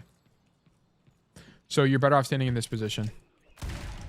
Oh, really? So if he's 5 meters away to lock on us, yeah, it's the same at any distance. Yeah, you could be an infinite distance away and it's the same charge time. Okay, you never play mini room? No. So the reason I don't play in the mini room is because the rotation out of this position is long. Okay, so you have to rotate through here and you can get caught and die. You will get caught here and die a lot, especially if you have to play a fast tank and you're too slow in making the rotation. Like the margin for error is just way too high in this position for it to be worth it. Like this is largely the same benefit at minimal cost, right? The risk reward is way more in your favor here. Like, what do you genuinely benefit from being here? Like, sometimes popping out up top to catch backliners is good, but it's relatively rare and it's matchup dependent. So you don't want to start in a position that's matchup dependent is kind of the idea. Like, because they could play Monkey, they could play Diva, they could play Hazard, and all of those heroes just insta-kill you on the high ground, okay? Even heroes like Ram. Like, a Ram could walk forward and beat you to death in this mini-room, and you can't really do anything. And also, the cost of your death is way higher than the cost of an attacker's death. So even if you go 1-to-1, it's bad for your team. No, and the reason this is the case, look at defender spawn is here. Look at this walk. Okay? The attacker spawn is here. Look at their walk. Right, I mean, you can very clearly see that the attacker walk back is a lot lower or a lot less than the defender walk back. So you're going to incur a time penalty. And that's the problem. Like, it's just not worth it to die. Like, so you shouldn't be incurring a risk here on the defense. Just play this safe angle. Okay, shoot a wrist on the head. We get railed. Okay, so the only thing about this is when you see Social with rail, you need to play cover. Like here. Like there, I would be rolling because you're just out of your effective range. But that's fine, sure. Ask for healing, sure. Our wall is too early. They're going to start walking here. Yeah. Okay, bad wall from our Mei. Your Hazard is dead. I need you to give space. You need to be giving space right now. And you need to be going to the high ground. It's too late. Like, this reaction from you is too late. You needed to rotate earlier. It had to be immediately when your Hazard died. You should be thinking, holy shit, that guy threw the game. And then you need, well, first of all, your Mei made the greatest mistake, but that's fine. Like, you needed to continue rotating, come up top here, play this space, because your Hazard is going to come back and you'll have one fight for the retake. So you need to go. So marking bridge is our job, but not from up close. Yeah. So for example, like if you're playing this angle and someone comes up top, yeah, just shoot them from here. Like you can mark them from this space. It's fine. Unless they're playing like the inside corner here of the door frame, you can mark them. You can also mark people this way. Just keep in mind, if you're getting fought, your idea is to roll backwards into like the coast side. Grab the mini, and then you can play the backside of the point from here, right? But yeah, you want to be denying this lane typically on cast because all of it's in your effective range. But our idea should be once our hazard is dead, leave, rotate this way, come up the staircase, right? And then play this space, because even if you can't win this fight, that's fine. You can still rotate to the second point from here. And a lot of people forget this door, like this lane exists. Make sure you know about that hallway. Very important. So we rotate too late here. And then you get jabbed, which forces you to need healing, which forces you to not be able to make the rotation you need. Like now you're stuck on the floor and you're just going to demand everything and die. Yeah, we're dead. Okay. So first point wasn't your fault, for the record. Your hazard threw. Your hazard and your May made a bunch of mistakes. I mean, you also could have done better. Actually, I'm curious. I'm actually curious because you needed healing because you took damage to the Soj rail. I wonder if that caused your tank to be lower HP, which caused him to die. Like, I wonder if it was a butterfly effect kind of operation. So here, look at this. Oh my gosh. Actually, it might actually be. Look. So your Kiriko heals you, and in the time that the Kiriko is healing you, Deep Wings is engaging. So he's not getting pocket from the Kiri. Then the Kiri is not in an angle to help the team stay up. So your hazard loses his armor. So he takes more damage and he dies. You know what? This is actually your fault. Funny enough, this is actually your fault that the hazard died. I want to point that out. And it all stemmed from the fact that you ate a Sojourn rail to the dome. This threw first point. Believe it or not. Interesting. And this is what you guys need to do sometimes. It's like in your VOD review, sometimes these small mistakes cause like butterfly effect fight losses. Because we took damage to a fight we shouldn't have taken anyway, right? We're out of our effective range against the Sojourn. You shouldn't be taking this fight. We demand healing, and because we demand healing, our tank can't get healing, so then we lose the fight. Somehow my coach finds a way to not blame teammates. Dude, sometimes you gotta reverse engineer the losses sometimes. Yeah. So that's why you lost that fight. It's because you took damage you didn't need to. Because then your Kiri can't Suzu the hazard because she's not looking at the hazard. So that's your fault. Like if you just didn't take damage there, she would have never needed to heal you. You would have been fine. And you guys could have held that. And that's what I'm saying. Like, and this is why like people like to blame teammates a lot. There are sometimes genuinely when it is your teammate's fault. Like for example, like it could be that your hazard is getting pocketed by the Kiri and still slashed in and died. But it's like you can't do anything about those situations. But there's some situations like this where you could have prevented it, and it's worth investigating. No, Raptor lost the fight because Deep Wings didn't team check. I mean, that's low-key true, yeah. But it's like we can't control that, right? We could maximize Deep Wings' odds of surviving if we just didn't take damage, right?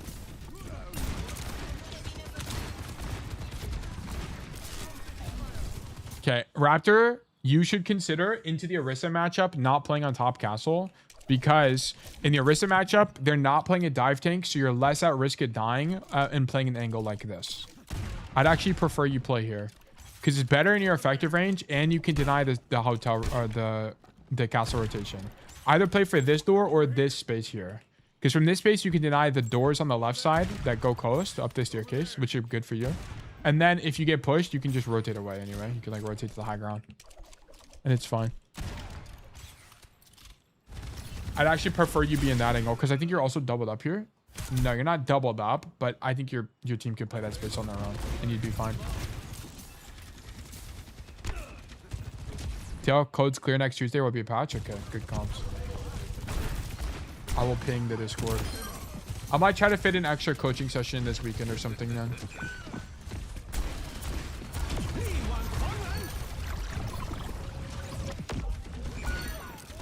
Okay, I mean, it's not really much to do.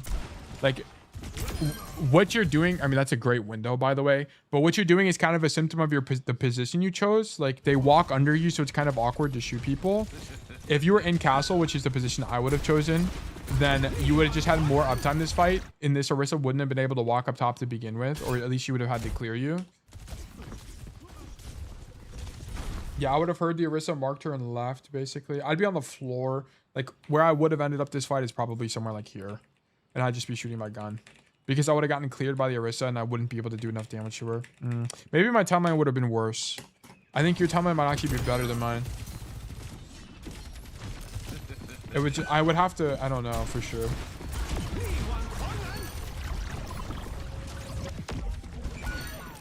Okay.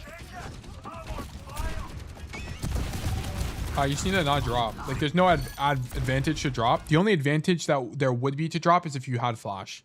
But you used flash here and you missed. Oh, you did have flash here as you're dropping. I just don't think you realize the Orisa is here. I'm gonna be honest, I just wouldn't drop anyway. Like, you kind of need to just stand on the higher ground because the risk of dying is just too high. Like, everything you can do to this Wu Young, you could just do from the high ground, basically. Like, do you have Bang Bang? Yeah, you do have Bang Bang.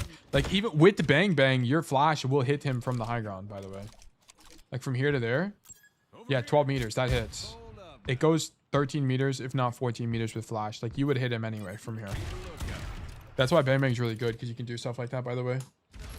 That's otherwise not possible.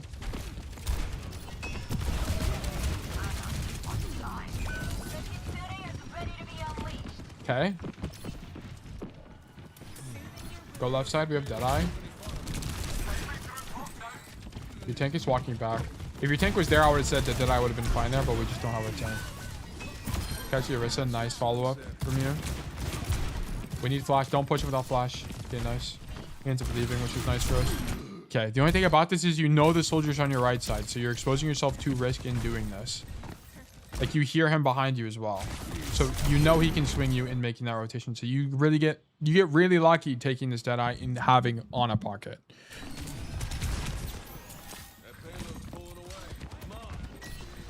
Okay. Shoot soldier. Shoot soldier. Okay. I love you denying this rotation from him. That's really strong from you. I would not rotate away from... It's okay. It's okay to rotate here. The only problem is, like, if you rotate to this side of the map, here's the problem. So the Orisa takes this space here. Oh, I keep accidentally doing that. The Orisa takes this space here. Let me actually move to magenta, not blue, by the way. There we go. So Orisa takes this space here for the third time. And then now that she's here, you can't walk back to your team or else you're going to be in point blank range to your Orisa or the Orisa. So you have to make this rotation. So basically by rotating to this side of the map, you're now stuck, right? Now you're stuck on this side, which can be fine. Like, you can cut off rotations from this high ground. You can flank backline if you want. There are ideas like that. But I would argue that maybe being on this right side is slightly better here because you can deny the rotation from the soldier to come up the stairs, which is something he wants to do. And then, maybe it's worse. Because then, like, if you get pushed out by the Orisa, let's say we don't clear her, you have to drop, and it's really awkward to live because you have no cover. So it would just be contingent on her taking 1 billion damage or dying. I'm unsure. My hunch is actually being on this side is better. I think being on your side of the map is fine here. Yeah, because precisely for this kind of idea, like, I think this idea is great. You need to be way more aggressive in backline, though.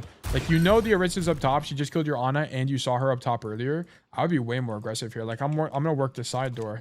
Like, instead of doing this play, I'm doing this play. Like, get active. And if you take damage, you can roll backwards and walk into the room and grab Mega. Be really good. Really good. This is too passive. Yeah, like, you need to be marking the soldier in the Soj. Like, the Soj was slid on you, but you win these. Flash fan just kills her. You win that. As long as you don't take a helix to the face, that whole fight, you would have been fine. Because now you're going to be in this position and you're outranged. Like, you do have the high ground advantage, but it's still losing. Like, at least you could have won if you're on the angle. Here, you can't win. And now you're rat. Okay, cool. The only problem with this rat is we don't have Deadeye.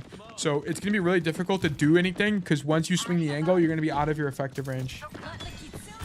Like, here you need to drop. Like, you're so far out of your effective range, you actually need to drop in this position and push the Wu Yang. Like, let me just show you.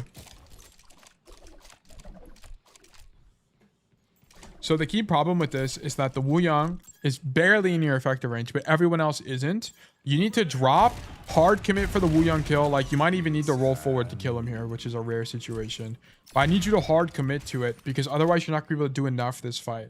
Like, if you had Deadeye, you could get away with standing on top the whole time because you can use it to extend your range, basically. And you're actually, like, a huge kill threat to the enemy team.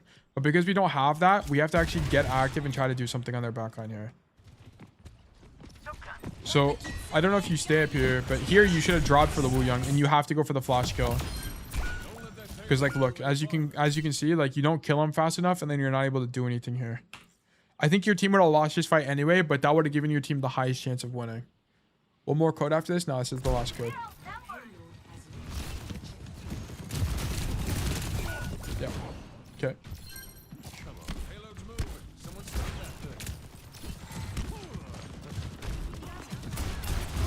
Shoot Orisa. Shoot Soldier. Okay. Good kill. Okay, you're the only ultimate on the allied team. Get active, bro. You kind of can't anymore. Okay, if you ever get a clean team wipe, by the way, on this map, make sure that you have this play in your playbook, which is you come to the castle and you rat up here. Or like even if you can, like you can even rat above their spawn and go for like crazy dead eyes. Like down main like this. Or like dead eye from here. Like make sure that's in your playbook because it's very strong for Cassidy. Especially when your team has no ultimates or like you're the only ultimate or something. Especially if you like you need to do it when there's a clear team wipe, by the way. Or a clean team wipe. Because otherwise you can get spotted in making the rotation. Like if the soldier knows you're there or this Mizuki knows you're there, it's way less strong. Like you have to do it when they for sure don't know you're there. You got a clip of that? I don't think I do, no. I've done it plenty of times before, but not recorded this. This is a really good idea. I'm actually a huge fan of this. Because otherwise, what's the alternative, right? The alternative is that you don't go for some kind of play like this. And then your team brawls in this space. I mean, it's okay. Like, it's all right. It's not the end of the world either. I think this is good, though. I would much prefer this than playing passively. But you had the wrong idea here. Number one, you're late. You needed to do something earlier. Like, well, okay. So you're late given what I think the better play is. So I think the better play is to, in this position, instead of going... the door is shut. Fuck me, dude. So instead of rotating from this staircase back this way, I actually want you to continue wrapping into their spawn and come out of this door. So you would come out of this door and you'd pop dead eye or shoot them or something. Like, I think that would be stronger. Because the problem is you're way too close to the enemy team now. Like, you're close to the Wuyang. You could have maintained your effective range from back here, right? And then it would be more awkward, but I think the chance you killing the Wuyang is higher because there's no cover between you and the Wuyang and you're catching him by surprise. So I think the conversion rate of that play is just better. Dead-eye to kill the soldier. I actually don't care about that Dead-eye shirt. Looks good to me. Desperation. Dead-eye to kill him. No big deal. He was also half HP, so the chance of converting is higher. Okay, so now your team is going to have ultimates. You have Blizzard, Kitsune, and Nano, so you just play for the neutral. You don't have to do anything crazy, right? Like, the only reason I thought that route was good is because the only ultimate they had was Dead-eye. I think his Blizz got canceled, unfortunately. What even happened to Denzel Dog here?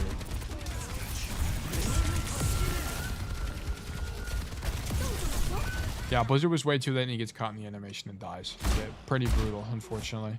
Could you have done anything here at all?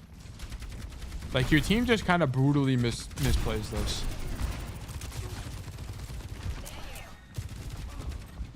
I think the only thing to mention here is, like, you're way too worried about zoning these people. Like, you have to understand, zoning people in this choke is only important if your team is holding the main space. Like, look at this.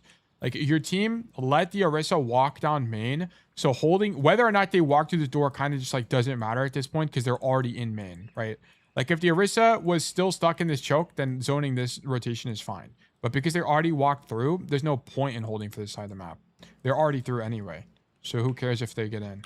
Like, what you needed to be doing here is, instead of worrying so much about zoning this door, you needed to shoot the Orisa in her face as she's taking space, because otherwise you can't, like, it's difficult to hold this angle. So you kind of make the wrong decision here. The Orisa should have taken way more damage and had her cooldowns forced earlier, which might have saved the Mei. I'm not sure. It was difficult to know.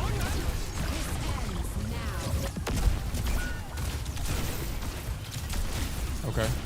Bad roll from you. You need to not roll toward this guy at all. That's what gets you killed. Okay. Good angle from you. Love this angle. I want to point out that, okay, every single time you guys roll out on Eichenwalde as Cass here, actually is most DPS. I don't want to see you going left, especially when you have someone left already. But the problem with going left is there's no continued rotation on this left side of the map. Like, once you're here as a defender, where do you go? Like, there's nowhere to go besides shoot your gun. So the nice thing is Eichenwalde has an option, which is you, instead of coming out the other door, which is behind the camera right now, and instead you go this way, you actually have options. You can come to this high ground, and there's also a door here, and you can also continue rotating. There's another door. There's 3 doors here. This one, and this one. So you can come out of any of them, and there's a mini here, and there's a mega on this side, right? This mega exists. Not a lot of people remember this, but this is here too. So you have, and there's a mini, right? There's a bunch of health packs you can be using on this side of the map. So this is a really good rotation to be making out of spawn.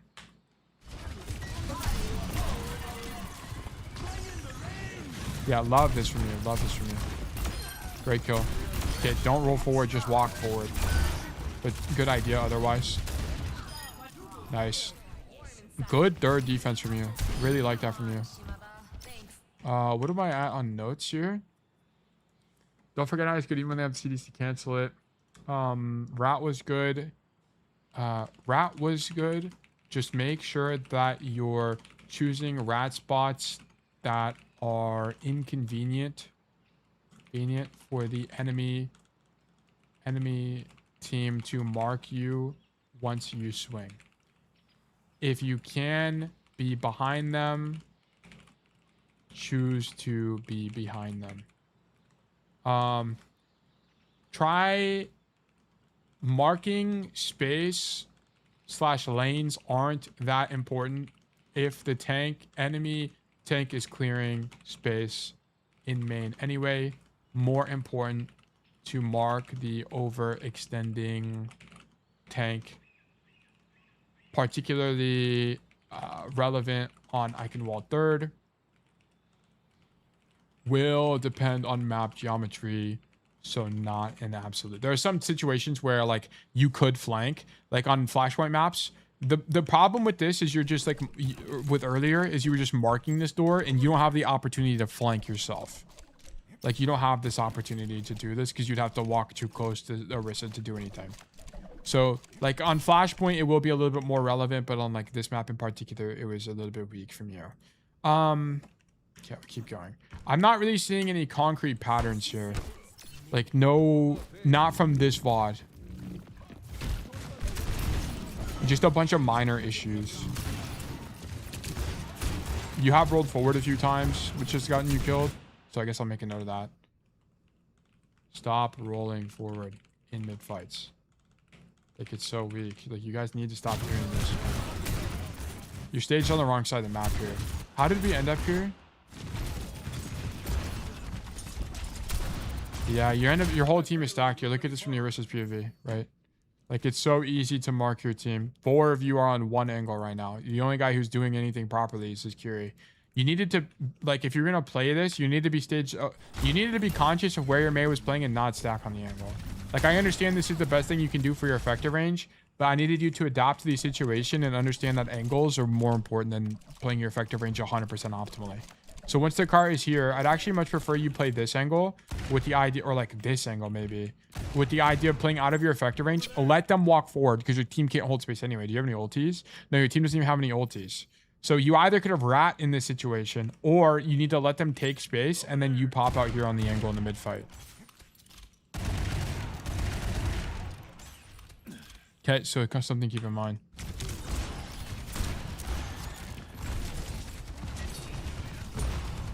Yeah, because now you're stuck on this angle and there's no rotation.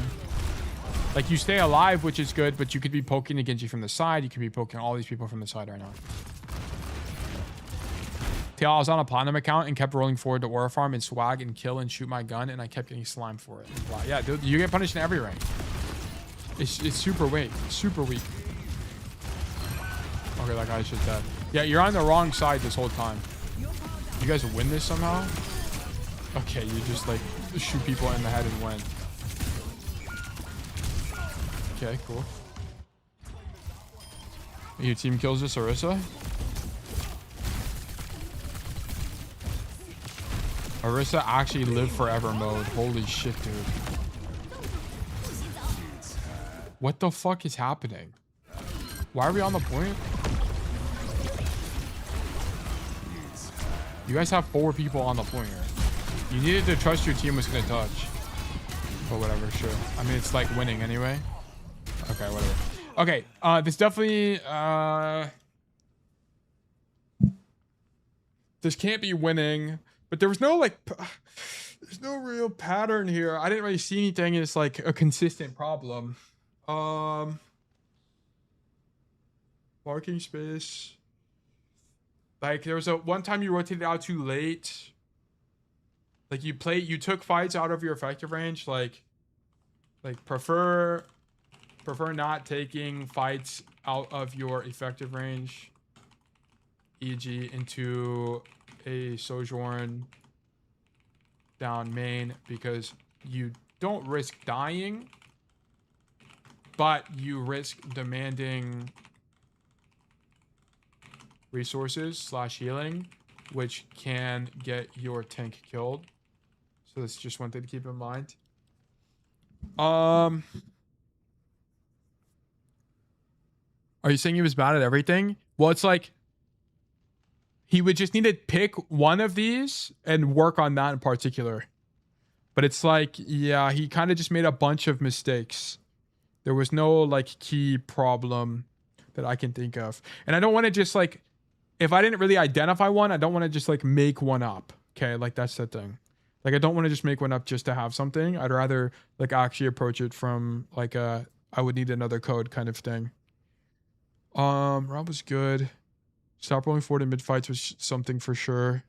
Like we chose too wide of angles. Like whenever we were looking for Deadeyes, like when looking for Deadeyes, think about how you personally can follow up with the space you're creating. So prefer to choose Deadeyes based on map geometry / cover. This will vary per map. Okay. Like on third point Eichenwalde, there's a reason like that one Deadeye on the higher ground is optimal, because it gives you rotation. He's diamond, so yeah, don't expect perfect. Well, it's like, okay, like, well, it's not really about rank, because Igor, aka Igor, what's your in-game name? I forgot. But he's a champion player, and he had a pattern issue, right? Like there's some players that have pattern issues, and there's some players like when a specific game where they don't have pattern issue. Pre-train, yeah. We coached pre-train the other day, which 2 days ago, and he's a champion Cassidy, and he was rolling forward regularly, like rolling way too aggressively. So that was a pattern problem. But like here, there was like a bunch of different mistakes. There's like he made one separate mistake a bunch of times essentially. Like it wasn't like a concrete thing. So like if I was Raptor, I would just pick one of them. Like whatever sounds the most interesting to work on to you, Raptor is what I would work on from this coaching session. So I don't have anything in particular from here, unfortunately. So I'm sorry I couldn't be of great use to you. How do I play versus Domina on a choke heavy map with bad rotations? This is like, how do I play against Sigma on Circuit Royale? You can't, which is why Eichenwalde sucks. This is why Circuit Royale sucks. Like the best thing you can do is shoot your gun. Like that's it. And your fourth point, what do you mean by tucking in your ultimate? I'll show you in a second. At Raptor. Okay. Thank you for the code, Raptor. Verdict losing. I hope that was at least to some degree helpful. Okay, tucking. Let me show you. Let me show you what tucking means. Okay, that was the last coaching code for today. By the way, we're not doing any more coaching today. We will just be doing pro analysis, and then we'll be playing Silksong. Tucking is a concept that you need to use in Deadeye. It's a very important concept, okay? So if you guys don't know anything about Deadeye hygiene, make sure you are familiar with bad 3C. It's something that comes up a lot. I do not have a guide yet, so that's my apologies, but it's a concept that I invented with the community a long time ago. And it tells you not when to use your Deadeye, but how to use your Deadeye, okay? So the first idea is blind, okay? Make sure you're not blindly swinging your Deadeye like this. Like here, I noticed I didn't see the robots, so that's a blind Deadeye before I used it. So what you want to do is you want to see the enemies before you use it, so you have visual confirmation of their position before you pop ulti, okay? It's just good hygiene. It will help your Deadeyes be more consistent. Number two, you want to prefer being on a good angle away from your team. So for example, if your team is in this main space here, prefer being on an angle like this. There will be some situations where this is not appropriate, particularly if you're looking to walk down main and you want to use the Deadeye as pressure so your tank takes less damage. That's fine, okay? just prefer being on angles because a lot more of the time you will get more value in doing so. Okay, next thing is going to be D for distance. You want to prefer having distance from the enemy team. I think you and I could probably intuit that popping Deadeye from here to the Malga doesn't really make that much sense. But popping Deadeye from here to the Malga makes a lot more sense. And I think the reason is pretty intuitive, right? Being close to people means you are more likely to die to them. Deadeye does give you some damage resistance, but it does not make you invincible. Okay, just keep that in mind. And also the damage resistance from Deadeye is not permanent. It decays. It decays over 5 seconds. So you will lose it after the instant burst. So just keep that in mind. Okay, so that's D. The first C is going to be cover, and this is where tucking comes in. You want to Deadeye from cover. I do not want to see you guys standing in main and popping Deadeye. It's very rare for these kind of situations to make sense. Notice there's no cover around me at all as I'm using my ultimate. Where you do want to use Deadeye is around corners, because from corners, you can do a concept called tucking, which is like this. Notice I'm not charging my ring, but I am incurring the pressure from Deadeye itself. If you're this Malga, you're still going to be scared of this Deadeye because the threat of the damage is what's important, not actually doing the damage. This is more prevalent in higher elo, but it applies everywhere, where a lot of the time, where people mistake Deadeye is they think they have to kill people with the ultimate. That's not where Deadeye is good. Where Deadeye is good is in pressure. You apply a lot of pressure. You're basically doing imaginary damage to the enemy team and forcing them to give up space. And why is space important in Overwatch? Because Overwatch is not a game about space, or it's not a game about kills. It's a game about space control. Okay, so using concepts like tail tucking maximizes the reward, aka creating pressure, while minimizing the risk. Right? I'm at no risk when I'm behind cover like this. And this is precisely why this perk, even the odds, fucking sucks balls, because you never want to be using Deadeye in the open anyway, because you should just be using it from cover. Okay? So that's why you should never be picking the Deadeye perk, because you should just be ulting from cover anyway. It's like better hygiene. You can get the upside of the Deadeye perk from just playing the game properly. Anyway, so that's the first C. The second C is going to be cooldowns. Make sure you're tracking enemy cooldowns that can cancel your ultimate. Okay, so these are going to be things like Javelin. These are going to be things like Sleep Dart. These are going to be things like Immortality Field. These are going to be things like Defense Matrix, right? All of these are cooldowns from on the enemy team that can mitigate your ulti. So you want to prefer waiting for the enemy team to use those resources before you pop your ulti to make your ulti more lethal. Okay, so keep that in mind. And then the last C is cancel. You have been blessed with the ability to cancel your ultimate. If you judge that your ultimate sucks, cancel it, bro. There's no problem. I cancel ultis all the time. I think I cancel an ultimate like 1 in every 2 or 3 games. It's not all the time, but it's common. Very common. Very, very, very, very common. You will just cancel ultis. Okay. Because using Deadeye is hard. It's a hard to use ulti. Because it's difficult to get correct, right? There's a lot of situations that you'll misjudge as being a good opportunity to pop Deadeye. And then you will just kind of be left out in the open. So you'll have to cancel it or else you just die. Okay? So keep that in mind. I gotta do that more often and follow bad 3C. Yeah, I guarantee you if you follow bad 3C, you will find immense success. Yeah. Deadeye's not a bad ultimate. It's just that people don't know how to use it. Okay. All right, with that being said, I'm going to run 3 minutes of ads real quick, and then we're going to do pro analysis. We're going to study a pro for about an hour or so. We're going to be looking at a support. So if there's any kind of pro you want me to analyze, it doesn't have to be an OTP. I know it says OTP on the calendar, but we've done OTP multiple times this week. So I kind of just want to do any kind of analysis here.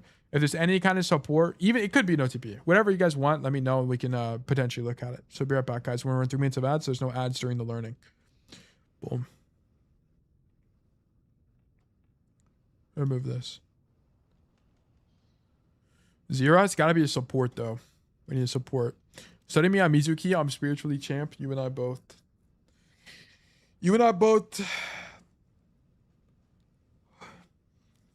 I'm spiritually top 1 on every role, every rank. That's my computer, not yours, by the way. Hopefully it doesn't make that sound forever. I'm thinking I'd like to look at some Kiri or Mizuki today. And I want to look at some support though, for sure. So I'm thinking Kiriko We can just kind of pick a flex DPS and watch them. Kiri, yeah, I mean, it'd be fine. It'd actually be interesting to look at a code where someone swaps so we can try to intuit why someone would swap a hero. On support, it's generally a little bit more obvious when and why people swap and what to. Because support has like cooldowns that cancel specific things or counter specific things. DPS, it's a little bit less obvious. Like when you swap between Ashe and Sojourn is a little bit less obvious than something like a Cassidy to a Tracer, right? Study the sauce boss on Zenyatta. Who is that? Is he champion on Zen? The only Zen player I know that's high reload is Crazy Guitar Man. The rank 1 Zen? Really? It's not Crazy Guitar Man? Or is this a meme? Are we looking for pros on OTPs? Landon on Curious Grizzly? The only thing is, does Landon stream? Because it'd have to be a pro, like a literal pro VOD, which we could do. Like we could watch pro play Curie. Yeah, it'd actually be fine. Pro play Curie would probably be fine.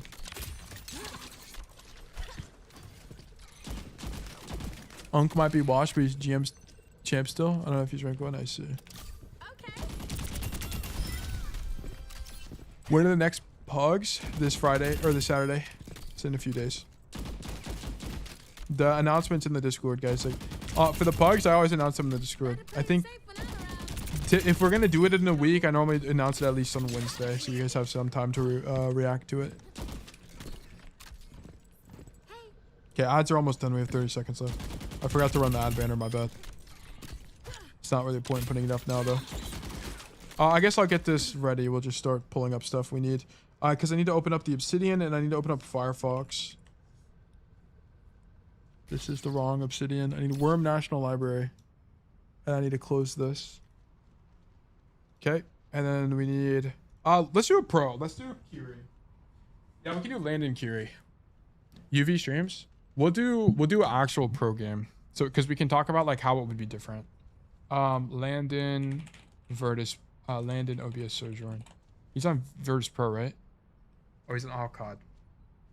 Wait, no, he's on VP now. Didn't he change teams? Yeah, he's on VP now. You guys want BAP actually? I think that'd be kind of cool. You guys want BAP?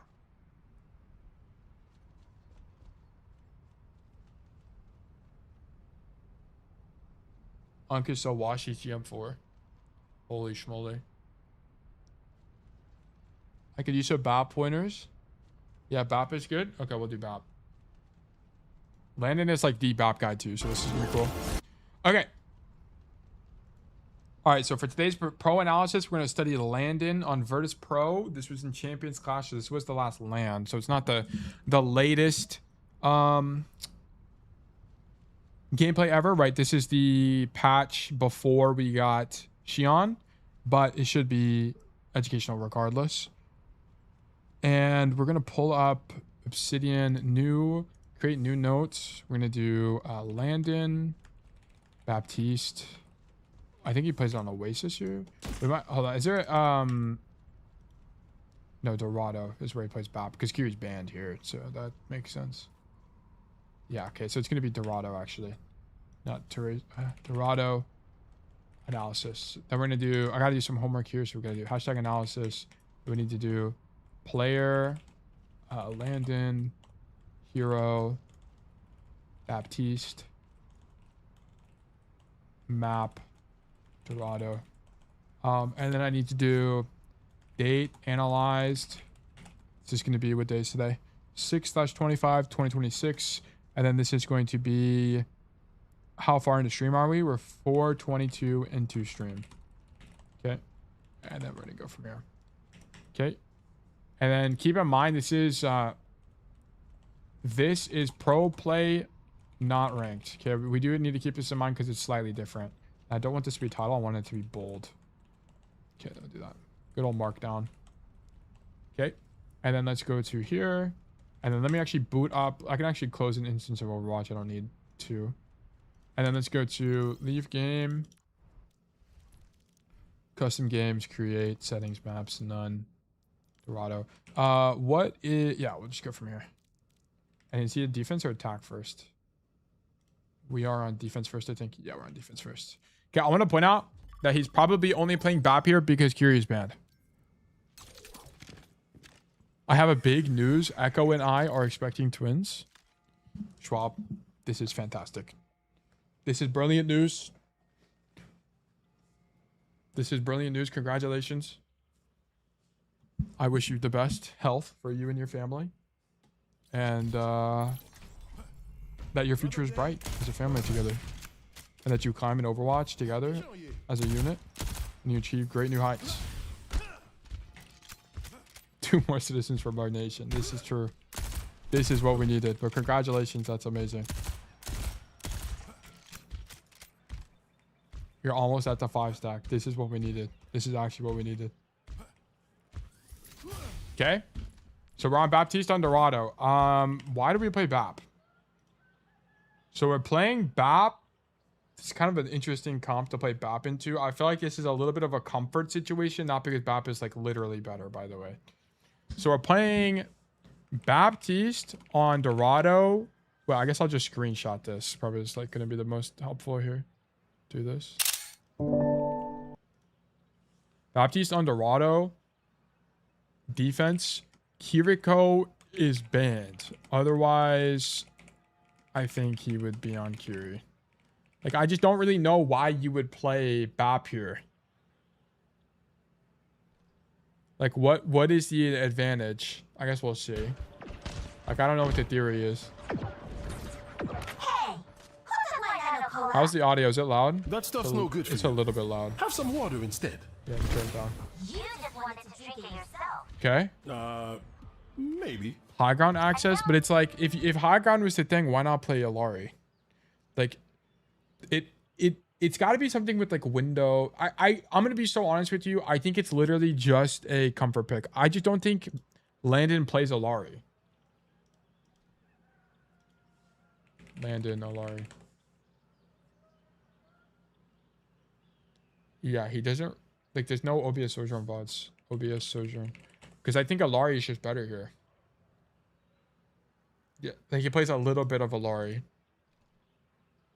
Why does he play Alari over BAP, for example, I guess is the question. Like, we play Alari on Nepal. No, we play Alari on Champali. Oh, because they banned Baptiste. Yeah, but Lucio Alari doesn't sound that well of a backline comp. Are they playing Lucio? Yeah, but how is Lucio BAP a good backline comp? It's the thing. Like, I don't see how Lucio BAP is good either. Like, what makes more sense is BAP Brig makes more sense to me than Lucio BAP. But maybe I'm wrong. But, like, you're also playing it with, like, I just don't kind of, like... Because just, like, think about it. Like, if you're playing BAP here, like, how the fuck do you heal people? What the fuck? Let me up the high ground, bro. We'll have to see. Like, I legit don't know. So I'm, like, actually learning. Like, my neuroplasticity is at an all-time high here. Back to lurk more work stuff? No problem at all. Yeah, because of Lucio, you can't play Alari, right? They're playing Alari Jetpack Cat. There. I mean, they can play Jetpack Cat here. I don't know why Jetpack Cat would be bad on Dorado. I feel like Jetpack Cat would actually be pretty good. I don't know. We'll have to investigate. But he does play some Alari, but it was BAP was broken, and that's why, or BAP was banned, and that's why he played Alari, and then he swapped to Curie. Also, Alari is pretty good on Shambali. I think Alari's pretty good on Dorado, though. Attackers incoming. Okay, we play on the main space. A little bit loud still. I want to be relatively quiet. And then we just pump out healing. Like, one thing he's not doing is he's not peeking main. Like, I think a lot of players would be peeking main here. Where even is Kevster?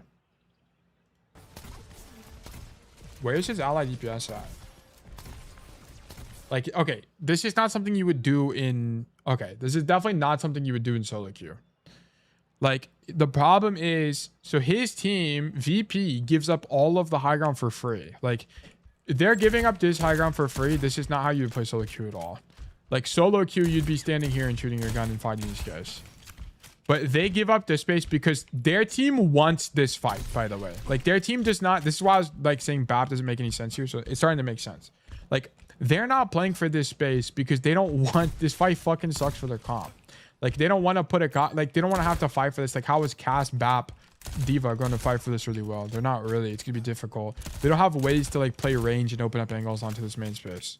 So I'm pretty sure they're just giving up this space because it sucks for their team comp, and they're just gonna play to hold for this. This is something you do in pro play. This is not something you do in ranked, which is like you give up a lot of map space to play for your team's advantage, which is like playing like for this a given strategy. Also, this space is uniquely bad for the enemy team comp. Like Widowmaker is not as like useful in this space. Like I wouldn't be surprised if we see Chronic swap. I think it's very likely that Chronic swaps here off Widow, but we'll see. Because like Winston also is not as good into this space. You want more of like a brawl tank because it's just so flat. So they're playing into the enemy team's comp well and into their strengths well. So I think it's kind of the core idea here. So I'll take a note of this. Like, I think, given the idea is to play BAP, giving up first point makes sense for VP, or giving up first space, first half space makes sense given enemy team comp, dive plus Widow, and allied team comp, namely BAP. Okay. So, like, I think this makes sense to hold for the main shark. I mean, they might not actually do what I said. They might actually rotate the high. We'll see. No, they do. Yeah, they just give up all that main space. Like, in solo QE, you would have been fighting for all of that. Okay. Like, very defensive map, by the way. It's, like, mostly healing. Hasn't used a single cooldown yet. And we're actually not even fighting this Genji, which I think is interesting. Like, not even shooting the Genji on the angle. I don't really know why you would do that. Like, doesn't shoot this Genji at all, just chooses to ignore him. I don't really know what the idea is. Like, why not shoot the Genji? Is it like an opportunity cost thing? Doesn't mark Genji on angle, instead chooses to LOS him and support team. Like, it's pretty defensive here. But it's like, if you're going to do this, why play BAP?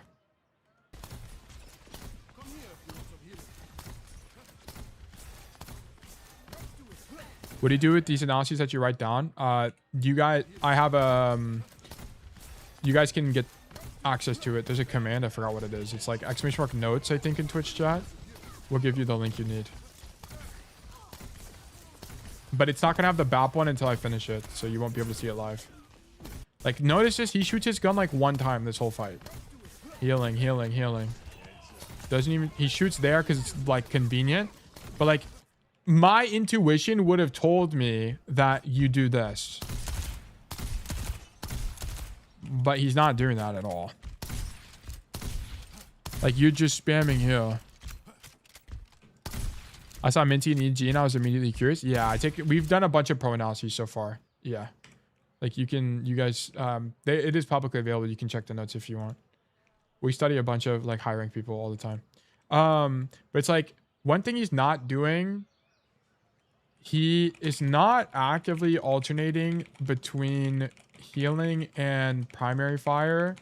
Could be that this situation in particular is not convenient for this to be the case. Maybe if this was a brawl matchup on a flat map, this would be more realistic. Also, I need to move these files into the right thing. They're in the wrong folder. Landon, Baptiste, Fargo, Lucio. Like, it's mostly heal botting. I guess we're trying to build, like, lamp. Like, we're 60 to window here. But it's like, the only person you can window on your team is Cass. So I think, if I had to guess, he's going to be using window defensively. Weaving is not optimal. Aiming for 2 targets at the same time is nearly impossible. It can only be done if both targets are in line. Well, that's what I'm thinking. Well, I mean, like, if you had aimbot, it would be optimal, is the thing. Like, if I had aimbot, it would be optimal to do both things at the same time. So, like, theoretically, it is. But, like, in actual application, it's, like, maybe it's just literally too difficult. There's no rate of fire sacrifice, right? Yeah, there's none. It's the same. So, like, Like, especially against like a Winston, I feel like you could do it though. But maybe it's like too difficult in application, which is probably the case. Like if it's like, let's say this is Circuit Royale and you're playing Baptiste, I feel like it would make sense because like the people you're healing are directly in front of you, right? It's like it's likely possible. Okay, then we left shift the guy at half HP and then we jump back up top. Being able to jump back up top here is really nice because you wouldn't be able to do this on a Lari, by the way. Like if you're on a Lari here, I think you actually can left shift from here to here. So it would probably be fine. Just not as, it's not as nice. Okay, I definitely see why you play Bap here because like being able to go back to the high ground on a passive, not a cooldown is really good. Because it puts more power in your cooldown. Oh, you know what? That would actually suck too. Because if you left shifted here as a Lari, you now have a 10-second window of getting pushed. Which on BAP, you don't even have that. Like, you still have your both your cooldowns. Actually really interesting. On maps like Dorado, where high ground rotations are strong, if you do have to drop, left shifting back to high is extremely high cost. E.g., you give enemy team window to get dove. While on Baptiste, I mean, this is kind of self-explanatory, but I'll just note it anyway. While on Baptiste, your passive boots get you to high, keeping your cooldowns, not making you vulnerable. So interesting. I'll also make this bigger. Sorry. This. I can't make it bigger. Okay. Which Kiri could also do, but it's banned, right? Yeah, Kiri's banned. Yeah. I wonder if you would even play Kiri here.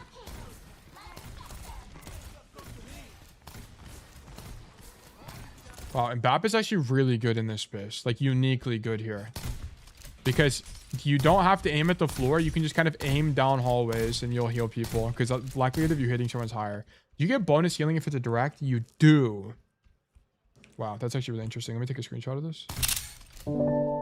That took a screenshot of my whole monitor, but whatever, both monitors. Like, I guess I'll take a note of this as well. Like, Baptiste is kind of uniquely good here. Baptiste is kind of uniquely good to hold for this position because it's easier to hit directs. Bap is probably pretty good in hallways broadly. I never actually thought about that till right now, so that's actually really good comms. We've already learned. The same thing applies as they give space to Fountain. He can spam heals into doorways and windows without LOS on allies, but I feel like it's not as good though. Like this, I think you can kind of intuit why this would be as good, right? Because like your team is gonna want to play in here anyway. Like if you're playing Cassidy, for example, what's your rotation out? It's like to do this, right? So the BAP is in line with you. Also, with you playing this space as Baptiste, you deny this rotation, or at least you can contest it slightly, and you have a rotation out. Like it's kind of uniquely good space. The problem with this angle is like your team is not going to be playing in here anyway, like typically. Like it might be a situation where like your team holds here to contest a point and you like lob healing from main. But I feel like if you're going to do that, you might as well like be, I don't know, like maybe you play with them. Because the problem is now the lamp could be delayed and maybe you don't get lamp value. So I'm not sure. He does it on his cast earlier, I think, to cast tuck into a corner room and he's shooting heals blind into the room. I mean, yeah, like you can heal around corners. That's good, but it's like you're not playing for that. That's just like a convenient thing. Like you're not, like for example, like let's just say there's a corner here the cast could tuck into. You're not playing BAP for that reason. Like that's not why you're on the hero. That's just like a convenient reason to do that. The only problem with that is that if too many teammates are in the hallway, they can body block people further down the hallway to stop heals. But then at that point, you should be lamping, is what I would say. Because your lamp doesn't have collision with allies, right? Like if it's that essential that you heal someone else that's not body blocking, does it go through does it go through teammates that are full HP or no? Does it hit them? I actually don't know. I actually don't know the answer to that. It does? Interesting. So it stops on this guy, yeah? Okay, so let me get him to full HP, I guess. It does go through them. Wow. That's actually really interesting. I didn't actually know that. That's really cool. Okay. I guess like I'll make a mechanics thing at the top here. Let me do this. Mechanics. Baptiste heal goes through teammates if they are full HP. I actually did not know that at all. Really interesting. That's crazy. Did you know that too, JLo? I didn't even know that. Okay. Go back to Dorado. Setting map. I knew that worked for Ana. I'm pretty sure you can heal through your teammates on Ana, right? Dude, I don't even know anymore. Hold on. We gotta test this on a bunch of heroes because I legitimately don't even know like which heroes heal through teammates. I did not. Yeah, I didn't know that either. It's actually really interesting. So I think on Ana it doesn't go through, right? I will not leave it open. It's true for Ana, really? Taking care of you. Fuck, let me answer. Hold on. So if I get any tikkies, it's going through. Holy shit, it goes through. What the fuck? All of them? Really? I know nade works like that, where it's like if they're full HP, it goes through them. Jetpack cat? What about a jetpack cat?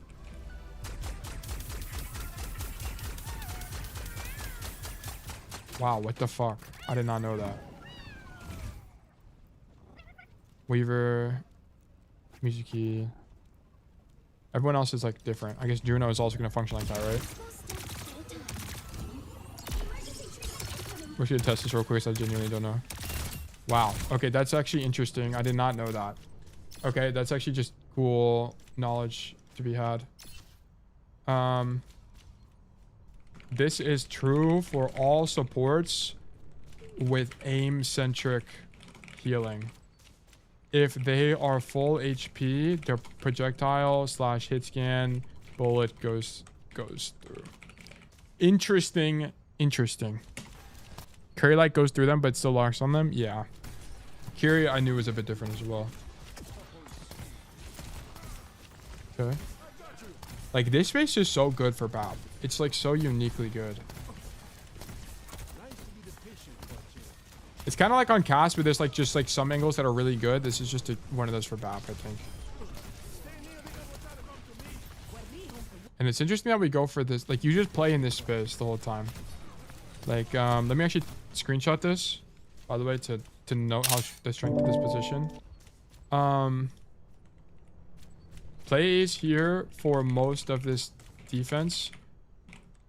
It gives you a ton of options on Baptiste. You are undiveable, can mark the high ground dive, can support team on high, can look for aggressive window. Like there's just so much you can do here. Holy schmoly, I didn't even realize how strong it is. Let me go to the flats corner. Actually, let me just do this real quick. Biggest Hammer, thank you for the follow. Welcome to Bug Nation. Also, we need to make the pro analysis segments longer because like I just go so damn slow through these. On BAP, you still need to be close to allies. His burst is the most important cooldown except lamp. I mean, yeah, he's only got 2 cooldowns. So, yeah, that would make sense.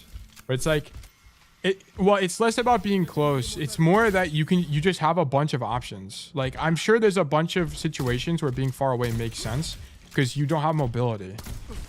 That's kind of the most important thing is the lack of mobility.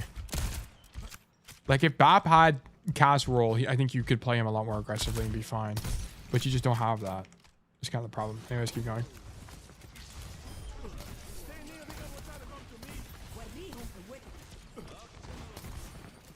Yeah, so they don't actually, this is kind of my prediction, is they don't even use lamp aggressively because there's no synergy with the lamp. Or with the window. So I'm pretty sure he's only going to use it defensively here. Like on a monkey dive, you use it to blow up the dive, for example, would like likely be a situation.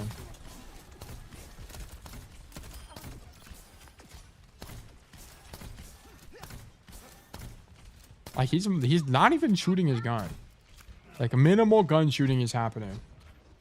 It might be like a tank matchup thing. How much damage does the gun do? 75 base. That's a really good range.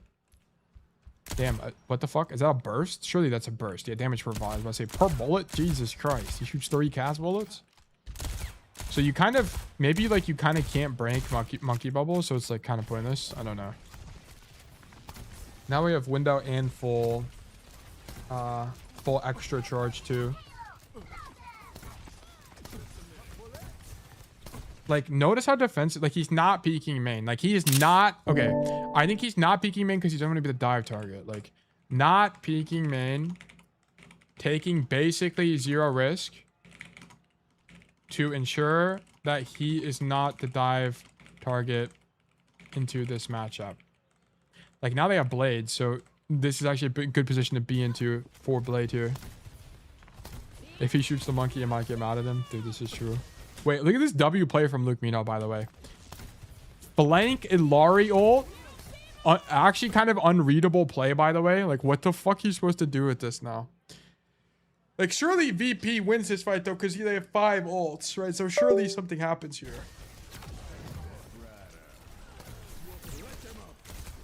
Kevster just dead-eyes Luke Mino into the free victory. That's kind of nice. Wait, we use window defensively. Look, this is what I was talking about, right? Like, we're not going to use window as a proactive ulti. It's purely defensive ult. Like, he uses this ulti. He didn't actually, I don't even think he realized that the monkey was low, but he used it in a defensive idea, right? Like, the idea was to zone out the monkey to stop the follow-up on the Ilario was the idea, right? So, like, uses ulti defensively into this comp slash map with this comp because there isn't really a way to get proactive value here. Just using it to prevent monkey to follow up on pressure from Ilari flank ult. I think it's probably because as long as Cass can't see him, Genji monkey can't kill him quick enough generally. Yeah, I think so too. Like, I think, do you mean Sojourn? Like, as long as he's not getting poked out by the Sojourn? Like, I think you just play defensively because you don't want to die. Like, you just don't want to take pressure so you're not forced out of the fight early. So you play way more defensively. I don't know how much of this translates to solo queue, by the way. I legit don't know. I don't play this hero. I play BAP, like, casually. Like, I definitely don't know what I'm doing when I play this hero. 60 seconds remaining. Now then the team swaps to Cass, Lucio. I think it's because the Sojourn kind of can't do anything. Notice that they did swap off the Widow, which is kind of what I was talking about before. Like this comp, with the Baptiste, you want to be playing for this space. I think it's less the Baptiste now I think about it. It's more the Cass. Because like when you're playing Bap, like this angle is kind of good. Maybe it's like you don't want to play for this space as Bap because the rotation is bad if they have ultis. Like maybe. It's the only thing I can think of. Loki solo queue Bap meta is just shoot your gun and use lamp on it and heal yourself. Maybe. I genuinely don't know. Like this is how a lot of pro players play, which is like sometimes it's proactive value, but it's a lot of just like no mistakes. Like 0 mistakes, clean Overwatch. Like when we watched Proper the other day, it was very heavily on the no mistakes clean Overwatch idea.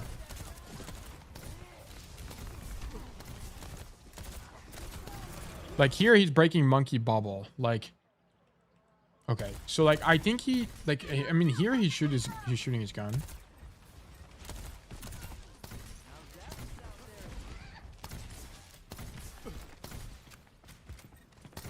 So here we rotate right side. The Genji's low HP. Like you shoot people that are low and then you blow up monkey bubble. Like okay. When monkey is committing to a play, let me put the screenshot here. Committing to a play, e.g. not just drop, well I guess I don't need e.g. here. Not just dropping bubble to contest space temporarily. Blowing up bubble with gun is appropriate because you can't heal through it anyway. Makes sense to me. Also shoot people that are low. Pro pay is a lot more about turns and ult fights. Yeah. That's what I'm saying. And that's why I'm not going to go into this conversation, but that's why 6v6 is generally the better format for pro play, because there's more creative expression in turns and ult economies and stuff like that with more heroes. But I think it's the worst format for 5v5. I'm not going to elaborate on. I don't want to talk about 5v5 6v6 here, but I just wanted, that's like a point to mention about that. Okay, now we're dead. I wonder, like, how do we get caught here to begin with? We kind of just misposition. Like, the big misplay from Landon is this jump, by the way, because now it gets him cut off from the enemy tank, and then he gets caught here because he can't rotate through the Winston without dying. Like, honestly, he kind of needs to rotate through the Winston because he's going to get stuck here otherwise. Was that the first lamp? He's lamped before on his... He's lamped Chronic, or not Chronic. He's lamped Kevster in an ulti, and he's also lamped Kevster in another... when he was going for a flank one time. Like, both lamps have been on Kevster so far, which makes sense. Like, if anybody on this team is going to die, it's going to be Kevster. Like, the hit scan is always the target most of the time. Yeah, so we kind of missed playing die here. The VP kind of fucked up this macro, I'm gonna lie. Like, Landon being in this position is really pretty bad. Like, unless they're trying to fight here for their life, and this is their idea. Like, maybe their idea is to fight for this space. But I don't think fighting for this space makes any sense because they're not going to get back fast enough to get another touch, I don't think. Unless they make a sim swap. Yeah, it was just... I fucking knew they were going to swap to sim. Okay, so that play makes sense as long as they swap to sim. As long as they swap to sim, it's okay. Because otherwise, they won't be able to touch in time. This is a psycho throw from the fight perspective. They need to get a pick and get something with the beat. They need to get a pick. Psycho is dead. Where even is he? I don't even know where he is. Oh, he used Pulse Bomb and died. He died to Cass. Enemy Cass is under. Psycho was like flanking or something. I don't even know what's happening.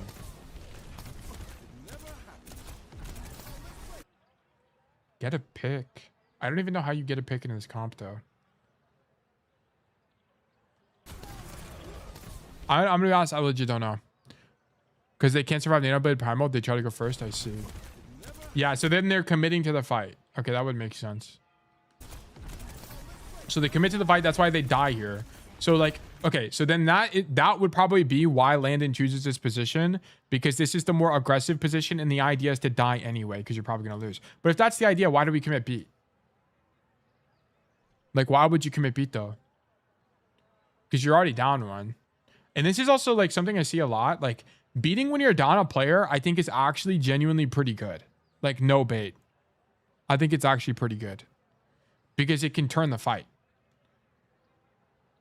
So I actually don't think beating when Psycho is dead is a bad idea. I don't think it's a bad idea, but like given the macro idea, what would be the point of ulting here when you could just instant reset, right? They just pop Blade, right? Or do they pop Blade in response to the beat? Hold on. Yes, they do. So beat is what forces the Blade. So maybe you have to beat to force Blade. It's the kind of the idea. I legit don't know. I have actually no idea. Because I don't know if Xianjin would ult even if beat doesn't come out. Like, maybe the fight was too losing for that. Oh, well. Let's keep going. So they swapped this in, which makes a lot of sense to me. They're waiting for Eisnom here, by the way. And then now they go. And then who touches? Fixa? Probably. Fight, I guess. No, it's Eisnom. Okay.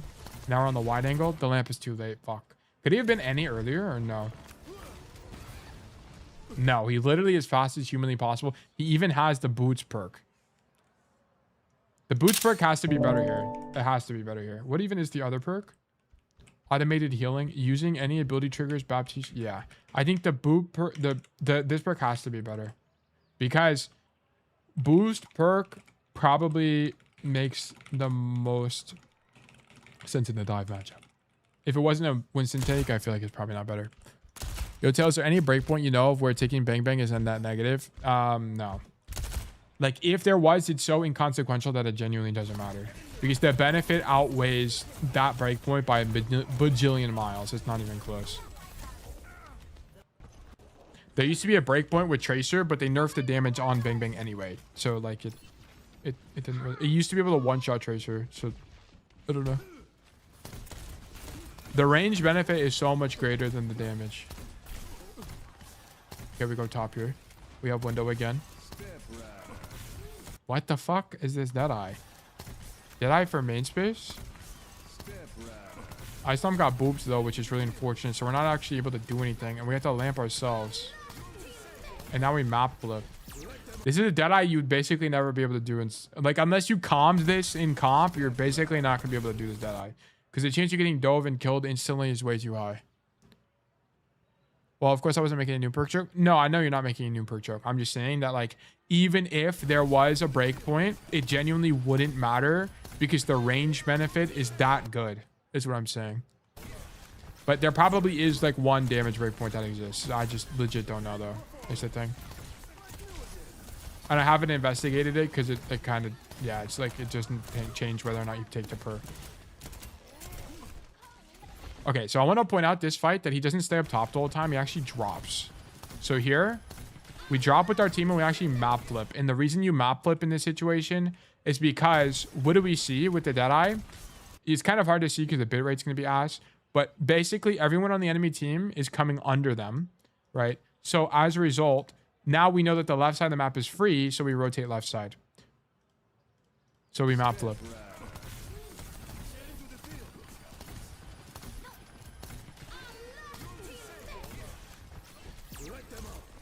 Yeah, like we're always ulting in like mid-fight situations. Like window seems to be a layered ulti. Like window seems to be a mid-fight slash layered ulti. Makes a lot of sense when there isn't someone to combo it with, like Soj. Like this makes sense to me. And then like we just use left shift and lamp ourselves. Oof, we're gonna die. Take note that he windows for himself, not as a team. Yeah, like yeah. Well, that's what I'm saying. Basically, like, I mean, I guess I can make that explicit. Like, windows mostly for selfish value. Like, this is something that. And that's why, like, if we had someone where we could combo with, like a Reinhardt, for example, it would make sense to use it with your team in a coordinated sense, like in a selfless way. But in, like, I think when you play BAP with comps like this specifically that don't really play for the BAP, you just use it on your own. Like, you're not using window for anything. Like, I think the day and age of window doing anything combo related is kind of gone.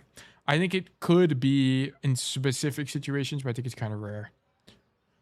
Panko TV, yo Tail, I really appreciate your cast vids. You're the only creator that explains macro in a way that actually makes sense to me. Well, Panko, I'm glad I could help. Happy to help. Glad you enjoyed the videos. I'm glad you were able to learn great things. Thank you for watching. I wonder if, is he like jumping at all in these fights, or is he just like falling on the floor and walking around? Because I genuinely don't know. You jump here. You're like occasionally charging your exo boots. It's kind of, I don't really know. Window fire strike is back though, maybe. But I think it's like, it's not like you always are comboing the window is what I'm saying. Like, it's not something you always do. Okay, blue team has no ultis. Duel has hella ultis. Oh, we're about to beat actually. Like, it's so defensive. Like, if I could hit tab, we'd probably see that Landon has like 5 damage this game. Whoops.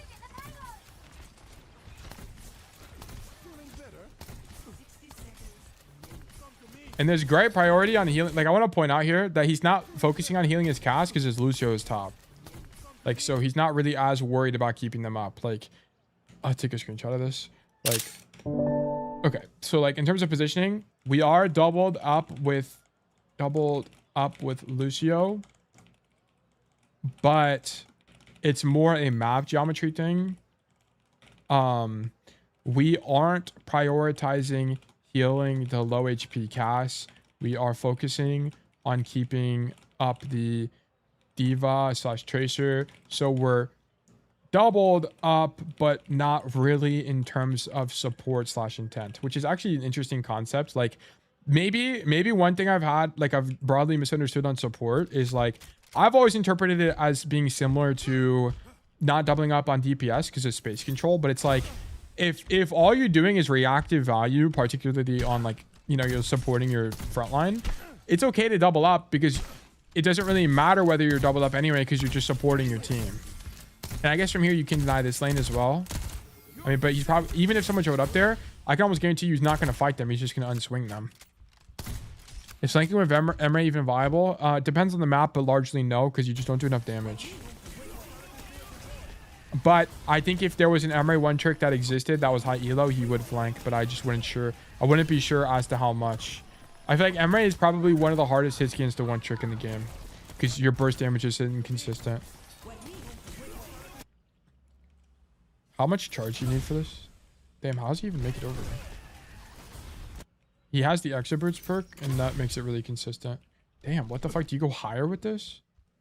While airborne? Okay, you actually need the... Like, how the fuck does he go that high? Wow, he actually got... You know what's crazy about this? He got booped by the Winston. He got booped by the Winston here. And that's what makes him go high enough. That's fucking crazy. It depends on the comp. Sometimes supports have to 3-2 split. Yeah, and that's why I put... but it's a more map geometry thing. Like, I think on other maps, you would play more split. Like the more traditional format would be like the Lucio caster up there. And then you have like the two here and then a guy main to help them. But because this map is just like this high ground is uniquely good and you have the capacity to support your front line from here, it's fine. Yeah, like I think it is a map geometry thing. Like on a flashpoint map, this is probably less common. Like this kind of idea. Where like you stack on the angle as concretely. What the fuck is going on? There we go. Oh, what the fuck is this window? Wait, what? Wait, so we lit? Did I skip? Oh, I skipped a bunch actually. Okay, so we die here. Landon needs to die. Go in and die, bro. Okay, there we go. Nice. Mumbleable, hello. Hope you are well.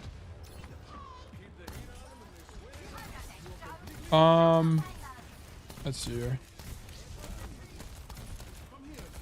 My Siri went off.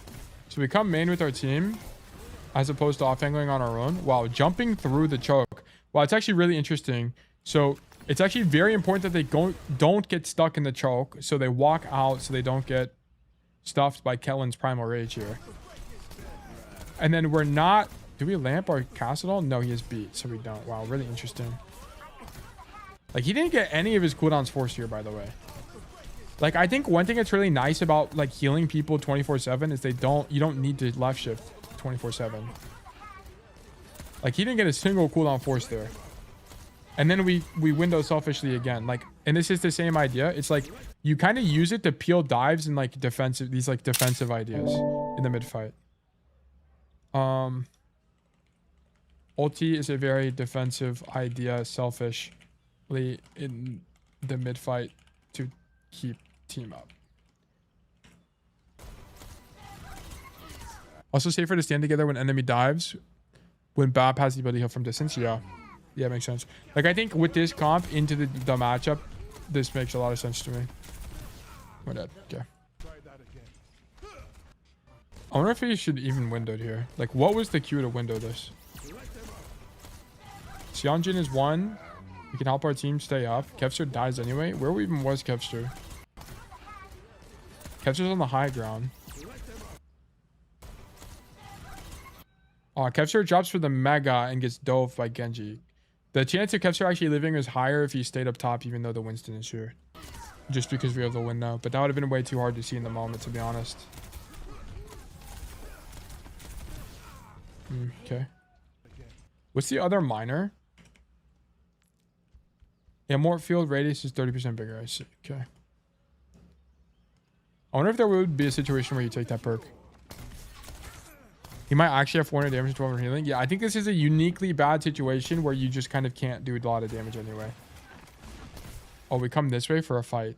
The reason they're doing this, by the way, is because they want to get 2 fights in. Like, if you fight, if they fought in the normal solo queue position, it's gonna be a lot more difficult to play the game properly. So you come this way to fight for this. Also, like, but I feel like this space kind of sucks for Bap. I wonder why we haven't swapped out Bap here. But because, like, I feel like if you're gonna, maybe it's like in the mid fight you like jump over the wall, Ah, damn. Bap is kind of goated on this map, no? Wait, Bap? This might actually be like one of the best Bap maps in the game.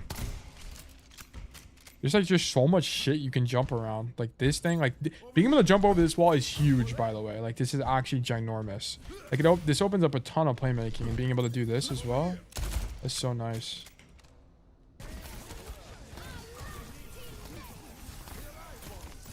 Yeah, this is really good. Like this base is so strong for BAP actually. Hold on. This base is actually kind of OP. This base is kind of OP on BAP because you can just jump back up. Back up, and it's risk adverse because you can just stay on the angle and you have most the LOS of everyone in the mega room. This is so good. The hell? Same thing on the right as before. He can drop out to hide in the room and easily back up. Yeah, I think it's good. Yeah, this is really good. This is very interesting to me. Okay, we use both of our CDs here. How do we do it? Our team wants to hold for this space. Lamp early into the rally. Like no one is crit here and we're lamping.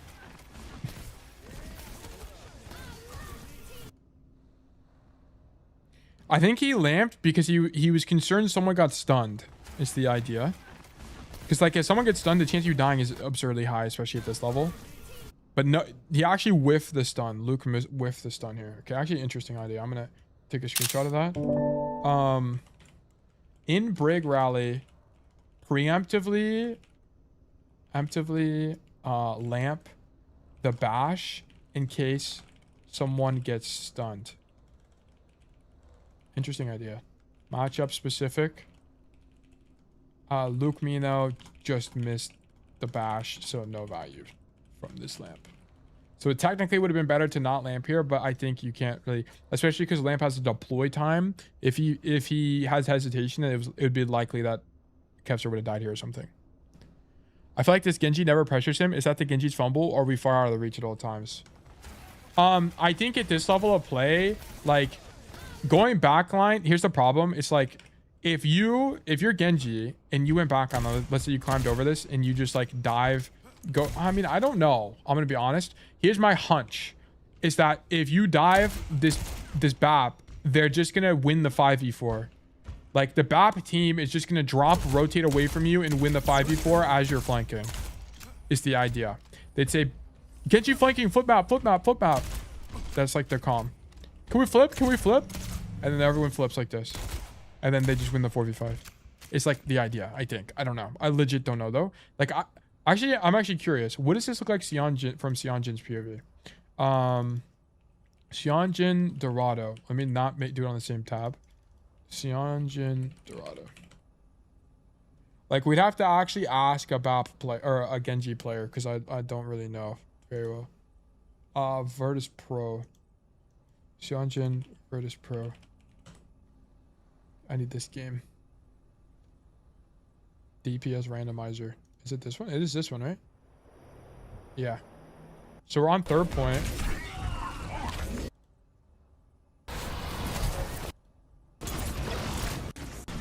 Okay. So it's this fight. So we're stage top, poke the walk up. We have information. This makes sense to me.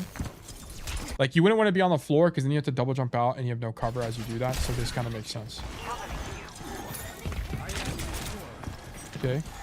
We'll climb here. We're just scouting for information. Like notice that VP, like Dallas or VP are like trying to bait them.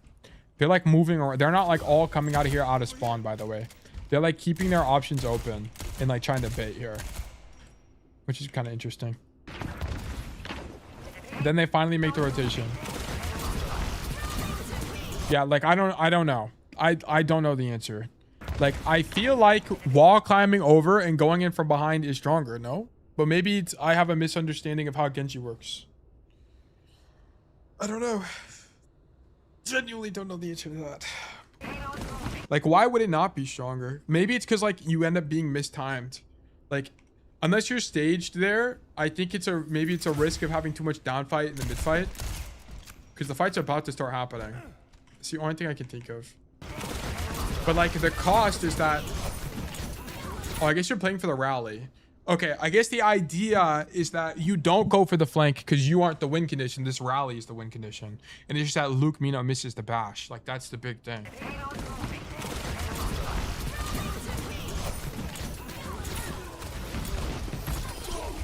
He didn't even dash there. What the fuck? Oh, because he dashed there. I didn't realize. Yeah, what? Okay, this is such a common thing we see on Genji players. They just, like, deflect nothing. Like, this happens all the time. Like, when we watch Elemental Guy, he deflected nothing all the time. And I don't really know why. Like, I don't really understand what the idea is. Okay, so, yeah, I don't know the answer, I'm gonna be honest. That didn't, without POV, this Hyunjin POV wasn't very helpful. Is Hyunjin, like, even a Genji player? Like, Hyunjin, Overwatch. Isn't he a hitscan player? Oh, no. Chronic is the hitscan player. Who are the DPS on fuel? Oh, he does fight Genji. Like, I just don't get it, bro.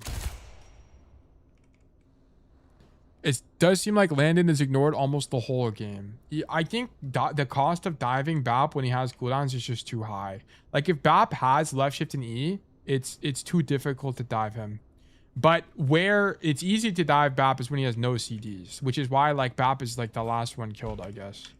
I don't know. I don't know. Like, I don't think you can just outright dive BAP when he has both CDs, because like you're gonna get peeled. Like, your dive is gonna get peeled by the enemy team. Is kind of the idea. Because it just takes too long. You don't kill him fast enough. Hey, Genji probably lose that because he can't jump lamp. Yeah, he can't kill lamp. Exactly. But the idea would not, like, if you're Xianjun, the idea is not to kill the BAP. The idea is to force the lamp. Like, that's the idea. Xianjun is flex, so you saw Genji at least. I see. Yeah. I thought Xianjun was a head scan player for whatever reason. I don't know. I don't really watch that much pro play, to be honest with you guys. So that's probably part of the lapse in my knowledge.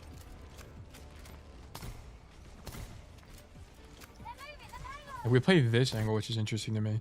Like, it's so risk adverse. It's crazy how risk. Like, it's actually insane to me how risk adverse we're playing. Extremely risk adverse angle. I think BAP kind of sucks here. It's actually, I feel like you'd want to swap to Ana here, but I guess, like, Ana is diveable relative to BAP. Extremely risk adverse angle, playing in the back of the map, lobbying healing. Like, it's like, one thing I support as well is you kind of want to, like, vision max, because if you need to lamp someone, you need to be able to see them. And if you're postured in an aggressive position, the chance of you not being able to lamp someone is higher.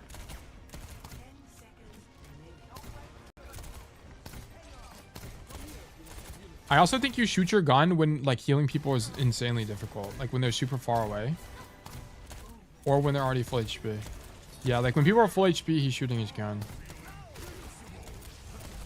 The way health is displayed in OWCS client is so weird to me. Like, the armor being above their health is so strange. It makes sense, but it's too small to see. It's so hard. Okay, how do we lamp here? Yeah. And we use window here. Where the fuck did the window even go? He totally fucked up that window. This almost makes me miss playing BAP. It's very interesting. It's not how I would have assumed you actually play Baptiste. Like, and I think this is kind of unique to pro. Like, this is so risk adverse. It's so risk adverse. You play at the back of the map and you just heal people forever. And then you only, like, one thing that Landon is doing very well is he's not getting his cooldowns baited. But also, he's not getting his cooldowns baited because he's not taking damage. Like, it's insane. Like, we're playing back here doing this the whole game. Like, he has to have 2 million fucking healing, actually. And then he can always use lamp on his team. He's never lamping himself. Very rarely. He's only lamping himself when he's getting hard dove. Like, that's it. It's so interesting to me. Like, but I feel like if you're doing this in solo queue, you're gonna lose a lot. Unless you have literally make no mistakes. I kind of wish we had a damage taken stat. Yeah. I mean, it'd just be interesting to see stats in general here. I think OBS Social and Social them at the end of the game. There's also, like, resources we could find to get them. So we just stand here and heal people. Okay. Attack. Stand on floor and heal people. Okay, nothing like scientific about this. Like no angle is being taken. Oh, we're about to TP. But he's gonna stay on cart, right? Surely you're the hit. Surely you're the cart guy on BAP. Or maybe it's the brick. No, you don't take the TP. You just play defensively the whole time. Okay.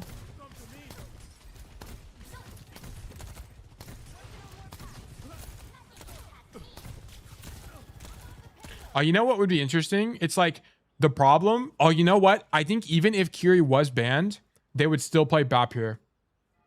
I think they would. Because like think of how unless Dallas had a completely different idea on how they wanted to hold space. Like unless they would just play a totally different comp, I feel like they would still play BAP. Like the Kiri ban kind of didn't do anything. What did they ban? They banned Pharah. Why would you ban Pharah with this comp?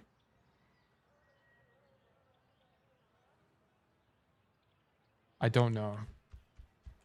Who won the first map? They won, so they were second ban, and they banned Pharah. Maybe Kiri is also a protect ban. No, it's not. I feel like you wouldn't really want to protect ban Ana. I feel like banning Ana is not that. I mean, maybe banning Ana is actually important here. Protect banning Ana. Very interesting. Not sure.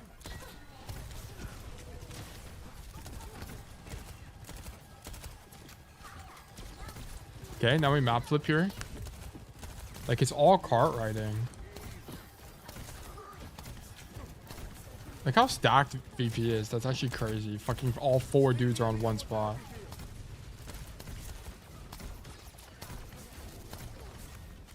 Like I wonder what makes Landon a better BAP than like another BAP. Like if I put another BAP player here, how would it be any different? Because like there's nothing crazy mechanically happening here. It's just like really good CD discipline and right clicking for a million years. Dallas like playing Ana, so Curious could ban. I see. Yeah, you protect ban the Ana and you ban the cleanse, which makes sense. But I feel like VP probably would play BAP here no matter what. It's kind of like, I think the Curie ban makes sense, but I just don't like the way they're playing this. I think BAP is the better hero. Oh yeah, and we're playing BAP Brig, which is what I kind of figured. I guess why on attack it probably makes sense because you just let your Brig ride the cart anyway.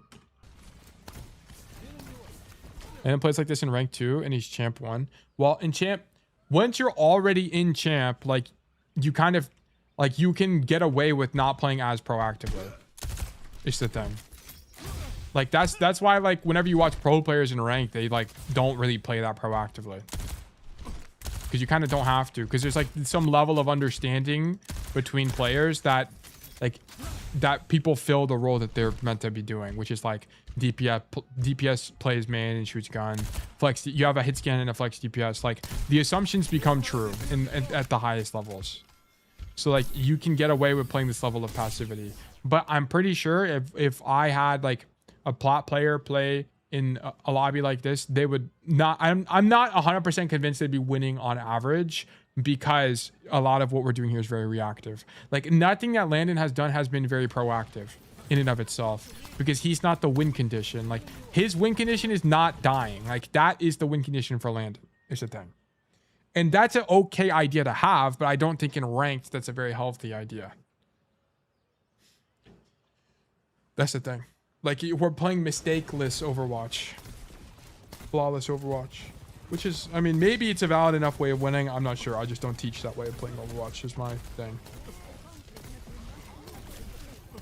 Which is why I wanted to coach support, because it legitimately could be that this is just how support works. Because like the thing that has to be understood about Overwatch is it's like especially when you're playing whenever you're playing a given role. So right, there's 2 DPS and then there's, let me change the color. There's 1 tank and then there's 2 supports, right?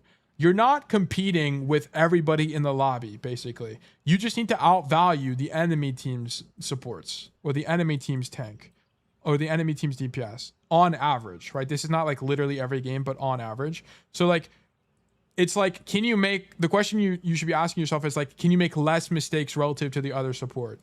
Can you make more plays relative to the other support, right? And it's like supports as their kit are not inherently proactive on average. Like the only characters that are like inherently proactive are like Ilari and Kiri and Lucio. I mean, even not Lucio. Like, we studied Frogger. What did we see from Frogger when we studied him? Amp heal. Like, this was the big takeaway. Like, we amp heal all the fucking time. Like, literally all the time we're amp healing. So it's like, I think relative to the rest of the support roster, you can play more reactively because it just becomes, can you get more reactive value than the other guys on the enemy team? Like, which makes sense to me. But that's just like a totally different perspective than what I'm used to on DPS. Mizuki's pretty, yeah, Mizuki's another example of proactivity. Yeah, Mizuki's like probably arguably the most proactive support just because of how your dash, your recall ability works. The thing is that killing Bap is the enemy's win condition, so if he doesn't die, they can't win. Yeah, exactly. Like, that's exactly what I'm saying. Like, but that's the thing. It's like, that's not proactive value though. That's just like mistakeless Overwatch. It's not like your win condition is going for a window one tap, you know? Like, and I just don't think I've really emphasized that enough in my understanding of the game.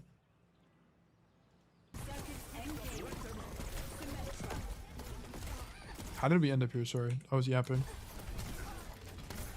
Half our team TPs, half our team doesn't TP.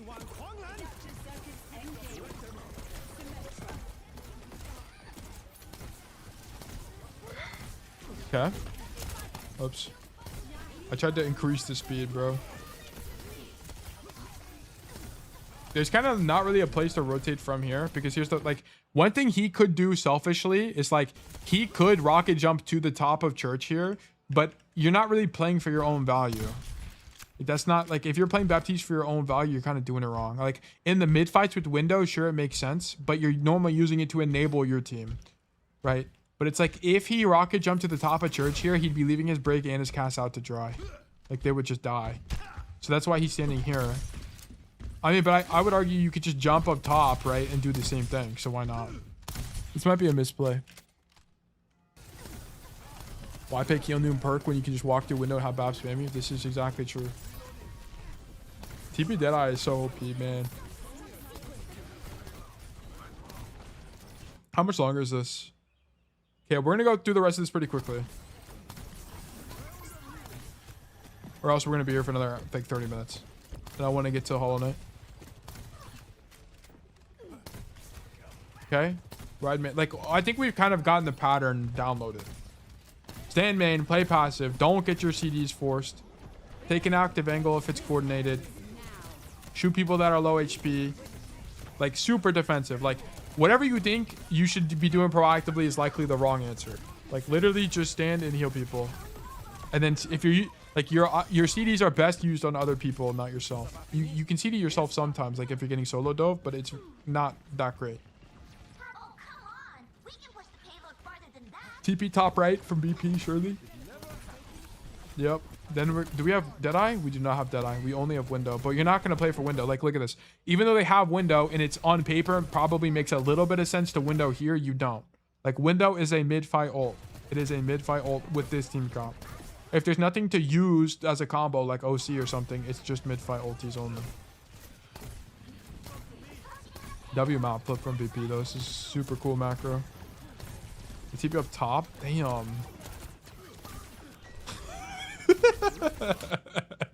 What the fuck is this rotation? They're TPing straight to C. Like, how do you even counterplay this, by the way? Like, how is CJ supposed to possibly live here? Like, unless they also played Sim, CJ just kind of can't live. There's not a way. Like, the counter dive is too impossible. He's actually so far back in some of these fights that his back is literally against the wall. Yeah, exactly. Like, he literally plays at the back. Like, pretty much always. It's crazy. And then okay, when the monkey commits, we pop Window. Like, that's a very common pattern. Like, another monkey commitment to an ulti. Like, this is so common. This is so unbelievably common. When the monkey commits to a play, ulti. Like, this is so common that we just blow up the dive tank. Like 99% of the time, selfless value, keeping team up, playing at the back.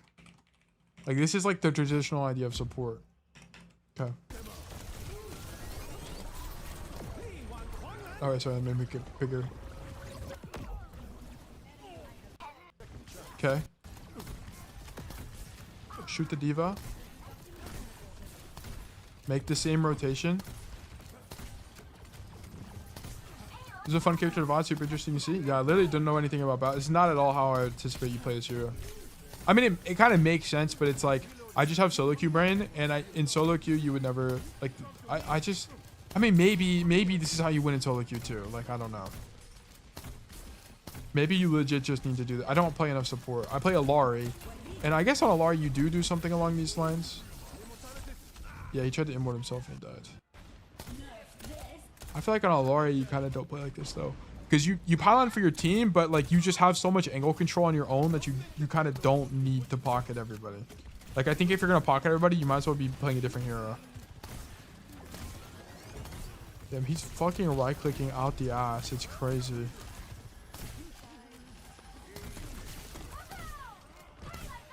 Dude, he's right clicking so much, it might actually be worth it to switch the binds, because it might as well be his primary fire. Okay, we window here. It's actually an interesting window. But this is also a defensive window in and of itself. Like, there's not really a position to be rotated to from here because they're putting their diva on their cart. So this makes sense. Like, window in this position because there is nowhere to rotate from here. We aren't on sim anymore. So we aren't leaving the angle. Plus, our diva is point, so we just need to keep her up. This window makes a lot of sense to me. They're on high ground with no cover, so it's a free kill as well. That is true. Like, uniquely in this situation, in the matchup, it's also good. Like, he's also... Oh, you know what? It might be less to keep the diva up and more to just nuke this guy. That's actually a good point. Thank you for mentioning that. It might genuinely be to delete the Sojourn instead of keeping diva up because high ground guy has no good cover to this position. Okay, I'll just spell this stuff wrong. Genuinely. Position. There we go. It's actually interesting because we don't even heal the diva because she has bomb, I guess, so that makes sense. Actually, I think it's not even to heal the guy. There's literally no way you're ulting to heal the guy right now. There's no way. There's nowhere to rotate from here.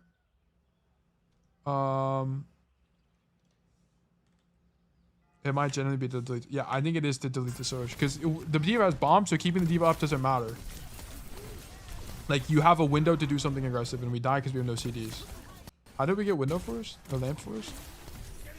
Wow, that's actually an insanely good Surge run E from Chronic. Holy moly. What the fuck? Wow, that E is actually nuts. Holy moly. It denies the window and forces lamp and almost kills Kevster. And then now we have no CDs here and we're dead. And it's over. Yeah. Like, honestly, what makes BAP good is not really like lamp itself. It's honestly like the aura of lamp. Like the idea of lamp. Because once you don't have lamp, you're kind of fucked as a hero. So you kind of just need to like not get it forced. And then when you do use it, you better hope you win a lot of the time. It also makes me realize how fucking long fights are in Overwatch. Like, he's about to have lamp off cooldown again here.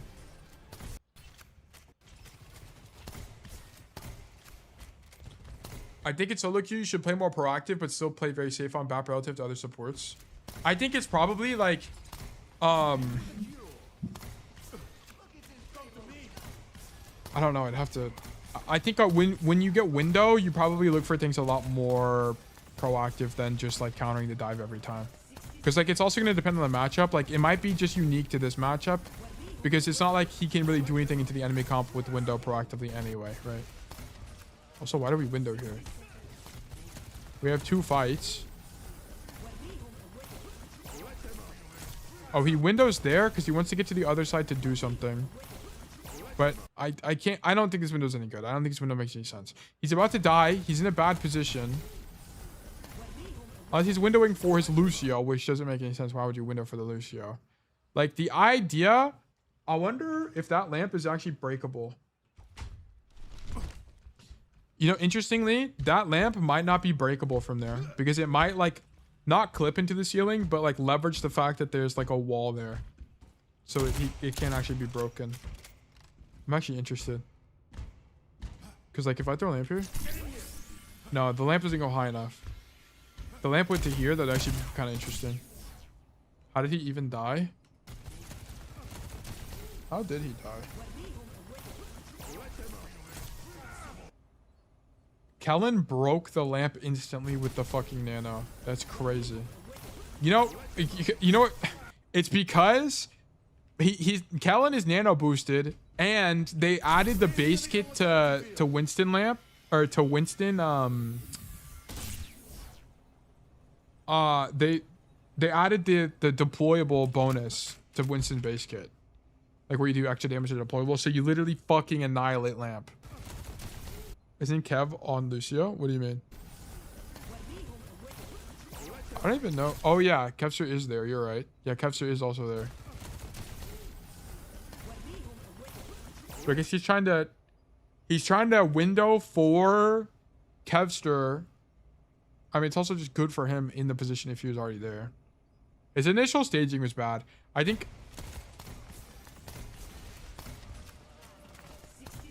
he wanted to make the rotation, but he didn't have time. You kind of need to stage here. This attack has to be kind of bad for Bap. Because you can't, if they have high ground control, you can't go high ground, and that's like the only cover that's any good for you. Because it's like either you do that or you're at the back of the map and then you easily diveable. Landon was out of position. He was supposed to be in the right room with his. Yeah, that's what I figured. Yeah, like he kind of needed to be here. Because like the other option is to be like he needs to be here, and the diva needs to play for this space right now. Because otherwise, if he's back here, he can get dove and just die. Because he's too far away from his team. So it's kind of a misplay. Like, I feel like this point has to be kind of bad for Baptiste. Because enemy team is on high, likely better to be in the hallway with Lucio Cass, as it doesn't make him diveable. This position is likely good into slower poke comps where there is no threat of being isolated. Yo, Tail. Bro, is it just me or I never see Servasa or Flashpoint maps too often in pro play? What do you mean? Dorado, Oasis, New York City. Yeah. I think Servasa hasn't really been in the map pool. Atlas in New York City was in the map pool for a long time. I also just don't really watch pro play, so I can't really like comment on this. I actually think we should swap off Bap at this point.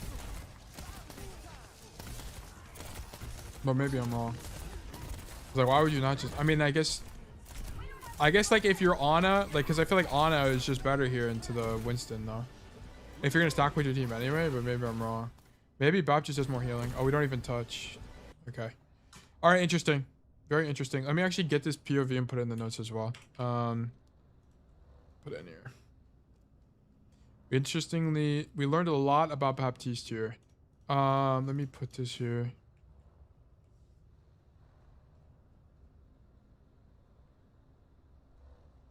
Notes, key takeaways. Guys, what were the key takeaways? Number 1, play hella passive. Back of map, heal team forever. Don't take duels. Don't take damage. Try to use cooldowns selflessly. Like, it's a lot of like selfless value. Window when enemy team commits to a dive, not using it to initiate fights at all. Mostly self-ish value in fights, but not for damage. Just mostly placed for self. Okay. Or else. Tail, aren't pro players play differently though, and generally we shouldn't copy them? Yes. But that doesn't mean you can't learn from them. Like, there's going to be truth. Like, there will be some games when you play Baptiste where this is genuinely the best play style. Like, just don't take it as biblical. Like, this isn't like a Bible of how to play BAP. It's just like, what did we learn from this particular analysis? Were there common cues for lamp usage? Like, literally when someone is about to, like, it's literally like when using lamp is like, lamp is when people are about to die and you got to bail them out. But the idea is like, the idea is that you don't take any damage so that you don't have to use your cooldown selfishly. And then because you're not taking damage, you can just perma heal people and you prevent the need to use lamp is like the idea. Like you're putting yourself, you're playing at the back of the map also. Like, you also play at the back of the map. Sorry, I had to like sit up in my chair. You also play at the back of the map to fucking repeat myself for the 9th time so that you can see everything. Oh my gosh, something is like disconnecting and connecting. It's kind of annoying. Back of map so you can see everything. Everything. Oh my gosh, everything. So you always have good lamps. Dude, what is going on? I think it's my keyboard. Okay, hopefully that fixed it. I don't know.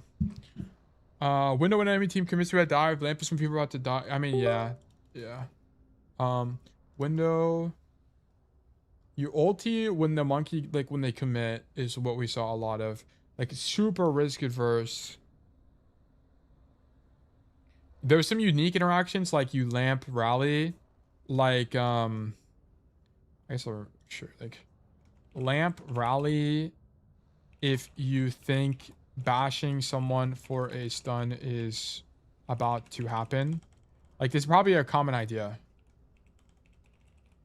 Probably a common idea to lamp people that are about to get ulted / get power spiked against. Like, that would make a lot of sense to me as well.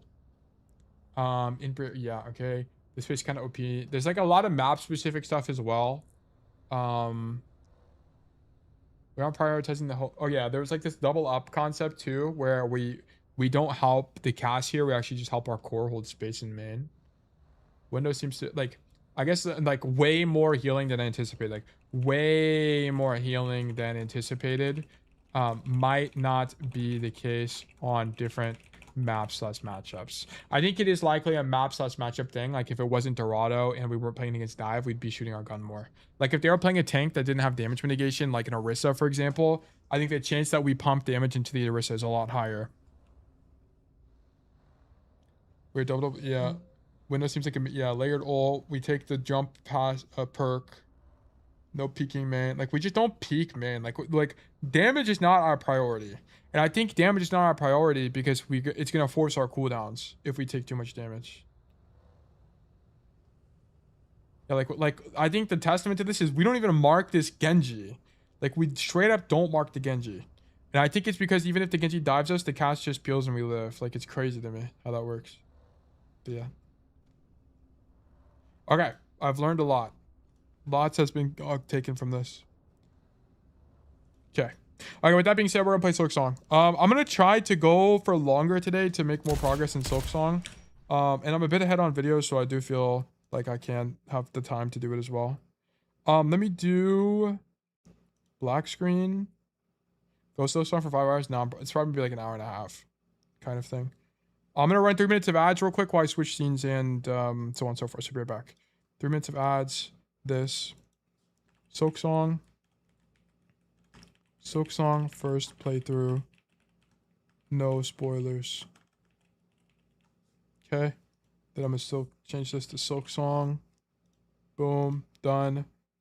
Then I almost hit stop streaming. That would have been a disaster. Then we're gonna do Steam. I need to publish this as well.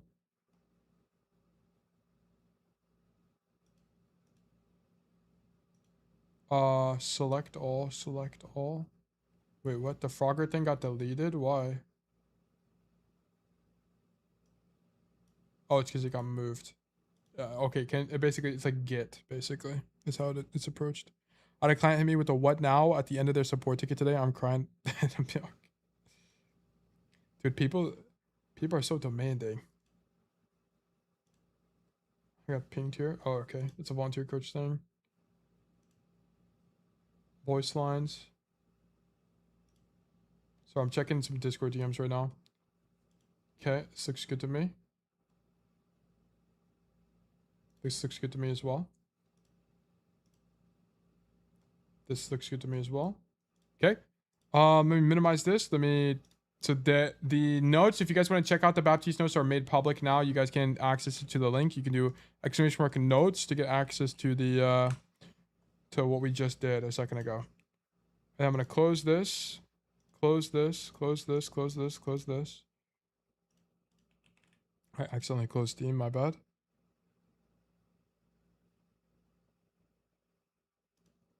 SpongeBob, my Steam username. Oh, it's the Steam Summer Sale now. I didn't even realize. I might buy like Dark Souls 2. And like other games I'll probably end up playing just for the future proofing. Okay. I still haven't made a Silksong badge yet, unfortunately. So we're gonna be badgeless. Also, I don't know if my controller is working here. Is this controller? Thoughts? Oh my gosh, is it gonna be one of those days where it just like doesn't work? Oh, let me black screen again. Supports your Xbox controller. That might be an Epic Pen thing as well. Epic Pen sometimes messes this up. Loki, buy Toy Story 3. What do you mean? Toy Story 3, like that movie? I think you should make hats for the little worm guy. It's a good idea. Like I could have a hornet hat.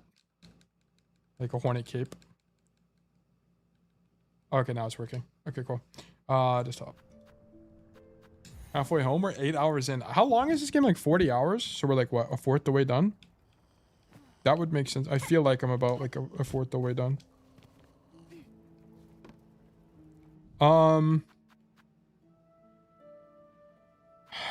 What to do? I died. I remember dying. Let's see what happened. I died at the other side of Greymore. Okay, we'll go get my money. I don't remember how much I had. Is it a game based on the movie? I see. I remember there was a Disney used to have a skateboarding game on the GameCube. It's called like, I forgot what it was even called. But that game was actually peak. I remember that being like my favorite Disney game of all time. Disney XD? No, Disney Adventure? Disney Skateboard? I forgot what it was called, bro. But there was like Toy Story. You could like play as Woody. You play as, I don't even remember who you could play as. GameCube was peak era? It was peak era. This is true. Like all my, all the soundtracks in my videos are GameCube OSTs. Like Mario Kart. A lot of it's Mario Kart Double Dash. How do I get up here? Oh, okay. That was easy. And then I have Monkey Ball that I use occasionally. Not all the time, but it does come up. On my, especially long videos, I use like Monkey Ball, Donkey Kong Country, but that's like not the GameCube one. That's the like Super Nintendo one. Or N64, I forgot which one it's from. Did I make it to the top here? I don't remember. I need you guys to fight me. Hello, friends. I'm gonna have to choose this a little bit because there's kind of like too many bogeys to actually fight them all legit. But I remember I used to play GameCube games all the time with my brother. And we had like Mario Party 4 and 5, I think. And then we had Double Dash we played a lot of. What other games? Super Mario Sunshine. Like there's a lot of Mario. There was the Disney game that I was talking about that we played. Sonic Adventures 2 was a game. Motherfucker, dude. Dude, this is actually so annoying. How many rosaries do I have? 170. I'm actually gonna go heal here. Did you play Wind Waker? I never really played Zelda games. And it's not because I was a little bit too young to understand Zelda games. Is kind of what it came down to. Because RPGs that are a little bit open-ended. I'm not saying that Zelda was very open-ended, but it was just like too complicated for my child brain to understand. So like I remember we had Twilight Princess on the Wii when I was what, like 11 or something. I don't even remember how old I was. But I remember having Twilight Princess on the Wii and I just like didn't even know how to play the game because I just couldn't figure it out. Like, it was too intense for me. Like I was more of like a Pokemon, like the game is handed to me on rails kind of operation person. When I was a kid. I mean, it kind of makes sense why, but how do I? Oh, that's like a mass shard. Okay, this is a little bit precarious. Ugh. World area? Yeah, it's a bit annoying. I kind of need to kill everything because it's a bit too hard to get to the top. Because I think that was a mass shard or a silk thing, and either way I need it. So I'm going to be trying to get it. But it's just a matter of can I do so and not explode on the way. Brother. Yeesh. They also just have so much health. Like, I feel like I should have had a needle upgrade by now, and I just like haven't gotten one. I feel like in the original Hollow Knight, I would have had a sword upgrade by now. Maybe I could have had one, and I just don't know. I'm not sure. Okay. One thing I do know about this game is there are acts, so I wouldn't even be surprised if I'm like not even close to being done with Act 1. Like, I don't know how far this game is. Dude, I wish... Man, I want to play Clair Obscura, man. Fuck. That game is so goated. It's just, like, Axe remind me of that game. I just, like... I don't know. Like, I'm the kind of guy that likes to... Or at least in Clair Obscura, I really enjoyed just, like, killing everything and exploring every area. I did every side boss, well, that I could before the DLC came out. Or before, like, the expansion came out, kind of thing. Does he know? Dude, I don't think I know. Not DLC. They had like an expansion when they won Game of the Year. They added a bunch of side bosses that I didn't do. I guess I didn't do all the side bosses in Act 3. Fuck. Can I get up there? I think I have to do this. No, dude. Come on, buddy. Okay. Mistake. Okay. Okay, I guess I might as well investigate to see if there is another way over there. Okay, never mind. There is a way over there. My bad. I made that way more complicated than I need to. I dropped playing Expedition 33.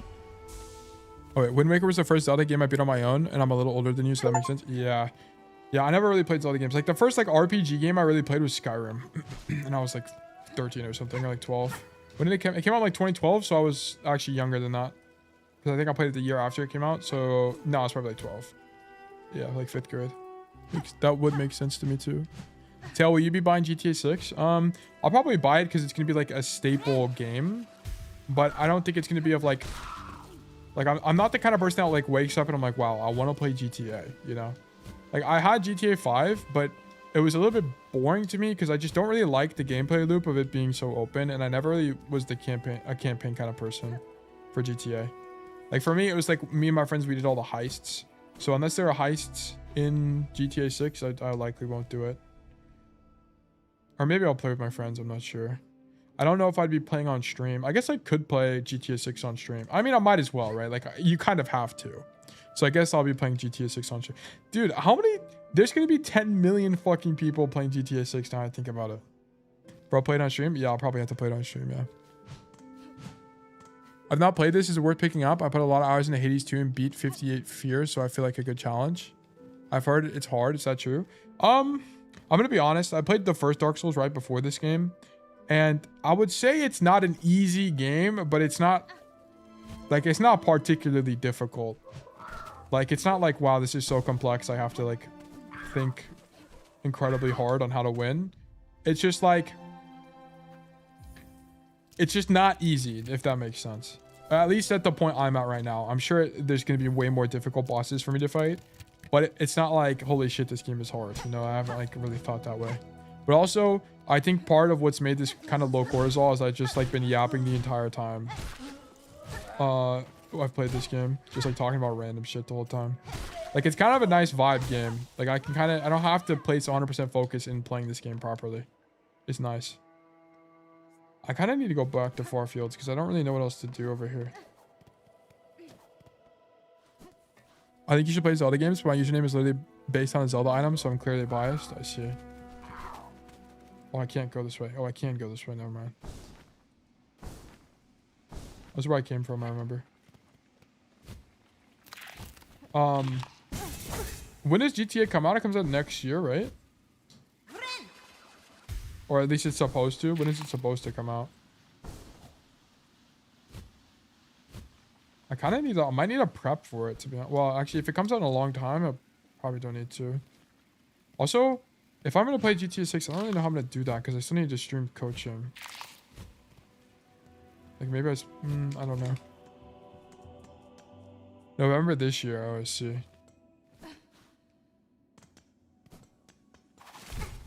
Oh, what the fuck? Isn't this the innkeeper? He got corrupted? What the hell? Insert rosaries? I gotta pay for it again?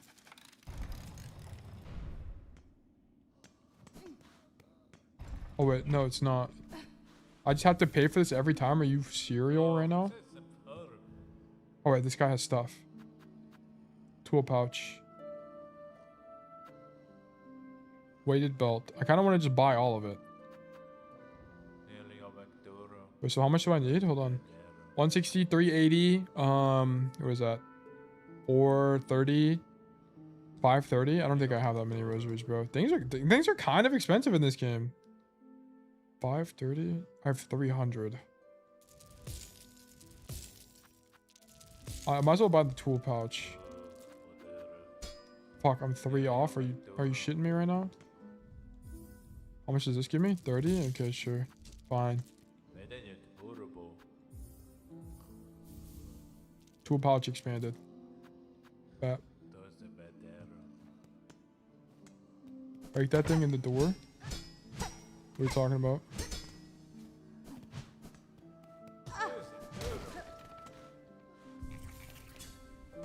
Oh, I thought resting on a bench gives me full silk. Wait, why do I have wait, so I don't understand. So I can equip more weapons now? Is that what that is? Like, I don't really understand. I guess that's probably what it is. That platform? Break it? It won't let me break it though. Oh well.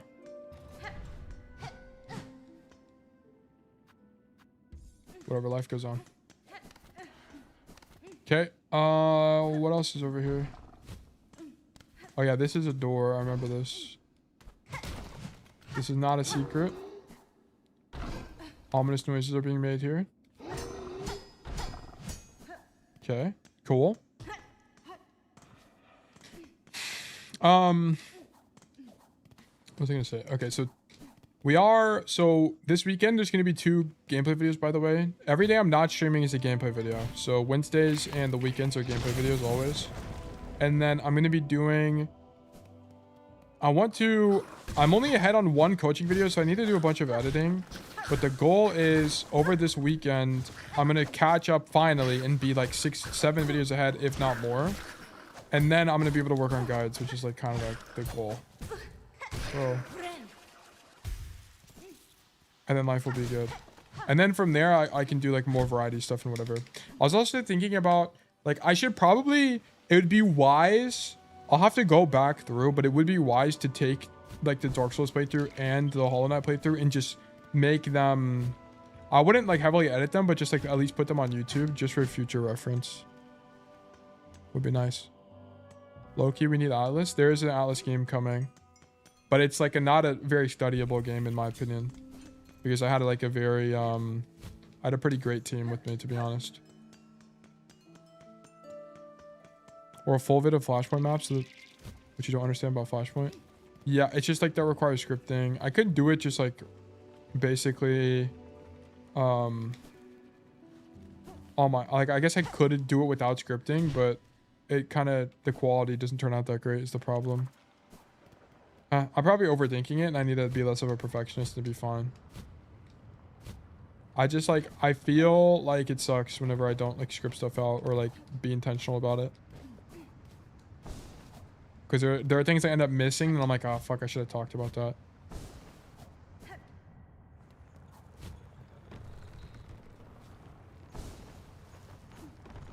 Okay, I'm going back this way because I don't know if getting double dash or double jump lets me go to this like unexplored area. So I'm like doing a bit of backtracking.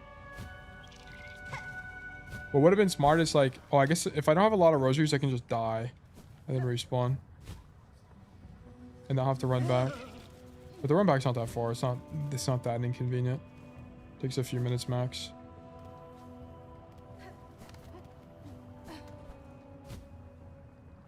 Is there something up top here? I can't really go up, I don't think. I don't remember if I had the dash when I was here or not. Can I go this way? Is this a secret? That looks like a secret, but I suppose not.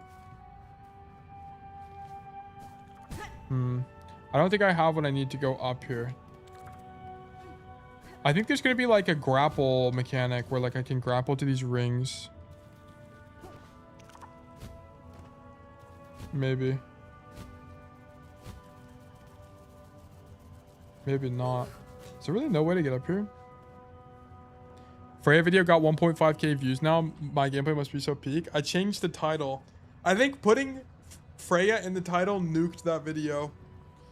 I changed the title to be he needs to be braver or something like that, and I think it just like did way better. So that's like a lesson I took away from like niche heroes. Yeah, there's definitely like something I can get in the future that lets me grapple on these, like without a doubt in my mind. But I changed the title. Like if it's a niche hero, I need to not include the name of the hero in the video because it just like does worse. And it's like the same value. It makes it easier to like search for the video, but most of the time it's not really gonna matter that much because it should index SEO wise anyway because I put it like Widowmaker or Freya or whatever in the description. I plugged it on the Freya main subreddit too. Oh, I see. There might be one more Freya video, but it's not gonna come out for a while because there's a the Hollywood VOD, which I would like to turn into a video because I thought it was actually pretty interesting, but we're not gonna have that for a while. Like honestly, I kind of need to edit the coaching content less, but the problem is like because it doesn't take that long, but it takes longer, and I just can't upload as much because ideally what I do is I upload coaching content every day and gameplay video every day. Like that would be or like every gameplay videos probably not every day, but 3 times a week would be kind of ideal. I definitely can't do every day because I just don't play that much Overwatch. Like I don't win that many games. And the reason I choose wins, by the way, I guess I can try without wins, but the reason I choose wins is because people click on wins more. Like if I include just like 3 games, it's not as clickable. Explosive rock you missed? Wait, W comms. Fuck me. That is double damage? Are you serial?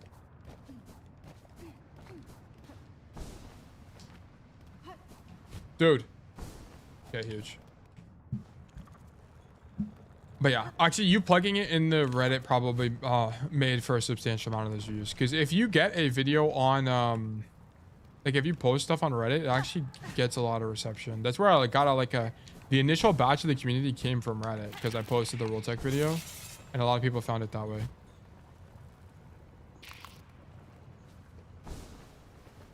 Explosive wall? I don't really see the explosive wall, Pillboy. Unless it's up here.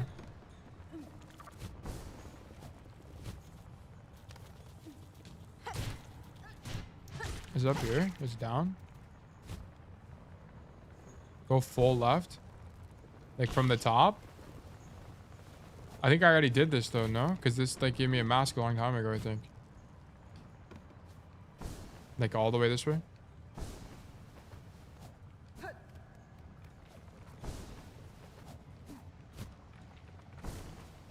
It's way easier with the dash. I don't remember having a dash here at the beginning. Are you talking about this? Oh, you mean right side. Okay.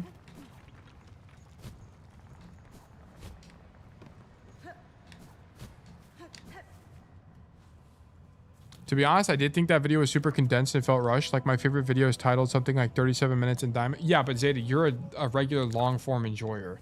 Like you have to understand that the people who view the videos and the people who view the streams are mostly mutually exclusive.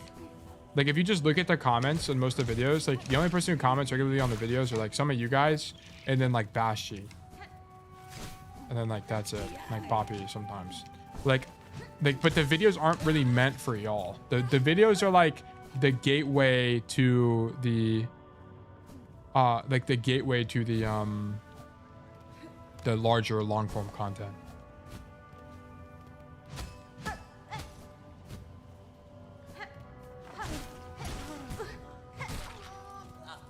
I find it Twitch to the videos. I watched that 37-minute before I watched live. Fuck, I'm dead. I was reading the chat. I wasn't even killing this guy. I thought I killed them both, to be honest.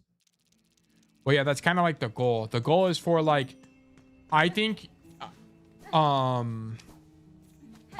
that you are a little bit of the exception and not the rule. Because when I do those longer unedited videos, they generally perform worse. Like just across the board. Not only because they tended to be like less edited and less engaging, but also because they just like they retain less. Fair enough. Yeah, well, I'm just on you now. Oh shit. Because I've gotten like similar feedback before where it's like people have said they liked it when it's less edited, but the stats just show that the audience just doesn't, like the audience is just not there for that. Which has like been an interesting thing to take for as a content creator. Sorry, we're gonna grab these and then I'm gonna grab my old thing and then leave, by the way. I'm not gonna stay here. It's been an interesting thing. It's like you gotta kind of treat it as different audiences and then cater to the audiences themselves. Like one thing, like it's kind of a niche thing for YouTube. It's like mentioning rank is like, it does so much better when you mention rank a lot of the time. Like if I just include top 500, there's like a 0.5% increase in conversion rate. Or not, click-through rate. Just from mentioning top 500 basically. Which is a pretty big change in video performance whenever you consider large numbers.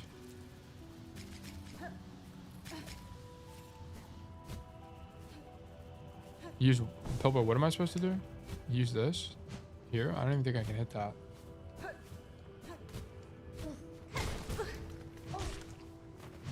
The one before that? Okay, I see. Oh, I see. Okay.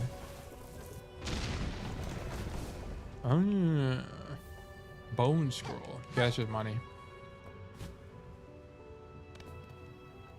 But also, yeah, like the videos that are the longer the video and the more engaging it is, the better it is for like a lot of different things. So like for YouTube, gives it more impressions typically. I mean, the impressions are more, it's less about, for YouTube's perspective, it's less about the length of your video. It's more about the retention of the video relative to other videos. Like if your video sucks balls relative to other videos at the same duration, why would it ever pick your video to push, right? Because YouTube wants people to spend as much time on the platform as humanly possible. So they're going to just pick better here. Like they're going to recommend holy shit. They're going to recommend videos that are more engaging relative to what the length is. So it's like, of course you're going to have long videos, but it's like you want to have long videos that are better than other videos, right? It's kind of the idea. Which is why a lot of people, whenever they like get into content creation, like one big thing that happens a lot, which didn't really happen to me because I'm just like, okay, maybe I'm glazing myself, but I'm not really like a monotonous person. Like, I'm someone who's a lot higher energy, so whenever I explain things, it's easier to listen to me, which means that generally I have a longer watch time, which means that my video gets pushed more than other coaches. Like, if you watch other coaches, I mean, this isn't like everybody, but there's a lot of like small coaches that don't really get as much engagement because they're just so monotonous, or like they speak under their voice kind of thing.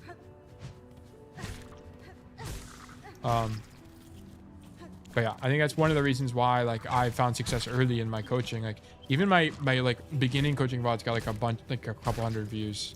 I mean, they were still like not great quality. I have definitely improved since then, but it was just something that helped.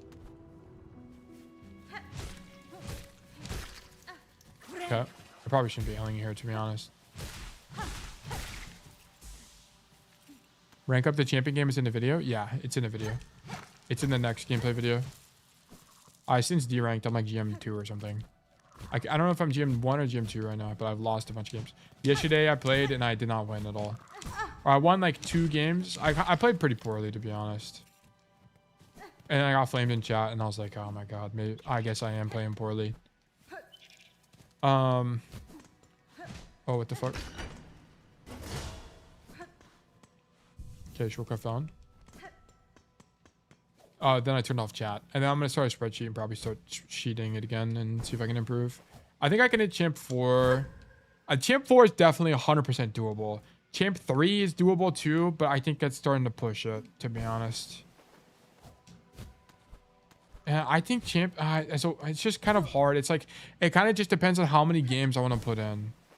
Like, do I really want to spend... Like, do I want to... If I want to spend 200 games, then I think Champ 3 is doable. It should be really difficult, to be honest, man. Alright, back up top. I got flamed yesterday for being a Chud Life Fever. Dude, me on Cass. But yeah, I think I can push for it. And then... I don't really know. But, like, I kind of want to learn a new... I kind of want to, like, unrank the GM Sierra, to be honest. Like, I can keep playing Cass, which I think is, like, interesting for you guys. But, like... I think Cass is a good, like, backup. Like, maybe if I get a bunch of games worth of content on Cass, I can then, like, do an unranked GM on a different hero. Because, like, I'm kind of getting a little... I enjoy Cass a lot, don't get me wrong, but I'm getting a little bit bored, admittedly, of playing the hero. Because it's just, like... It's, like, not very challenging anymore. It's like, I want to learn something else at this point. Like playing Sierra is just way more fun for me. Also, because I keep getting countered and it's like really boring. Like, it's really boring to play into D.Va for the 400th time on a map where Cass sucks. Like, in maps like Circle Royale keep coming up and it's like I just can't play the game. And it's really annoying as well. Get your awe on Genji, bro. Dude, I think it'd be a lot of it. I think it'd be pretty fun. Where am I going, man? Is this a new area? Have I been here already? Oh, no, I have not. Money, money. Damn, 155 bones. Actually, a lot of bones, I'm not gonna lie. Wait, huge comeuppance from yours truly. I wonder if I could have found that earlier in or if I needed double jump.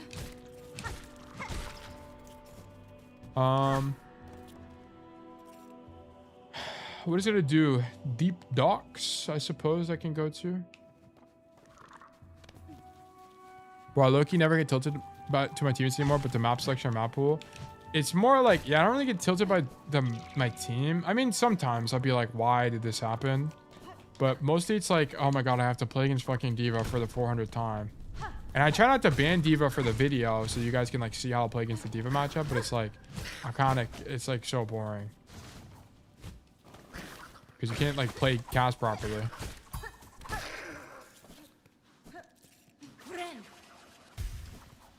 How do I get to where I need to go? Left here, okay. Probably should have fast traveled or whatever. You can get money and shards or whatever for doing this. These guys drop money, right? Might as well just kill him.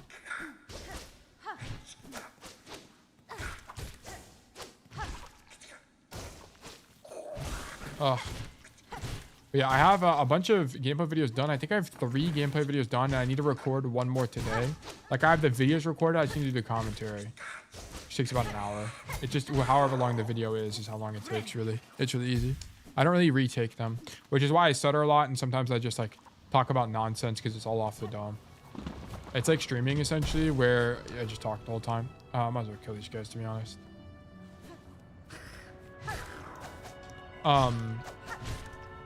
But I'm ahead on those like a lot. But the problem is because I have to actually play the game for those, I need to like play even more while I have energy.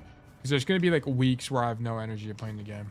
So I need to have like hella videos done or hella games played. So I'm probably going to finish like for the first time in a while, I'll probably finish the season top 500. Just because I'll have more games played.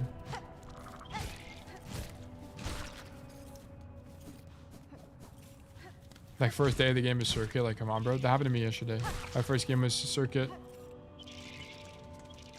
Yeah, Dirty Dogs. Okay. So there's nowhere. Okay, wait. So this is like not anything. I can remove this. Markers. Remove. So this is something, but I think the door is closed, right? Is what that is. And then I don't know what that is. I haven't unlocked any new abilities, so like I think I legit have to backtrack here. This is when I got. Does this do anything? Yeah, I already did that. Okay.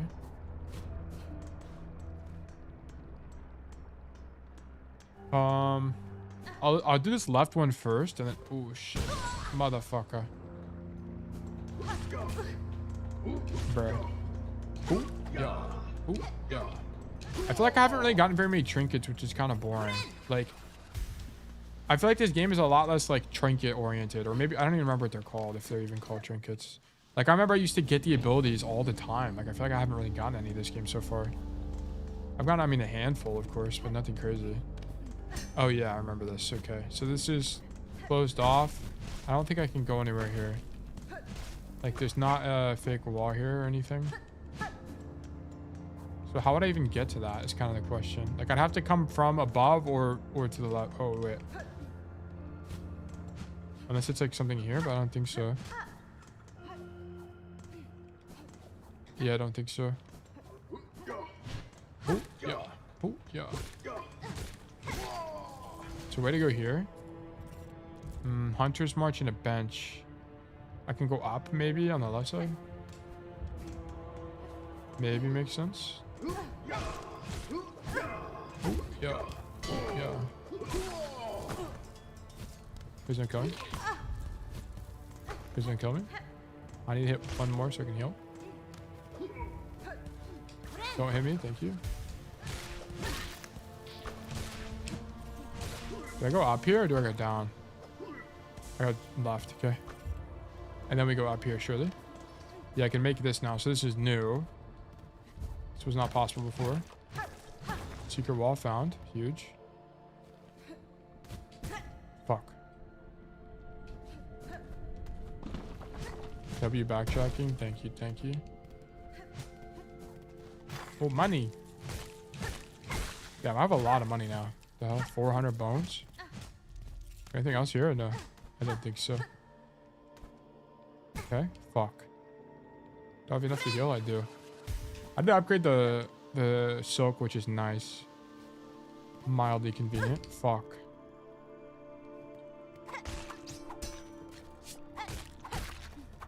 Okay. W weapon usage. Okay, nice. Oh, okay, bro's dead. Holy shit, dodged. That's a guy if I've ever seen one. Never mind, these are not guys. Wall, huge. That is a guy, though. Oh, I thought he had to, like, commit to the rotation before he could turn around. Holy moly. Where does this go? Bench? Thoughts? Wait, what? Does this connect to... Oh, I've never been here before. Because what to say? It's like, was it here always? What the hell? Oh. Oh, okay. This was closed before. Okay, so this is a new area. Okay, I see. So I came from this way. Ooh, boss. That's definitely a boss. We're gonna come back in a second. Ooh. Okay, and they give me thread. Or silk. Okay. Was there a way to go down here? Everybody chill. Dude, I'm chilling right now. I'm gonna check this real quick and then we'll fight this boss. I think it's bait. I don't think there's anything down here. Fuck me, bro. I thought he was 1 HP. He was not 1 HP. My apologies. Oh my god, I'm all the way fucking over here. Dude, you gotta be joking. I didn't use a bench a single time? Come on. I also need to not lose my shit because I like $300, so it'd actually be really nice to not lose. Okay, great. Huge. W run back. This is a W run back, honestly. It's a lesson in great discipline, honestly. Wait, I'm going the wrong way. I need to go up. My fault. My fault. You must choose smart battles, not all battles. Confucius. Quote, by the way. I think, maybe. Okay, we go this way. And then it's just the cross, right? Yeah. I need to farm a little bit of silk, though. Ooh, yeah. You done, buddy? Let's keep rotating. Wee. Brother. Piece of brother. Everyone calm down. Oh my god. Alright, we're good. Alright, we're actually chill. We're actually chill. There's nothing to be scared of. Banger. Nice. 400 buckos. Yeah, I need to not die. Don't freak out. It's fine. Everything is fine. I'm not losing the buckaroos. We go back this way. Huge. We go left. We throw these. Nice. Nice. Okay, perfect. Okay, we don't die to this guy. He's done for. Yeah, we don't fight this guy. I'm tempted, but it's not worth it. It's not worth it. Then we go this way. Back up. We go left, and then we don't... First of all, we don't die. We don't actually do anything yet because we go to the bench. W bench usage. Also, I can get a reward from these guys, I think. Ah, look! The poor fleas are starting to make their way to us. What a precious thing. We have much to thank you for already, and I hope we will have even more to be thankful for very soon. Please keep seeking out our lost fellows. What? I thought they were going to give me a reward. Is there a reward here? Where's the questing at? Quest. Lost. Fuck, I need one more. Gosh darn it. Oh, well, that's right, this boss. This is definitely a boss.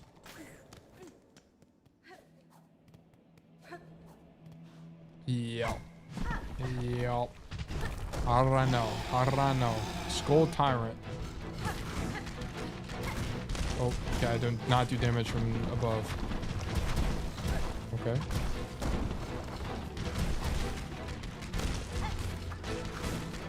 Okay. Okay.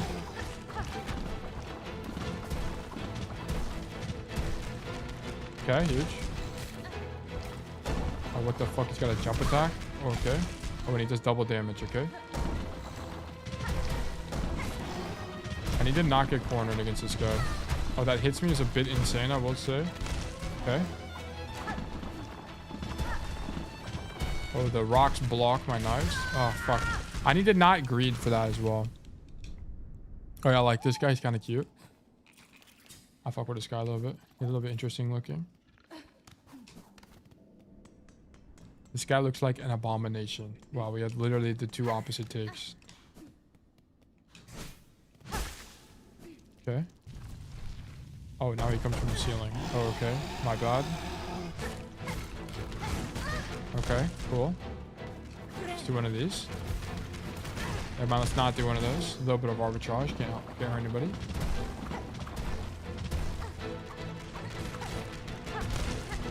Okay.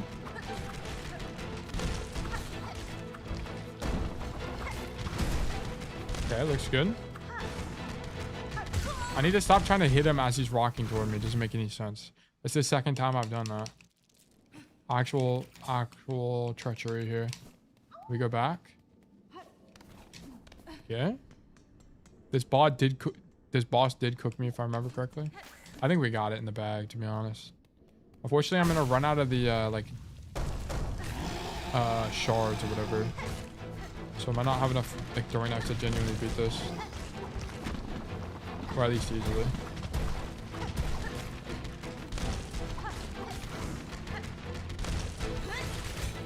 Oh, I forgot I have this attack. Oh, I should use this to like... Oh, okay. Never mind. I was gonna use it like to hit him in the air, but... like when I otherwise couldn't be able to hit him, but it's fine, I think. Ah.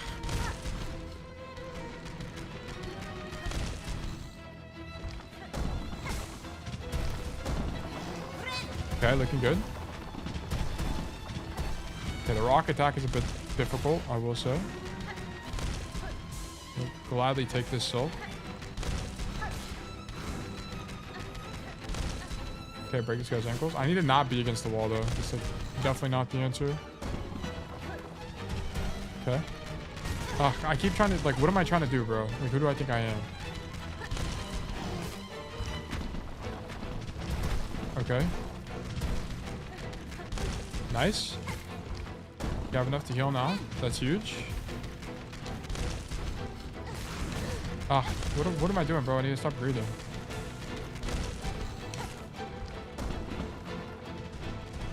Dude, I went back in the Dark Souls VOD. I wanted to see how long my fight with the dragon was. That fight with that dragon in Dark Souls was like 10 minutes. Like, it was fucking long. Fuck.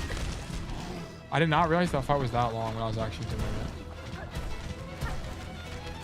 Fuck. And I think it's like the music that makes it feel so much longer. It took me like 10 tries or something. I'm on try like what, 3 or something like that, I think. I think we can beat him for sure.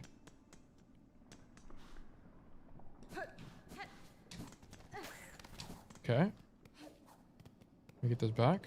Bang. No. Okay, thankfully I didn't even fall on top of me. What am I doing, bro?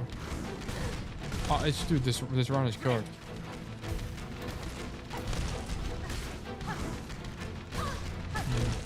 At some point, I kind of have to like accept that I'm too late. Like, I need to not be close to him to run because I need time to jump, basically. By the way, what area do you like the most so far? I'm not really sure, to be honest with you. I kind of just don't remember the names. Like, the area with the inn was kind of cool. The green area at the beginning was cool. I think they're all kind of neat. Like, none of them, the lava place was kind of cool. Like, there's no place that I was like, wow, this place is the most insane. I certainly remember the names.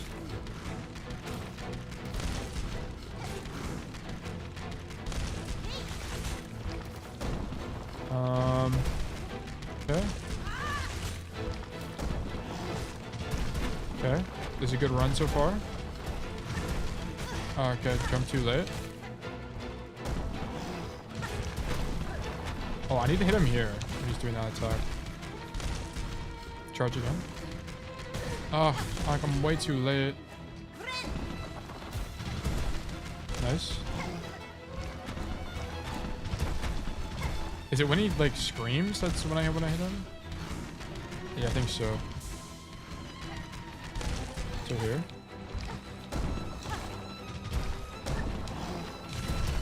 Yes, it is.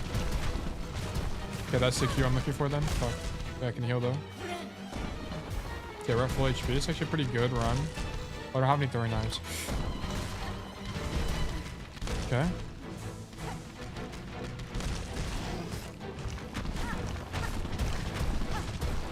Oh, I was gonna see if the rocks did damage to him, but they don't. Okay, I actually got a hit in there, which is kind of crazy. Okay, nice. It's a good run. Okay. No way that hits me.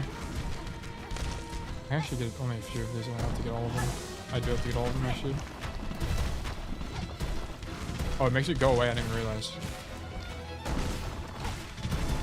Ah. Dude, this like build is really nice. Being able to get these like extra soak things is so good. No way.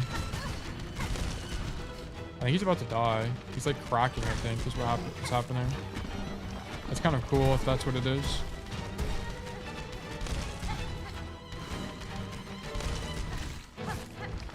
No, fuck, I misjudged how far away I was. He's got to be like 1 HP there. He's got to be so low. I almost killed him. Also, I definitely want the throwing knives just to make it easier. I don't think I have to do it, but it's just like easy.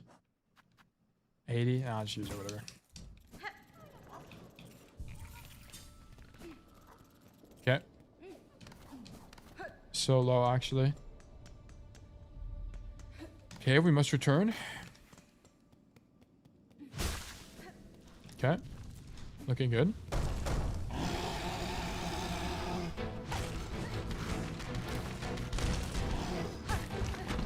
Oh, I need to hit him there. Okay, whatever.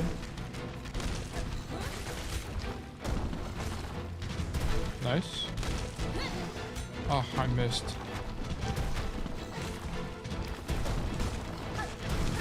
Oh. I can get a heal in here, I think. Nice, huge. Okay. This is a turnaround. Okay. Nice, looking good. Now we heal. Nice, run back. Oh, I shouldn't have dashed away. This is fine. Oh, that's his triple, yeah. Okay.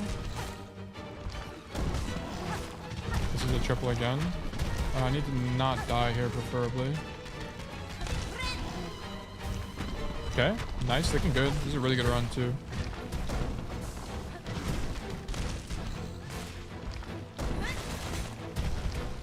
Nice.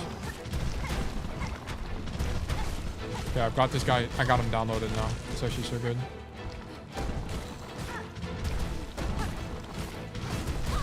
That's actually fine. Just gonna heal here. Oh, no way. This is mildly inconvenient. Maybe I can kill him with knives.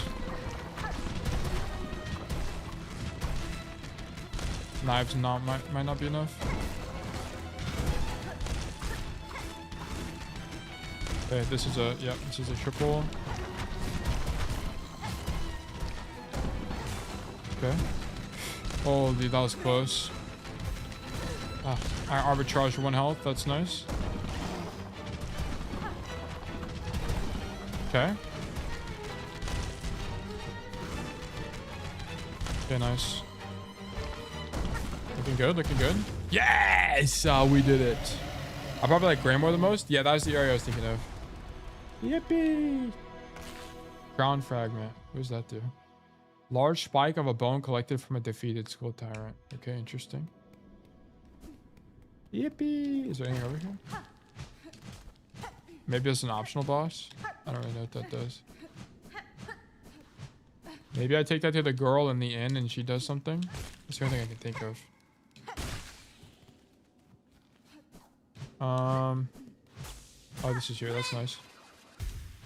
I guess I could have used this every time and didn't even know this was here. Is there... Hold on. I don't know if I like fully looked at this thing down here or not. Like, I wonder if the guy down here was blocking something. That's like what I want to see. Because I died to him, but I don't know if he was like... If there's like something down there once I kill him, or if it's just like a bait the whole time.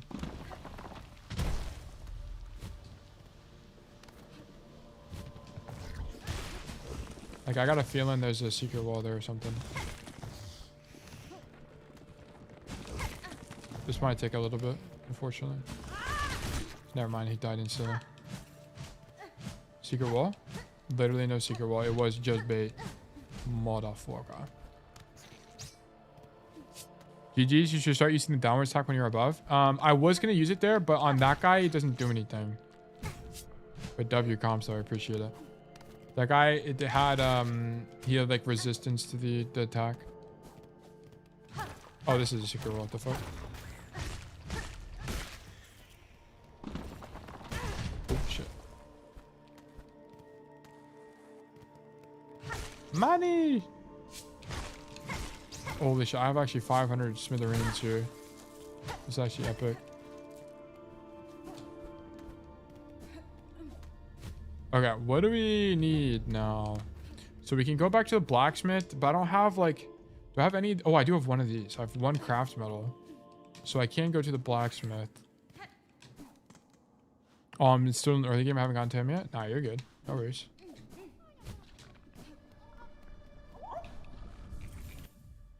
So we can go to the blacksmith, which is in Deep Docks. I don't remember exactly how to get there. And then I can buy an enchantment that helps me not take knockback when I swing my sword, which would be nice. So this has been explored. This can be removed now. Remove. And then I have this one. What was this again? I forgot. This was... Did I go over there? It was just inaccessible, I think. I can't remember. Oh, there's also this. I don't know what's up with that. There's something Bellheart here. I don't even remember how I got here on Bellheart.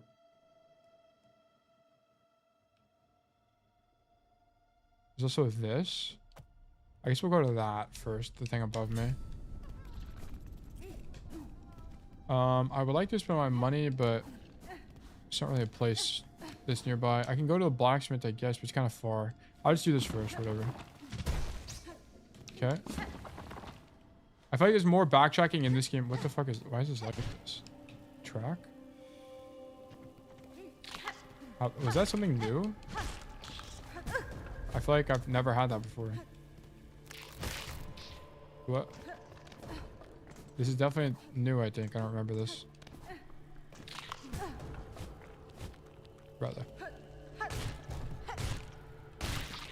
Okay. It's like a crab thing. Track. Oh, I see. Okay, interesting. I don't think I was able to get here before. Oh, is this all new? No, it's not new.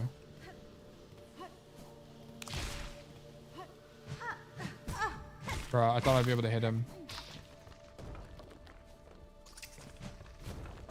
Brother. Nice. Okay, now we grab this. What the fucking is that guy? That's very ominous. You're done, buddy?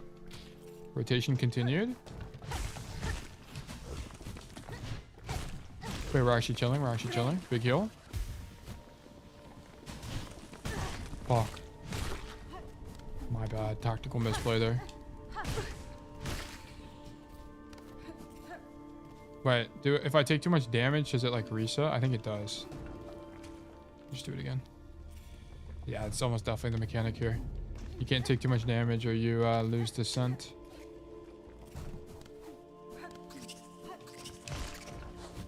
I wonder if you have to do it like sequentially or if you can like, if you just know where to go, you're fine.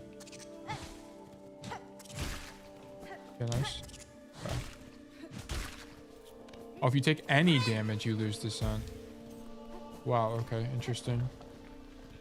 I thought it would be like a certain amount of health, but it's like it starts fading away. I see. Okay, interesting. Cool mechanic. Oh, okay. Ouch. Oh, okay. Oh my gosh. Okay, tough enemy.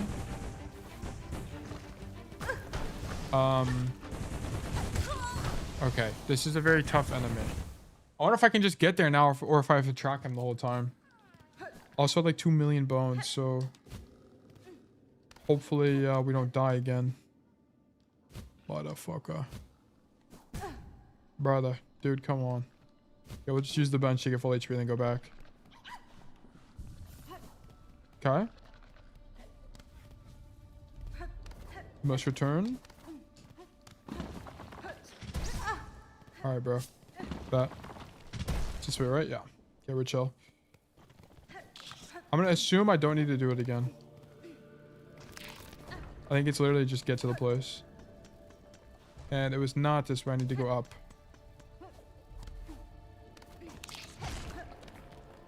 Okay. Nice. Okay, let's keep rotating. No. Wait, almost W save. Come on, man.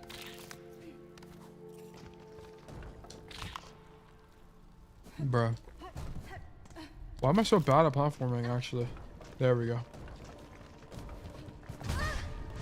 Alright, this guy claims my health once more. One of these are a guy, right? No, they're not a guy. I kind of need to bait him this way. I don't want to risk dying. Okay, I still take damage. Sick. Nice. Okay.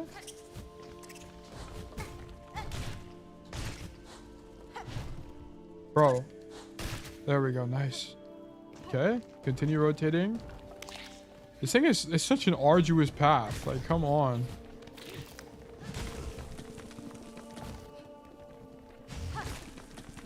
Oh, I guess I can do this. Oh, but I needed to heal. That was kind of pointless. Oh, I needed to... wait, I need to actually kill some of these lackeys. Okay, nice. Hey, yo, GW movement. Okay, now we're full HP, but we don't have full... silk. Why would I need to be able to go up there? It's kind of interesting. Is there something here? I suppose not.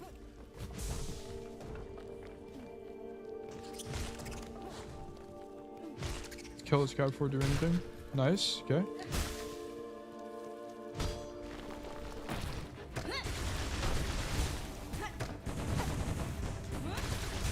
This thing actually does a bajillion damage. Hold on. Oh. I did not learn my lesson. Oh, I see. He leaves like a path. Ooh, that's a bit hard to dodge though, I will say. Okay, I guess I can just like voluntarily leave. What is the situation here? Okay, he's like ledge guarding me. What is this, Smash Bros? I'm dead. Fuck! I didn't understand the attack, and now I understand it.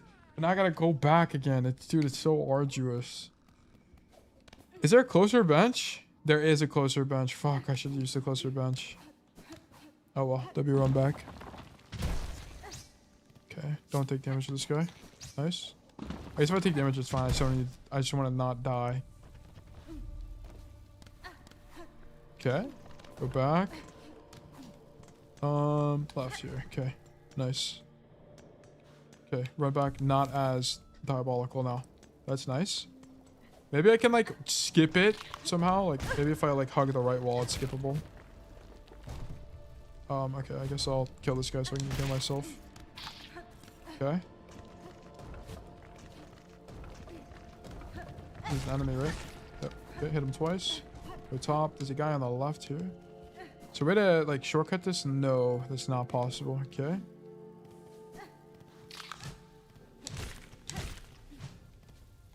Okay. Just make sure I don't die here. Okay. I will heal. Actually, I should have waited. That's actually pointless. Because I might take more damage and then have to do this all again, basically. Like right here. Fuck me, bro. Nice. Good deeds never punished, I suppose. Oh. Or always punished, I should say. Not never punished. Okay. Let's keep going. I wonder what's up with this thing. Is it just like a fossil or what? Because there was things like that in the last game. Where it's like a... Well, that's kind of like the idea of hollowness. It's like a ruined city. Corrupted.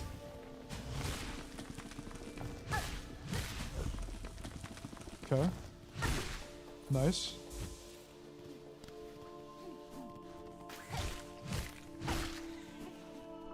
Alright. We're almost here. I'm actually not gonna grab my thing unless I'm about to die. I think it's likely I'll be able to be fine in never mind. I guess I'll just grab it involuntarily.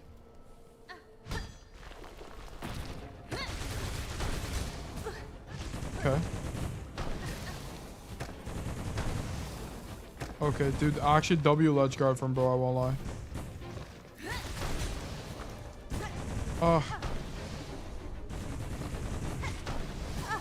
Oh my god, guys. Why is he so tough? Oh, I thought I could hit it. Dude, this guy is too hard. We can kill him here. Just like using this. I'm actually so scared. Wait, that actually hit him. Oh, he's dead. Holy shit, that did work. Dude! Oh my god, can you imagine if I died there? That would have been so sad. Flint gem.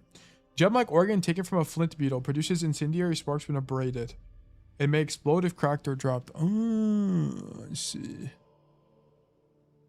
Fixer Eye, how you doing? All is well. Life is good. We're just playing Hollow Knight.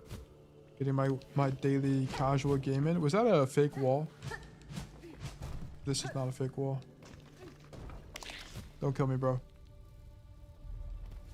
It doesn't have to be this way. It doesn't have to be this way. Holy shit. No way. That hit me. Oh my god. Oh my god. I'm not a real player, bro. I'm really not a real guy. It's actually crazy. Alright. Keep going, keep going, keep going. Run past everybody. Speedrun tech. Well, as well, we're chilling on Hollow Knight, and then we're going to... I mean, Hollow Knight's the last thing for today, really. I feel like there was a secret. I feel like there was a secret, bro. I gotta go back now. I don't want to come back to this area again later, so we're just gonna go find out for real. Please don't kill me, bro. Okay, keep going, keep going. Nice, okay. Oh wait, there's a big guy here now. Heal. Don't hit me. Okay. Is that a fake wall? It's not a fake wall. Okay. We learned. I must go. Good luck. Thank you so much, Bomb 2. Have a great rest of your day. Thank you for hanging out with us. Oh. Okay. Oh. Buddy is dead. Oh. Okay. You done? You done? Bruh. Gonna hit a heal real quick. Looking good. Oh, okay. That was actually it. Nice. Bunch of dead programs. Yeah, bros are done for. Memory locket. Huge. Gonna have an even better build. Is this a bench? This is not a bench. RIP Pilgrim Bros. You will be missed greatly. Oh, this is where the lore was. I see. Okay. So is there nothing else here? I guess not. No secret, no nothing. No extra mayo with that. No extra pickles, no nothing. Alright. Bat. Let us... Where must we go now? So this area is explored. No stone left unturned. Motherfucker. I said I didn't even need to do that. There's a bench here.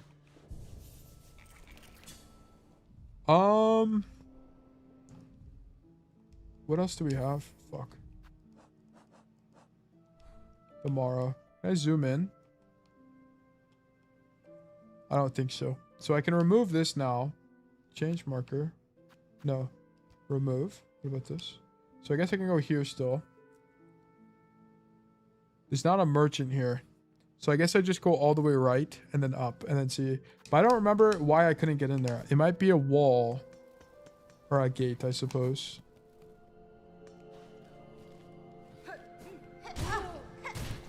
Oh, buddy's dead. Fuck, I'm dead too. Get a quick heal.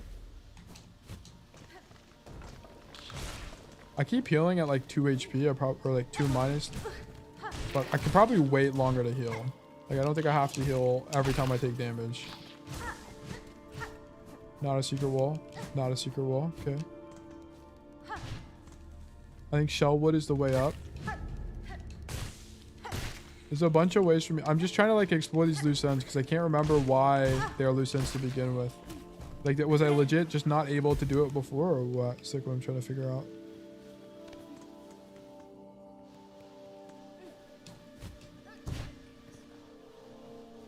So this was explored. Yeah, I remember doing that. Is this... Do I need to go down? Yes. Oh, it's another one of these. I mean, I guess I might as well, like, when in Rome, you know? I don't know what I do with them. I assume it's, like, used to upgrade stuff. Or it's, like, for money or something, which is fine. It's not the same one, right? No, it's a different one.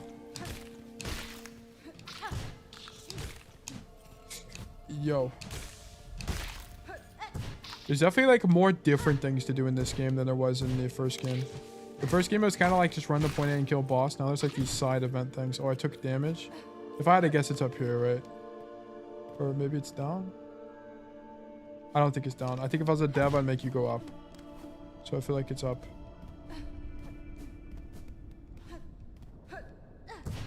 Never mind. I guess I'd be a bad dev. What was even over here? I don't remember. Was this a mask? Yes, this was a mask shard. This went down? Oh no, it was a chest and money. So I guess there was nothing here, huh? Dude, this weapon attack, this attack is so good. It's so much better than the like diagonal. But I'm just gonna go this way. I'll do the other guy later, I guess. So what's up with this? Oh, it's like literally not a thing. It's like a place you drop from, basically. Like, I have a feeling I drop from high. From the bell place. Yeah, I see. So that's how I have that. So you fall from the bell place to get here. Okay, I guess I might as well do this thing then. Oh, he's right here. What the hell?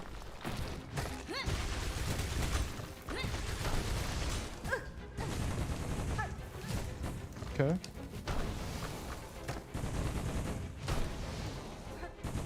Okay, looking good.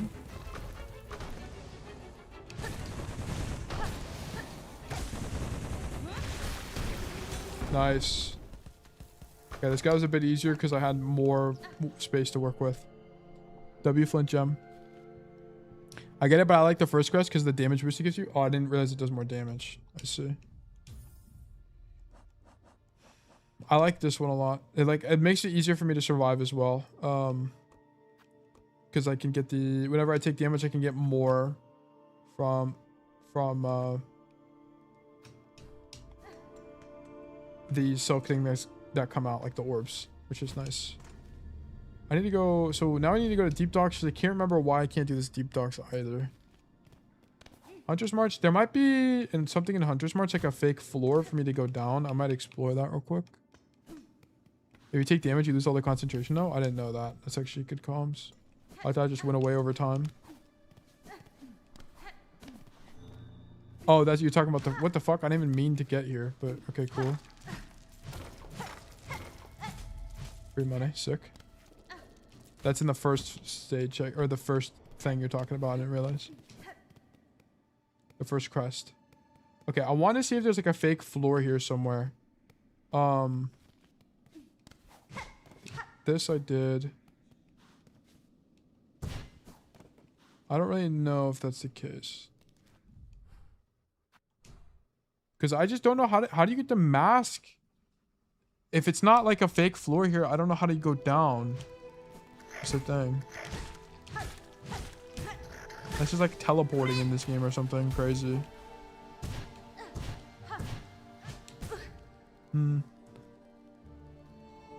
That was really hidden in deep. Yeah, the one in Deep Docks. I just don't really know how to... Like, do you know? Is it in Hunter's March or no?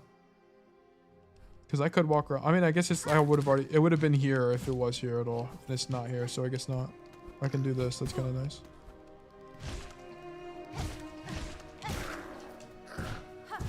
Is there anything to get here? Oh, there's an area I couldn't get to, I remember. I guess we can do this. I mean, I might as well. I gotta do the parkour again, I guess, but whatever. No big deal.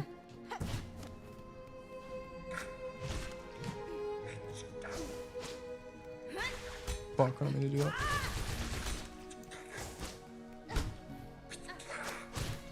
Okay.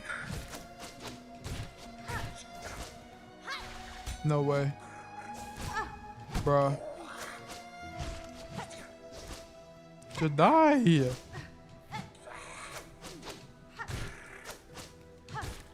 Buddy. How much health does he have? There we go. Damn. Okay, let's keep going. I gotta run past that. Yeah, I'm just gonna go past this. You want to know, bro? Nah, we'll figure it out. Figure it out. I think it'll be fun. I don't think it'll take that long. We'll just have to walk around for a bit. I don't think it is here, though. I don't really think it's here.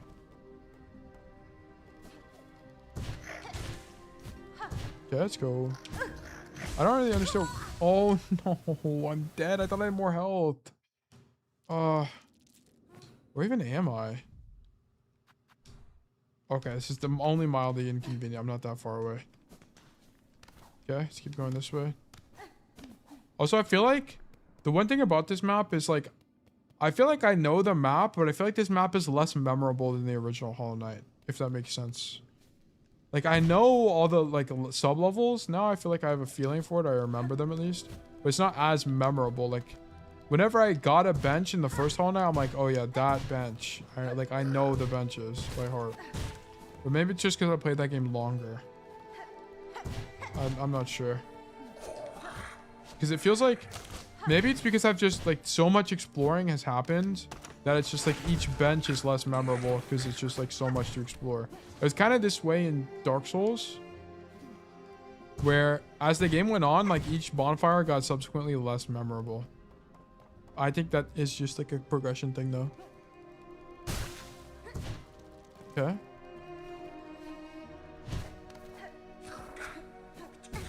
Fuck. Why do I keep doing that, bro? Okay. Wait, what is this? Oh, it's actually kind of nice because I need these. Ouch. Okay. Secret door. Fuck.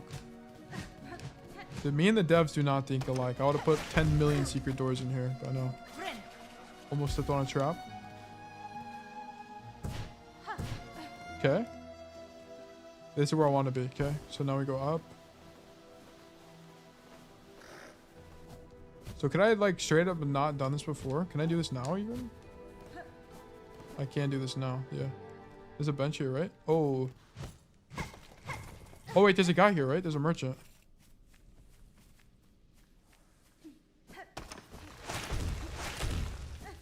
It's actually really nice because I have $1 million anyway.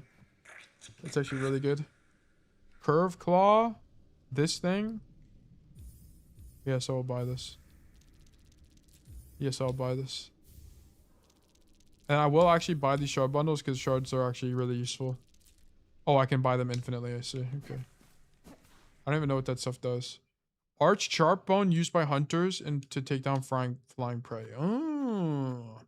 Old bug skull carved for protection. Shields against critical damage which shatters on impact. If shattered, the mask will be repaired against while resting. Okay, so I can get protection from 1 crit. That's actually really big, like really useful boss thing. Deep Dish, thank you for the primary subscription. Good to see you again. Well, good to see you again as well, Deep Dish. Hope you've been well today. Hope you've been doing fantastic. We're currently in our Hollow Knight playthrough, Silksong. We're like a quarter of the way through, probably, if I had to guess. I'm not really sure how far we are, to be honest. We're definitely not super far. But I hope all has been well for you. Fracture mask is good? Yeah, it seems to be good. I would have to agree with that. Fuck.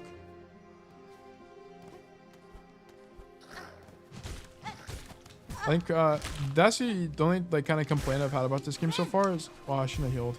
Whatever, life goes on. Is that the trinkets are not as like, or don't seem to be as common as they were in the first game. Or maybe it was this uncommon in the first game. You only really got them later. I don't even know, dude. I'm gonna be so for real. Okay, what is this? Oh my fucking god. Okay. Fuck. Okay, this is a bit troublesome. No, I didn't use the bench here. I didn't use the bench here. Fuck me. I just got this from the summer sale. I had a crazy phase for Hollow Knight. Lol, so good, dude. It is good. I haven't bought anything from the summer sale. I'll probably buy like Dark Souls 2 with the idea of playing it on stream. And then I'll probably buy all the Souls games now I think about it, because I like Dark Souls 1. It was fun, so I'll probably end up playing all of them. What else would I even get from the summer sale? I kind of have all the games I want, so I'm not sure, to be honest, what else I even get.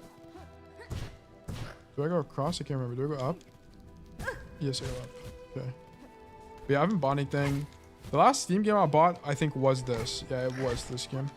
Because I kind of just like, if I'm not playing it on stream, I kind of just like don't play games. I guess I played something like it too, now I think about it, with some friends. But that was about it. Nothing too crazy. Up here. I enjoy single player games, but it's like, basically the problem with content creation, especially when you're doing daily uploads, it's like it's just like a lot of work. It's like, it's not like particularly difficult. I understand why it gets outsourced, because editing is not difficult. It just takes a lot of time. I think if you had a certain creative direction, then sure, but it's like I just do coaching videos, so it's nothing too intense. Holy moly. At least because if I didn't want to grow, like if I was just fine with like being the same size of a creator, then I think it'd be fine to like spend more time playing single player games and stuff like that.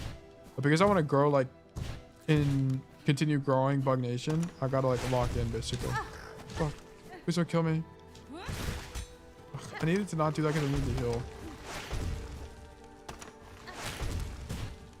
Please don't fall. Please don't fall. Holy shit, this is precarious. Bug. No, I didn't know he dashes, bro. I gotta be careful. No, I just lost all my money, whatever. Life goes on. I got Cyberpunk and Resident Evil 4. Dude, I feel you. I got burnt out after a few videos just from editing. Yeah, editing is a lot of work. It's a lot of work. It just takes forever. It's nothing crazy, but it can be a bit annoying. 500 buckos? Did I have that money? No, because I spent a bunch of it. I don't think I had that much. I got like $100 or something. Whatever. Life goes on. Just so you don't feel bad. It's alright. It is what it is. Life goes on. Money comes back.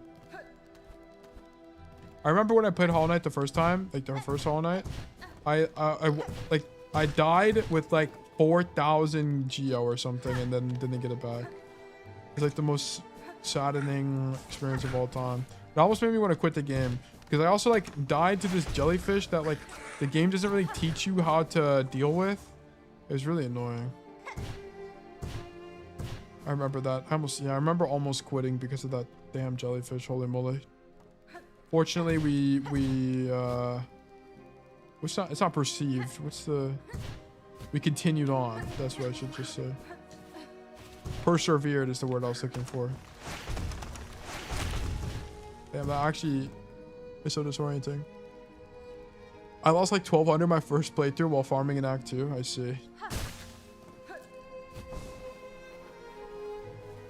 Okay, this is the bench. This must be used. Ginormous. Was there something here? I don't remember. Oh yeah, it's to disable the trap. I remember. Okay, now wait. I can equip the other thing, can't I? And can't I equip 2 now? Because I had the upgrade. What? Warding belt. I guess I'll do shard pendant. Nah. So I guess I'll do blue. And then I'll do this. Probably didn't need to, but that's fine. I actually got spoiled this bench while scrolling TikTok, and so I didn't fall for the trap. That actually sucked. Oh. I haven't gotten anything spoiled in this game other than one boss fight that I watched Yumi fight. Where they have like bells. So I know about like a boss, but I don't know anything about how to beat it or anything. I just know that there is a boss fight. I need to kill this guy instantly.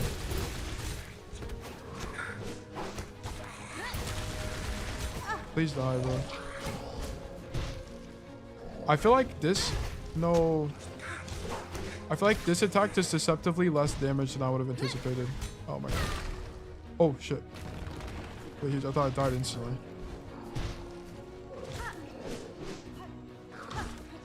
So that's the 2 attack. This is the dig.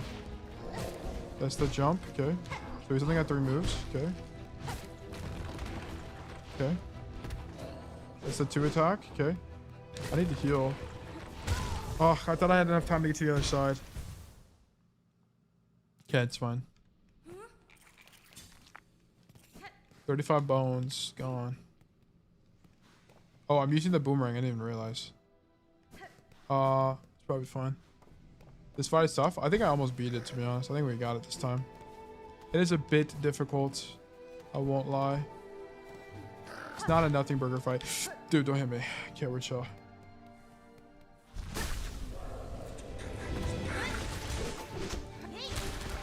Fuck.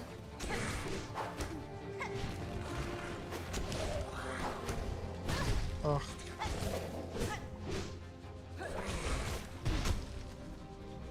Wait, can I run away? Oh, I thought that door was open.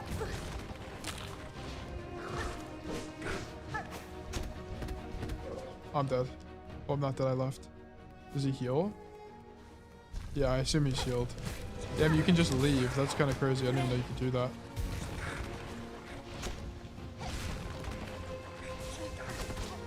Dude, chill. What the fuck? He has like a dash attack.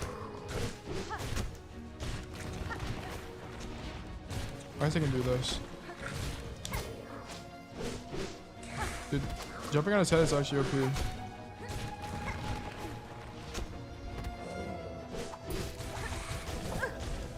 Dude, the boomerang here is actually so good.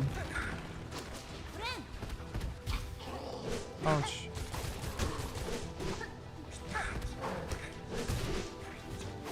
No.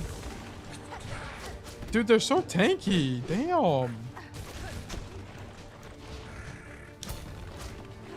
Like, how many times do I gotta hit this guy? Thank you. Ouch. Ouch. Dude, the new thing saved me there. It's kind of epic. Nice. I need him once. Nice. Well, if I didn't have that, I would have died. That's actually really nice. Okay. Holy shit. Can you imagine? I would have done this again. Hachikara, hello, hello, hello. Welcome. What's so tail? What screen annotating tool to use? I use Epic Pen. I paid for the premium version. Holy schmoly. Lots of money. Lots of dollars. I think I bought like the year-long subscription or something. It's like 20 bucks or something. It's nothing crazy.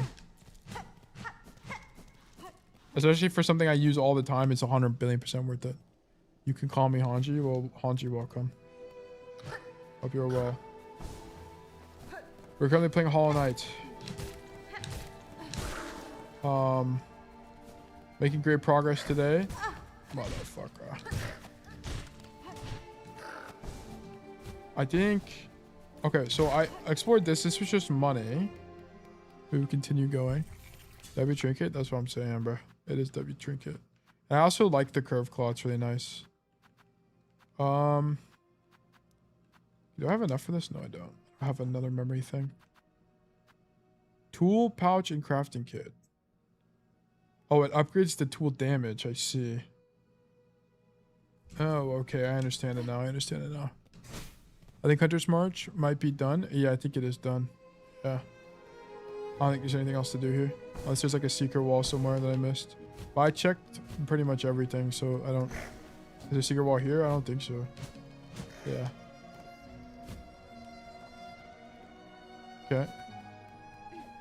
We must return. The promised land. Okay, so what is there to do? Hold on.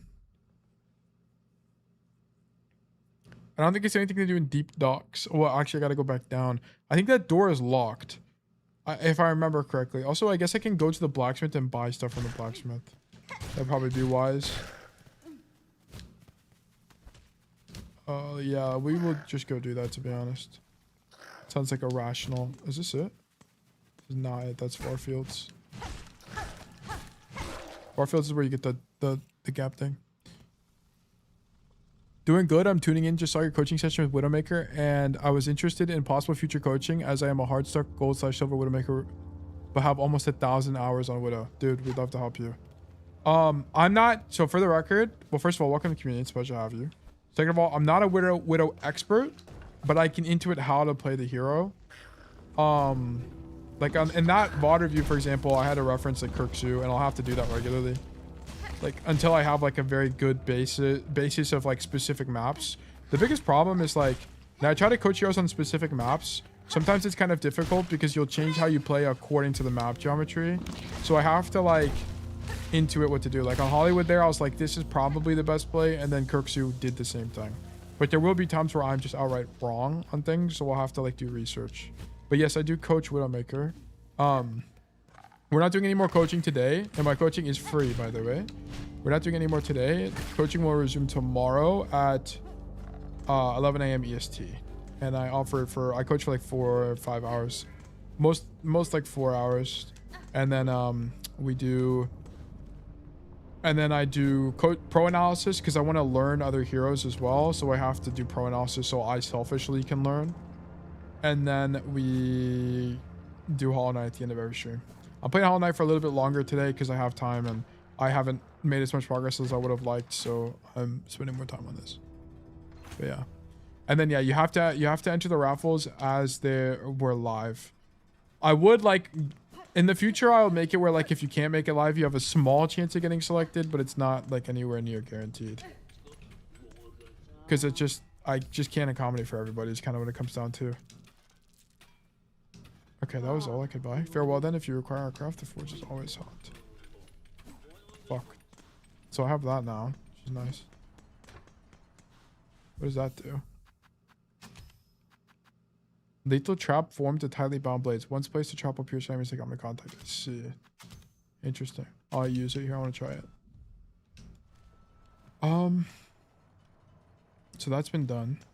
We can go down now. Why is that guy not hostile to you? It's the guy's like worker. If you need something, talk to the boss. I'm busy. Ow. Do I have the magma thing? Magma bell, yeah. Hold on, let me try this. So do I not take damage to this? Is that how this works? Oh, it only like it protects me for X amount of time, I see.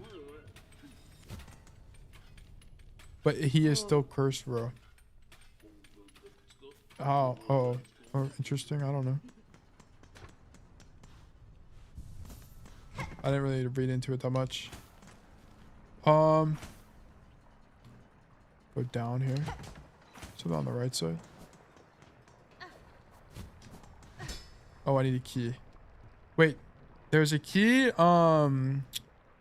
the main area. How much money do I have? 260. I wonder if it's like in the first game where you just need like a key. It's not like a crazy, like any kind of key. It might be that case.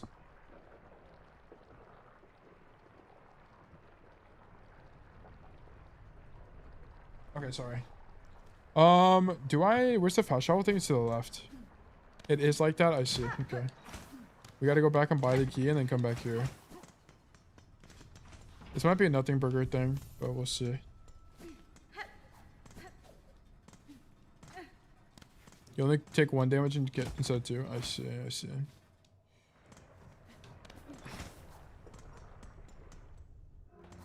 Oh my god. Immediately useful. Thank you, thank you. W value. Yeah. Get a heal going. Where's this fast travel at? Here. Okay. Secret door. Motherfucker. Secret door. I fucking knew it. I fucking knew it. What's over here, bro? Oh. What the fuck? Oh my god, there's a guy there. Save him.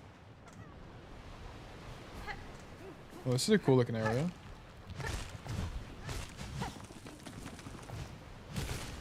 Oh my god. Damn, that would have done 2 damage to me, but I got the charm. W charm. I got you, bro. Yippee. Oh. Wait, W bro saved. Which updated? Huge.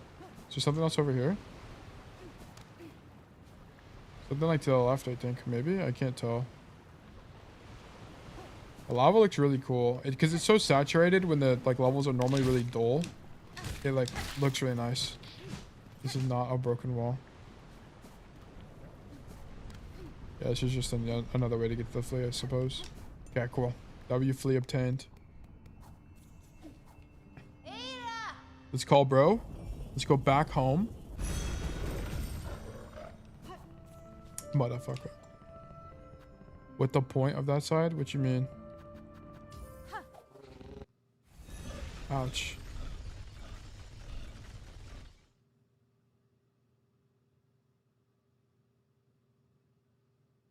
This is fantastic.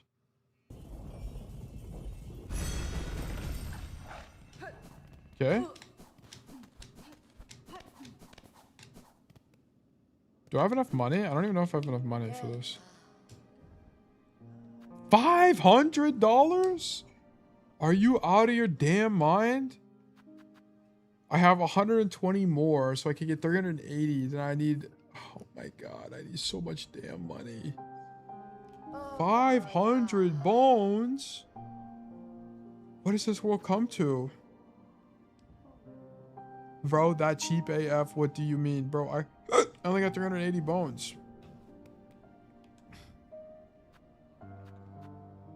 The terrible tyrant. A skull tyrant. Wait. Didn't I kill this guy? So I can get the money for this. I already killed this guy, I thought. Yeah, turn into the bone. Which wall? Wait, yeah. Holy shit. Wait, this is a huge coincidence. The terrible tyrant. Wish granted. Heavy rosary necklace. Yes! This is perfect. Wait, actual W. Yes, dude. Let's fucking go. Simple key obtained. We've never been of more luck. Bone bottom repairs. 200. How many do I have? 53? I don't have enough. Fuck. Get that door? That's what I'm saying. We're gonna go back to the place and get the door done. Oh, I guess I didn't. Oh, I guess I didn't need to do that. I need to go to deep docks. Dirty docks. Okay. W lag. Oh, I can skip it. What the hell? I didn't even realize I could skip the cutscene. Okay, cool. Secret. Oh, that's nice. I already checked these for secrets anyway. There's nothing here. Okay. Keep going right side.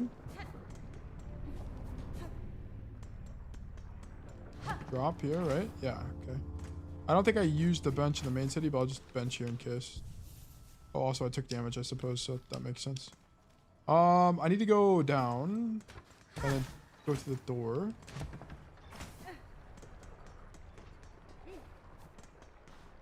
Inspect. A heavy door with a simple padlock. Use simple key? Absolutely, we will. Check patch notes real quick in Discord.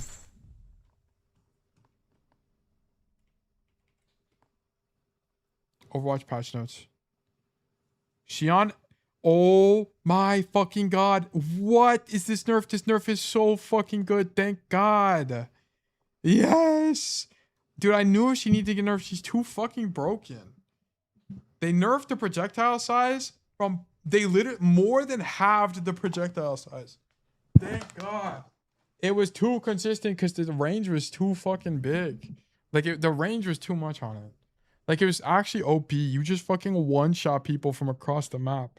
Thank God. That's gonna drop our win rate by a lot, by the way, because you're just gonna get way less random kills.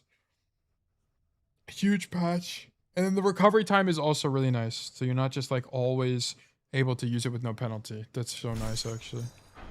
W fix. Thank you, Blizzard. Yeah. Holy moly. Oh, shit. Okay, it's like an actual area. Oh, yeah. Okay. Brother. Okay. Oh, that made me not take damage to him, I think, which is nice. Or maybe I just take less damage to him. I couldn't actually tell what was happening there. Can I go this way at all or no? I like the like brass motif, like the brass machinery idea. It's really, really cool. Nice. Okay. Okay. I need gold pin to chill out, bro. Thank you. Nice. Okay. It's not even on the map. The trinket is so good here. Yeah. It's very convenient. Makes it way easier for me.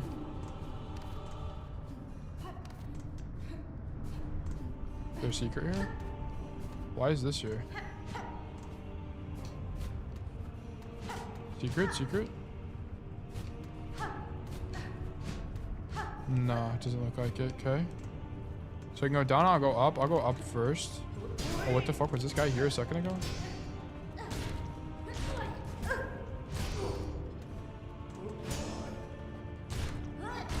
Okay, nice. Let's heal.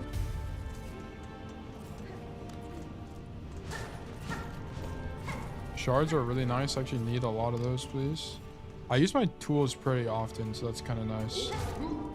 I want to try, oh, what the hell? I wonder how much damage that does.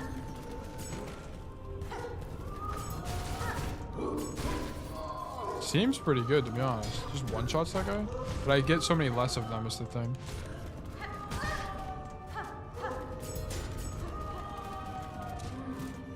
Okay. That guy's a freak. He's really fucking tanky. Yeah.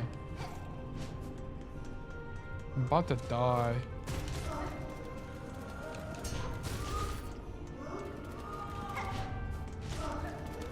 I think I can get health off of him. He's kind of slow, which is nice. Oh, what the fuck? I didn't realize you could do that. Okay, thankfully he was one shot, which is nice. Okay.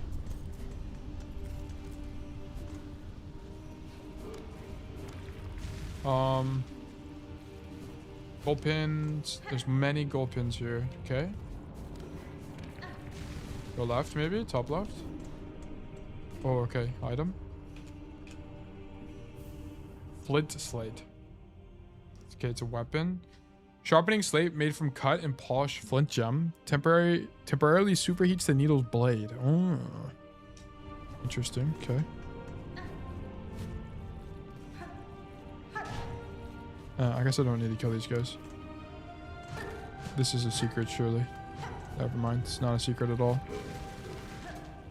Oh, I just hit him into the wall. Wait, is it a breakable wall? I walk into it? I cannot do either. I'm not joking. That guy's the only enemy in this who can follow you around the map like enemies in Dark Souls. Oh, really? Yeah, that guy was definitely making some jumps I did not think was going to be possible.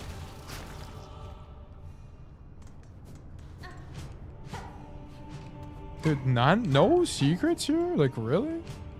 This looks like prime real estate for secrets to me. Okay, I suppose not. We need to go top, right? Yeah. Okay.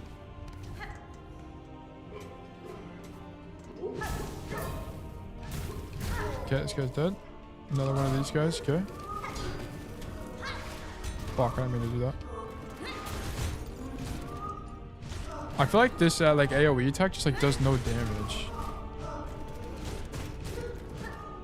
And being able to jump through the floor is so interesting to me. It's like the only enemy in the game that's done that so far. Whoops. You're down, buddy.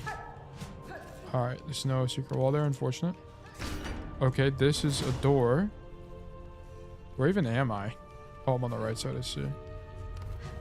So I guess there was like an alternative way to get here, and that like I don't even know where I am, to be honest.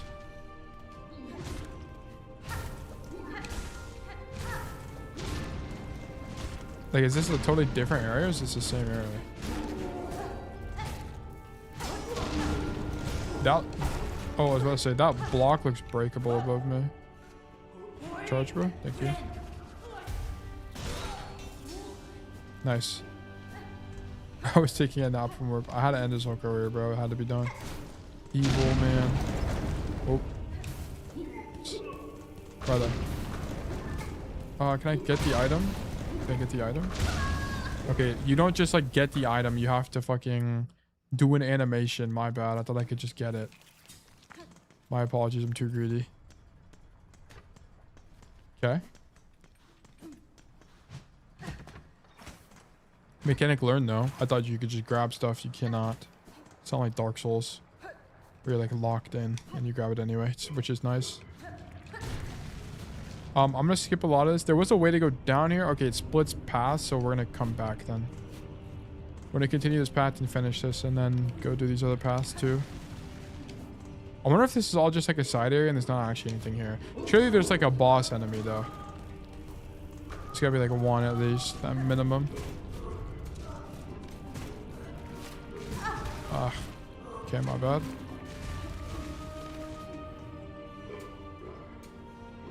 See, he's a freak, dude. He's everywhere. He's everywhere on everything. Yeah, bro is just chilling actually.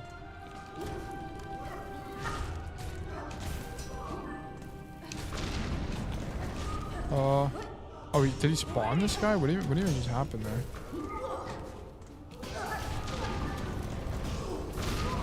Dude, what the fuck are these bombs? Chill, bro. Oh, it hits me. I need to kind of not die because I had rosaries, I think. I'm taking it. Fuck it. Huge crouch metal. I'm out of here. I'm out of here. I'm out. Wait, I'm actually the goat. And he killed his friend. That's actually epic. I guess we'll go down. What? So I can't go this way? Maybe I need to go the other way around? Like up and around? Dude, this is such misery. Okay. We've made it. We've not made it. Dude. Oh, he was 1 HP, lol. Okay. We've done it, we've done it. Don't kill me. Thank you, nice. Okay. Bruh. Let's go back up here. This is a secret. Okay, this actually goes to the other area, I suppose. Yeah, this is nice, actually. Oh, that's why there's a dead guy here. Oh, it's because there's a secret wall here which connects. I see. It's a hint. It's a hint. That's very cool. Nice world building. W lore. Oh, fuck. I was reading chat and I died to this guy. Dude, it is W lore, yeah. Actually, really cool story build or world building there. Okay, it's ought to be a boss here. We're gonna go get the money back. I think I legit couldn't make that. No, I just didn't have the key here. That's why we weren't here before. Okay, we have another way to far fields, which is nice. Fuck, I thought it was far enough away. I will not lie.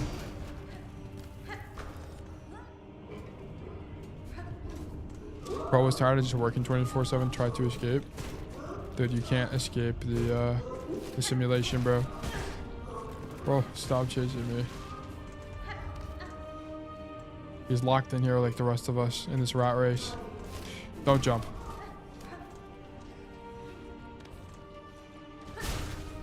Okay, nice. Okay, let's hit a heal real quick so we don't just die. Huge. Okay, now we return.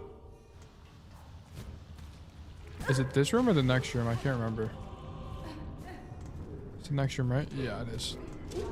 Keep running. Okay. Fuck. I should. These guys are kind of easy. I should. Brother. Never mind. They're not easy at all. Oh, this area is huge. No way. Oh, that actually saved me from dying. That's actually really nice.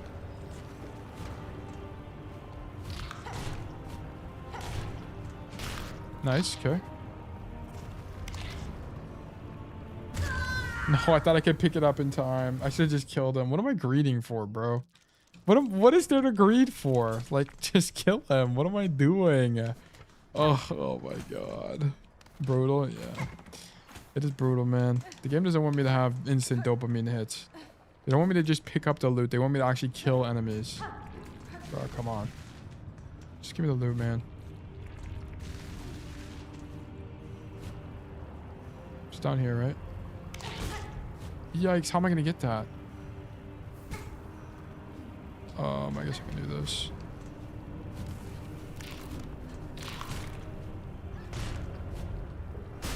Nice. The glide mechanic is actually really nice. It makes it way easier to like do this platforming. Let's heal real quick. Oh, is that walled off? I actually couldn't even tell. I don't even know if I can go that way.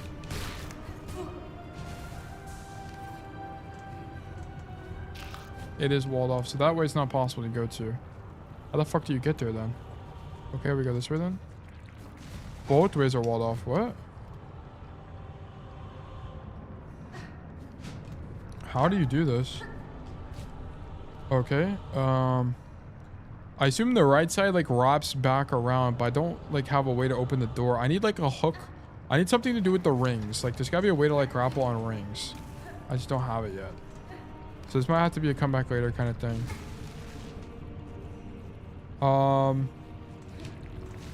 Yep, yeah, that's what I figured. This side though, I think is probably doable to some degree. I just don't know what though. Like hidden area or something. Please don't kill me, thank you.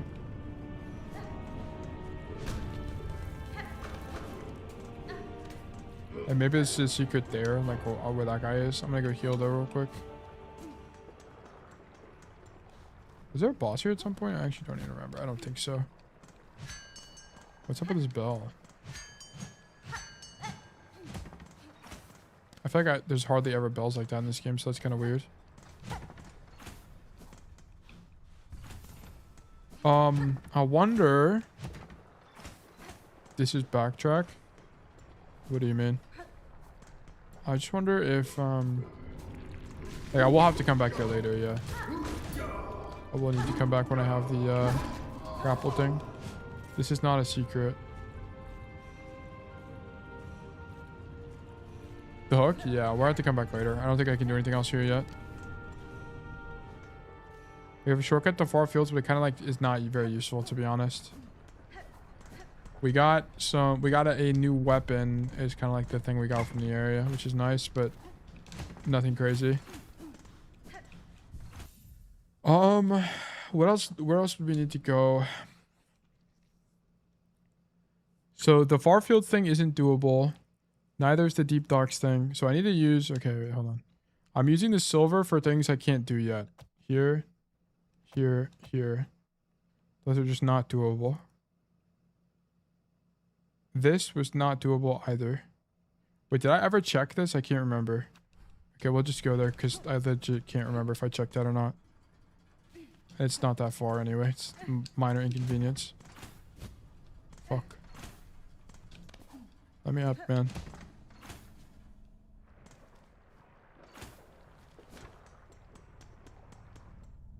Okay.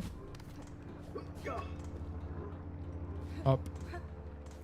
This way.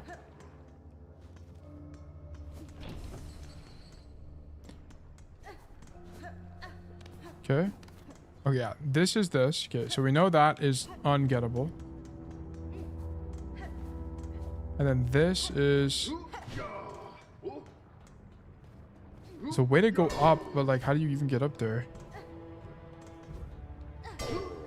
Oh, I see. Okay. Is there a way to get up in this area? There's this thing here above me. So I gotta go all the way around.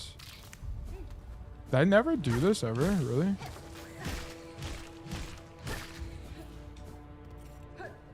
Oh, because I didn't have wall jump, so this was just not possible before.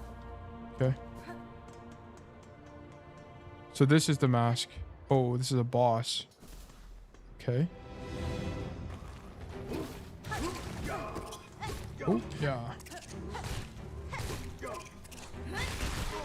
Nice. Okay, throwing the trap is actually kind of nice because like you can use it in between things. So you're not like in an animation basically during the fight itself. Wow, the trap is actually really nice.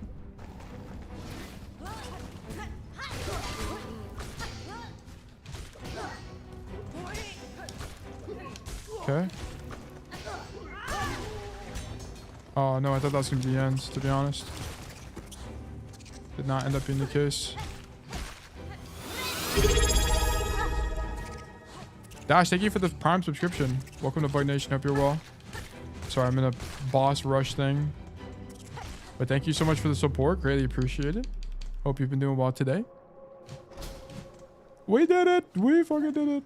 Yippee! Okay, so this is done. We need one more mass fragment to have extra health. W sub, dude. That's what I'm saying. W sub from Dash. Thank you so much once again. Greatly appreciate the support. Okay, so we got this. Remove. So that's done. This is not doable. I could go back to the Moss Grotto. I just like don't think I have what I need, but I could go back. This has not been explored.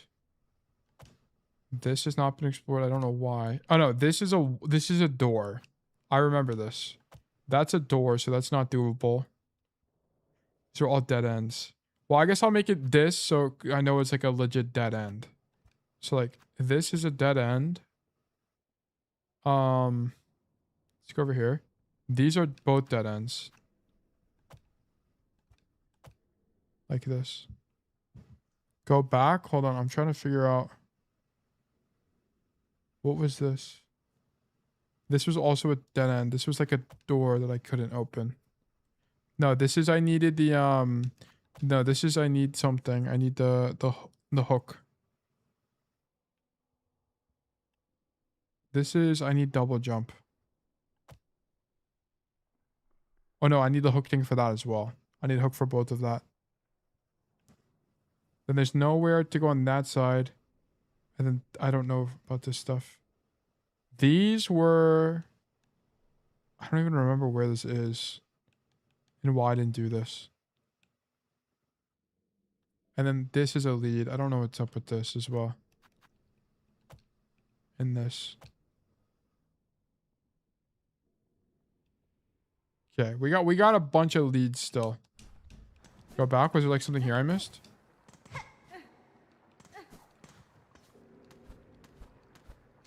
There's nothing in this room.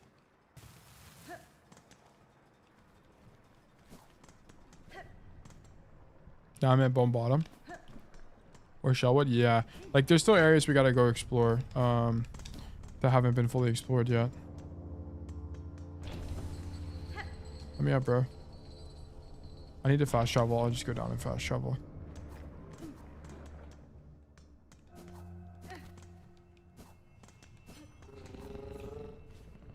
I also got the fleet thing, right? So I can go to the fleas. Hold on, let's go to bone bottom and turn in the fleet thing. And then... skip this. Okay, so let's go to the fleet. The fleet thing's right here, right? At bone bottom? No, it's at the marrow. I can just run over there real quick. Ooh, oh, wait. Oh, I didn't even realize that there's things on the left of the fall that I haven't explored at all. Okay, we'll do that. Okay, hold on. Let me go get the fleet thing. I don't know if it's money or if it's gonna be a charm or what. I think it's just money in the first game at the beginning. But we can investigate a moment quickly.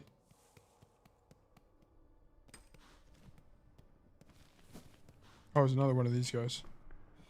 I can also do this guy. I'll just go do this guy real quick, actually. Let me use the bench first, and then I'll do this. The only thing is, like, I don't know what these things are for. Like, I don't know if it's for... If it's for money, I don't need to do them. But if it's for, like, upgrades, I will need to do them, probably. Brother.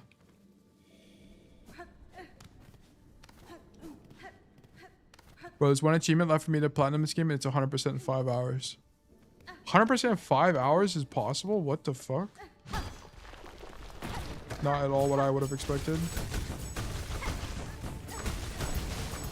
Holy shit, that's had to have done this guy's entire fucking health bar. Oh, I gotta heal.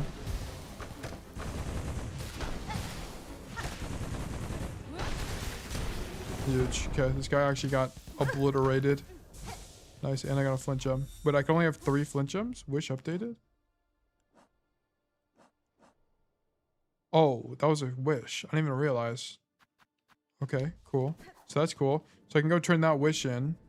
I didn't even realize I was doing a wish the whole time. Okay, cool. CD Sams, hope you're doing well. Welcome. We're playing Hollow Knight right now. It's like at the end of stream I do variety just to maintain my sanity.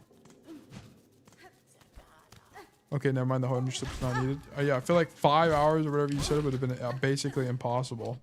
I don't even know how you would do that. I guess if you knew the game. Like, what's also interesting is this game is like very non-linear. Or maybe I'm just like... I guess if you know what you need to do, you don't need to do like a bunch of optional stuff that I've done. I've kind of just like done everything that's popped up at this point. I'm never on for your streams, but I'm a fan of your YouTube videos. Your cast videos are fantastic. Well, CD Sams, thank you so much. I'm glad you enjoy the videos, and I'm glad you've been able to learn great things from the videos. We have gameplay video. It's going to be coming out 2 more gameplay videos this weekend, and I have the next coaching video is not Cassidy, it's Soldier, so that's coming up as well. Soldier video tomorrow on Nepal. It's actually a really interesting VOD. I think you guys will like it too. They talk about a bunch of like different ideas, and I think it just like it feels like more engaging content this next coaching video, so I think it'll be fun. But thank you for the support. I greatly appreciate it. Thank you. I'm glad you enjoy the videos. I do need to make like a cash guide. I need a lock in, bro. I need a lock in. Bunch of stuff needs to be created. Look, so many fleas have joined the caravan. What a miracle. We cannot thank you enough for honoring our humble wish. The lost fleas, wish granted. Huge. There are so many fleas for us to be united with, though, and we've rested long enough. The caravan must head higher. Oh, but stranger, how remiss of me. I introduced myself earlier without ever asking for your own name. Forgive me. Please, what shall we call you? You may call me Hornet, Flea Master. Now that I, like you, am glad to see your fellow fleas safe with your caravan, these are dangerous lands to travel alone. I still have a long journey ahead of me. Wait, that's Hornet still. If I come across any more fleas, I will assist where I am able. Oh, Vavenda, that is incredible. The beautiful thing for me to hear. My dear friend, Miss Hornet, our caravan must be away now. Toward the wide moor high above. Would you travel with us as our honored guest? What? Travel with the caravan? Sure, bro. Excellent, excellent. Let us make preparations and be off without delay. Rouse your fleas for the caravan roams once more. Oh, shit. This is past scheduled time. Streamers having fun for once. I needed to get more progress into the game. So we're playing longer than usual. Also, I started Silksong late. Also good to see you, Yumi. I need to branch out. Cass's range is a huge handicap. Do you recall if Soldier's range is better than Cass's? It is. It's 30 meters. It's 30 to 50 is his fall off. The journey here was long, but we didn't lose a single flea. I'm told it's good luck to bring a guest along when traveling, so we must have you to thank. I trust the trip was agreeable for you. A pleasure, perhaps? Nestled in with our dear little one. They certainly make for energetic travel companions. I've not often had opportunity to socialize with such spirited. Well, I forgot the last word. Splendid. And now you must go and see Grishkin, sitting there by the bubbling cauldron. After a long travel, we drink to revive our spirits. Where the fuck even am I?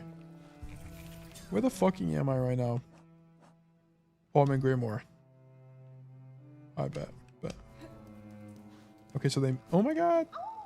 How? 5 fleas OP for speedrun. Why? Because you just skipped it here? Yeah. That would make sense. That would make sense. What's over here? Can I go up? No. I need the fast travel. I need to go back to the main area to turn in this quest. Greymore for free? I see. But then you have to figure out where all the 5 fleas... I don't even... Are there 5 fleas in like the first area? I didn't even... That you can get? Why did you do that? W cutscene skip. Time save. I'm on final boss fight of Silksong. These fleas are work to complete. I see. I still have lots to do. Lots to do. But yeah, Soldier has longer effective range than Cass and would definitely work for your needs if needed. Or like if you just need someone with more range. Oh fuck, I just skipped all that lore. My bad. I need to do this. Flint gem deposited. Volatile flint beetles wish granted. Memory locket. What? I need 200 things. Oh, I'm so far. I got 160. I almost have enough. But I might just go kill guys for 40 real quick. Wait, that has... Unless this guy sells...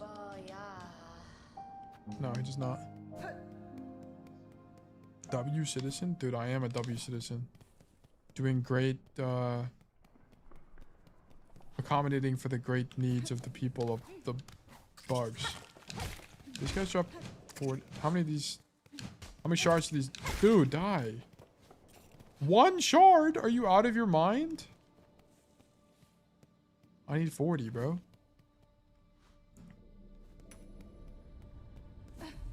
Don't spend too much time on fleas. I bet. Well, I'm not even like worrying about... If they come up, they come up. I'm not like actively going out of my way to find them. It's kind of what it is.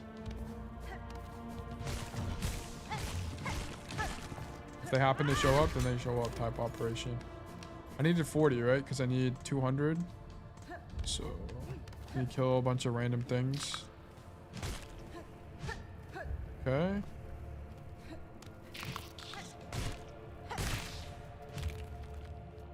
I need these. Where'd they go? They fall down here? Oh, I got it anyway. Nice. I'm gonna be honest. I haven't been enjoying Silksong, but I kind of... Actually, I'll give it more time. It's not that I don't like this game. It's like I'm not liking this game as much as the first game. Oh shit. Because I kind of just don't like how open-ended it is, to be honest. I see why people would like it though. Fuck.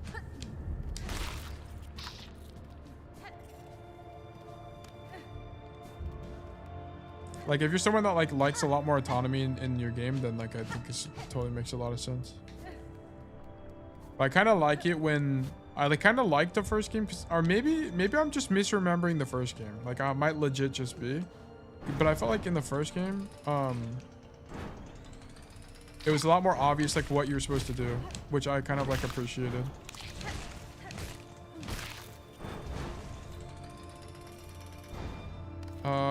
But I think like that sense of exploration is what people like about this game, probably, if I had to guess. Where's this go? I'm just kind of like going places because I need to get money, so I need to kill things.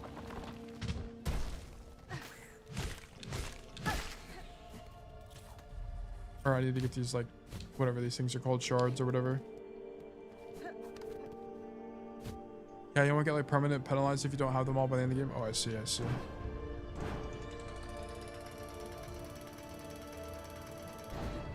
Is there a way to go up here? No, just not.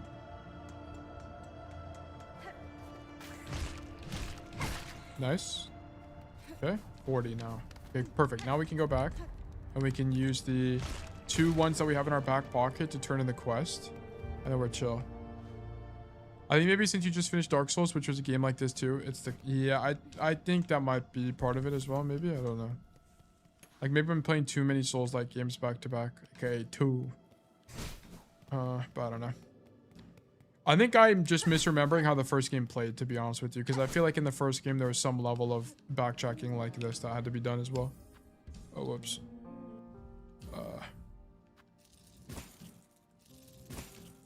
Okay. Donate. Huge. Bone bottom repairs. Wish granted. Huge. What'd I get? Nothing? Did it just like open an area or something? That goes back up. Maybe I need to like reload the area? Fuck, I should have read what it said before I actually did it. Oh, this guy's not here anymore. Oh, he's like working now. I don't know what's going on. It's the cause. Let them cook. Yeah, I think we'll let them cook. I haven't done the polyp thing. I still need to do that. Bugs of Farloom. Okay, that'll just happen naturally. Seek the Great Citadel. Save the Thread Spun Town. So there's 2. Okay, there's like 2 missions left. Or in my thing. There's more areas to explore. We still have more rosaries. And I have a craft medal and a memory locket. I will use the memory locket right now on this build. I like this build a lot, to be honest. So I'm just going to use it to get another weapon. We'll get this.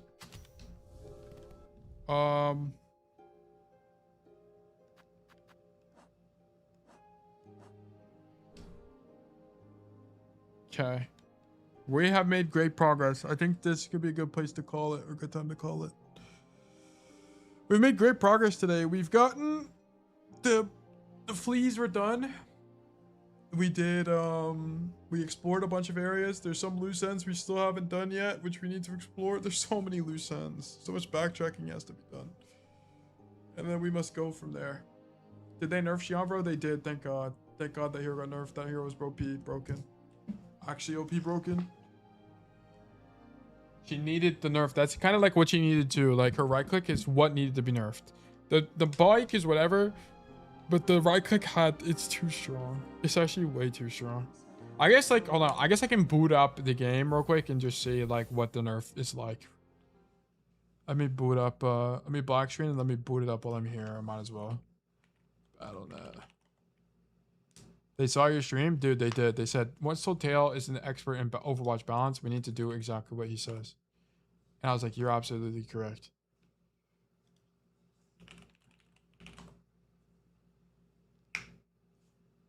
All right, not that far, bro. What do you mean? Bro, go Overwatch 30 minutes more? No, dude, I'm actually so tired. You guys have to understand that I stream for... Whenever I stream, I talk for like every minute of... I've been talking for 8 hours. Like it's a bit exhausting. Talking for 8 hours is crazy. When is the 18-hour stream, bro? Dude, there are people that do that. I just like don't really know how it's possible. Like you have to be a certain, like they take breaks. I also haven't eaten anything and I'm really hungry, so there's no way I'm playing for longer. Like I think like people like Sunshine, they like eat on stream and they watch videos and stuff like that, so they're not like permanently active. Yeah, I want to see this Shion change. The Shion change matters the most because it's going to decrease basically the range of the right click. Oh my god, yes, bro. This is the nerf we needed. It's still one shots? Yeah, but look at this range. Like, this used to like basically kill people from this far. It doesn't do as much damage now, which is so nice. I feel like it's still good. Like this honestly wasn't enough of a nerf. They need to nerf this even more. Over here. Bro, they need to nerf it again. This is not enough. She's a weakness. Wait, is the patch even live? I feel like it's not even live.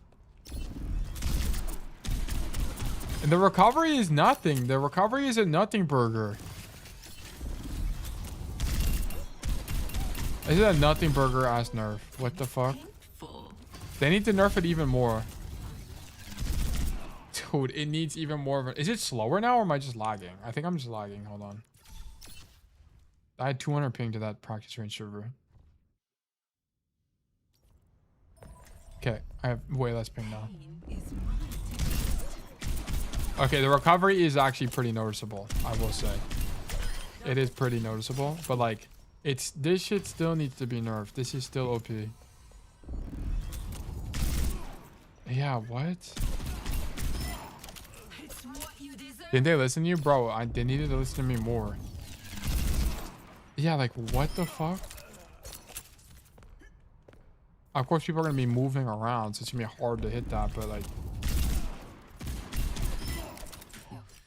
Not enough. She needs even more. This is not enough to make her weak. It's going to, like, she's going to lose more fights, sure, because she just can't kill people as quickly, but it's still, like, not enough. She's going to need another hotfix nerf, I won't lie. She's too strong. But okay, that's going to be it for today, guys. Thank you so much for tuning in. I appreciate it. Is anyone even streaming? I can send you guys the EV if she's streaming. Following. No. Oh, Bomb Chew streaming. Okay, you guys are going to go watch Bomb Chew. Thank you guys for tuning in. I appreciate it. Thank you so much for tuning in. I hope all of you have a fantastic day. Thank you for being here.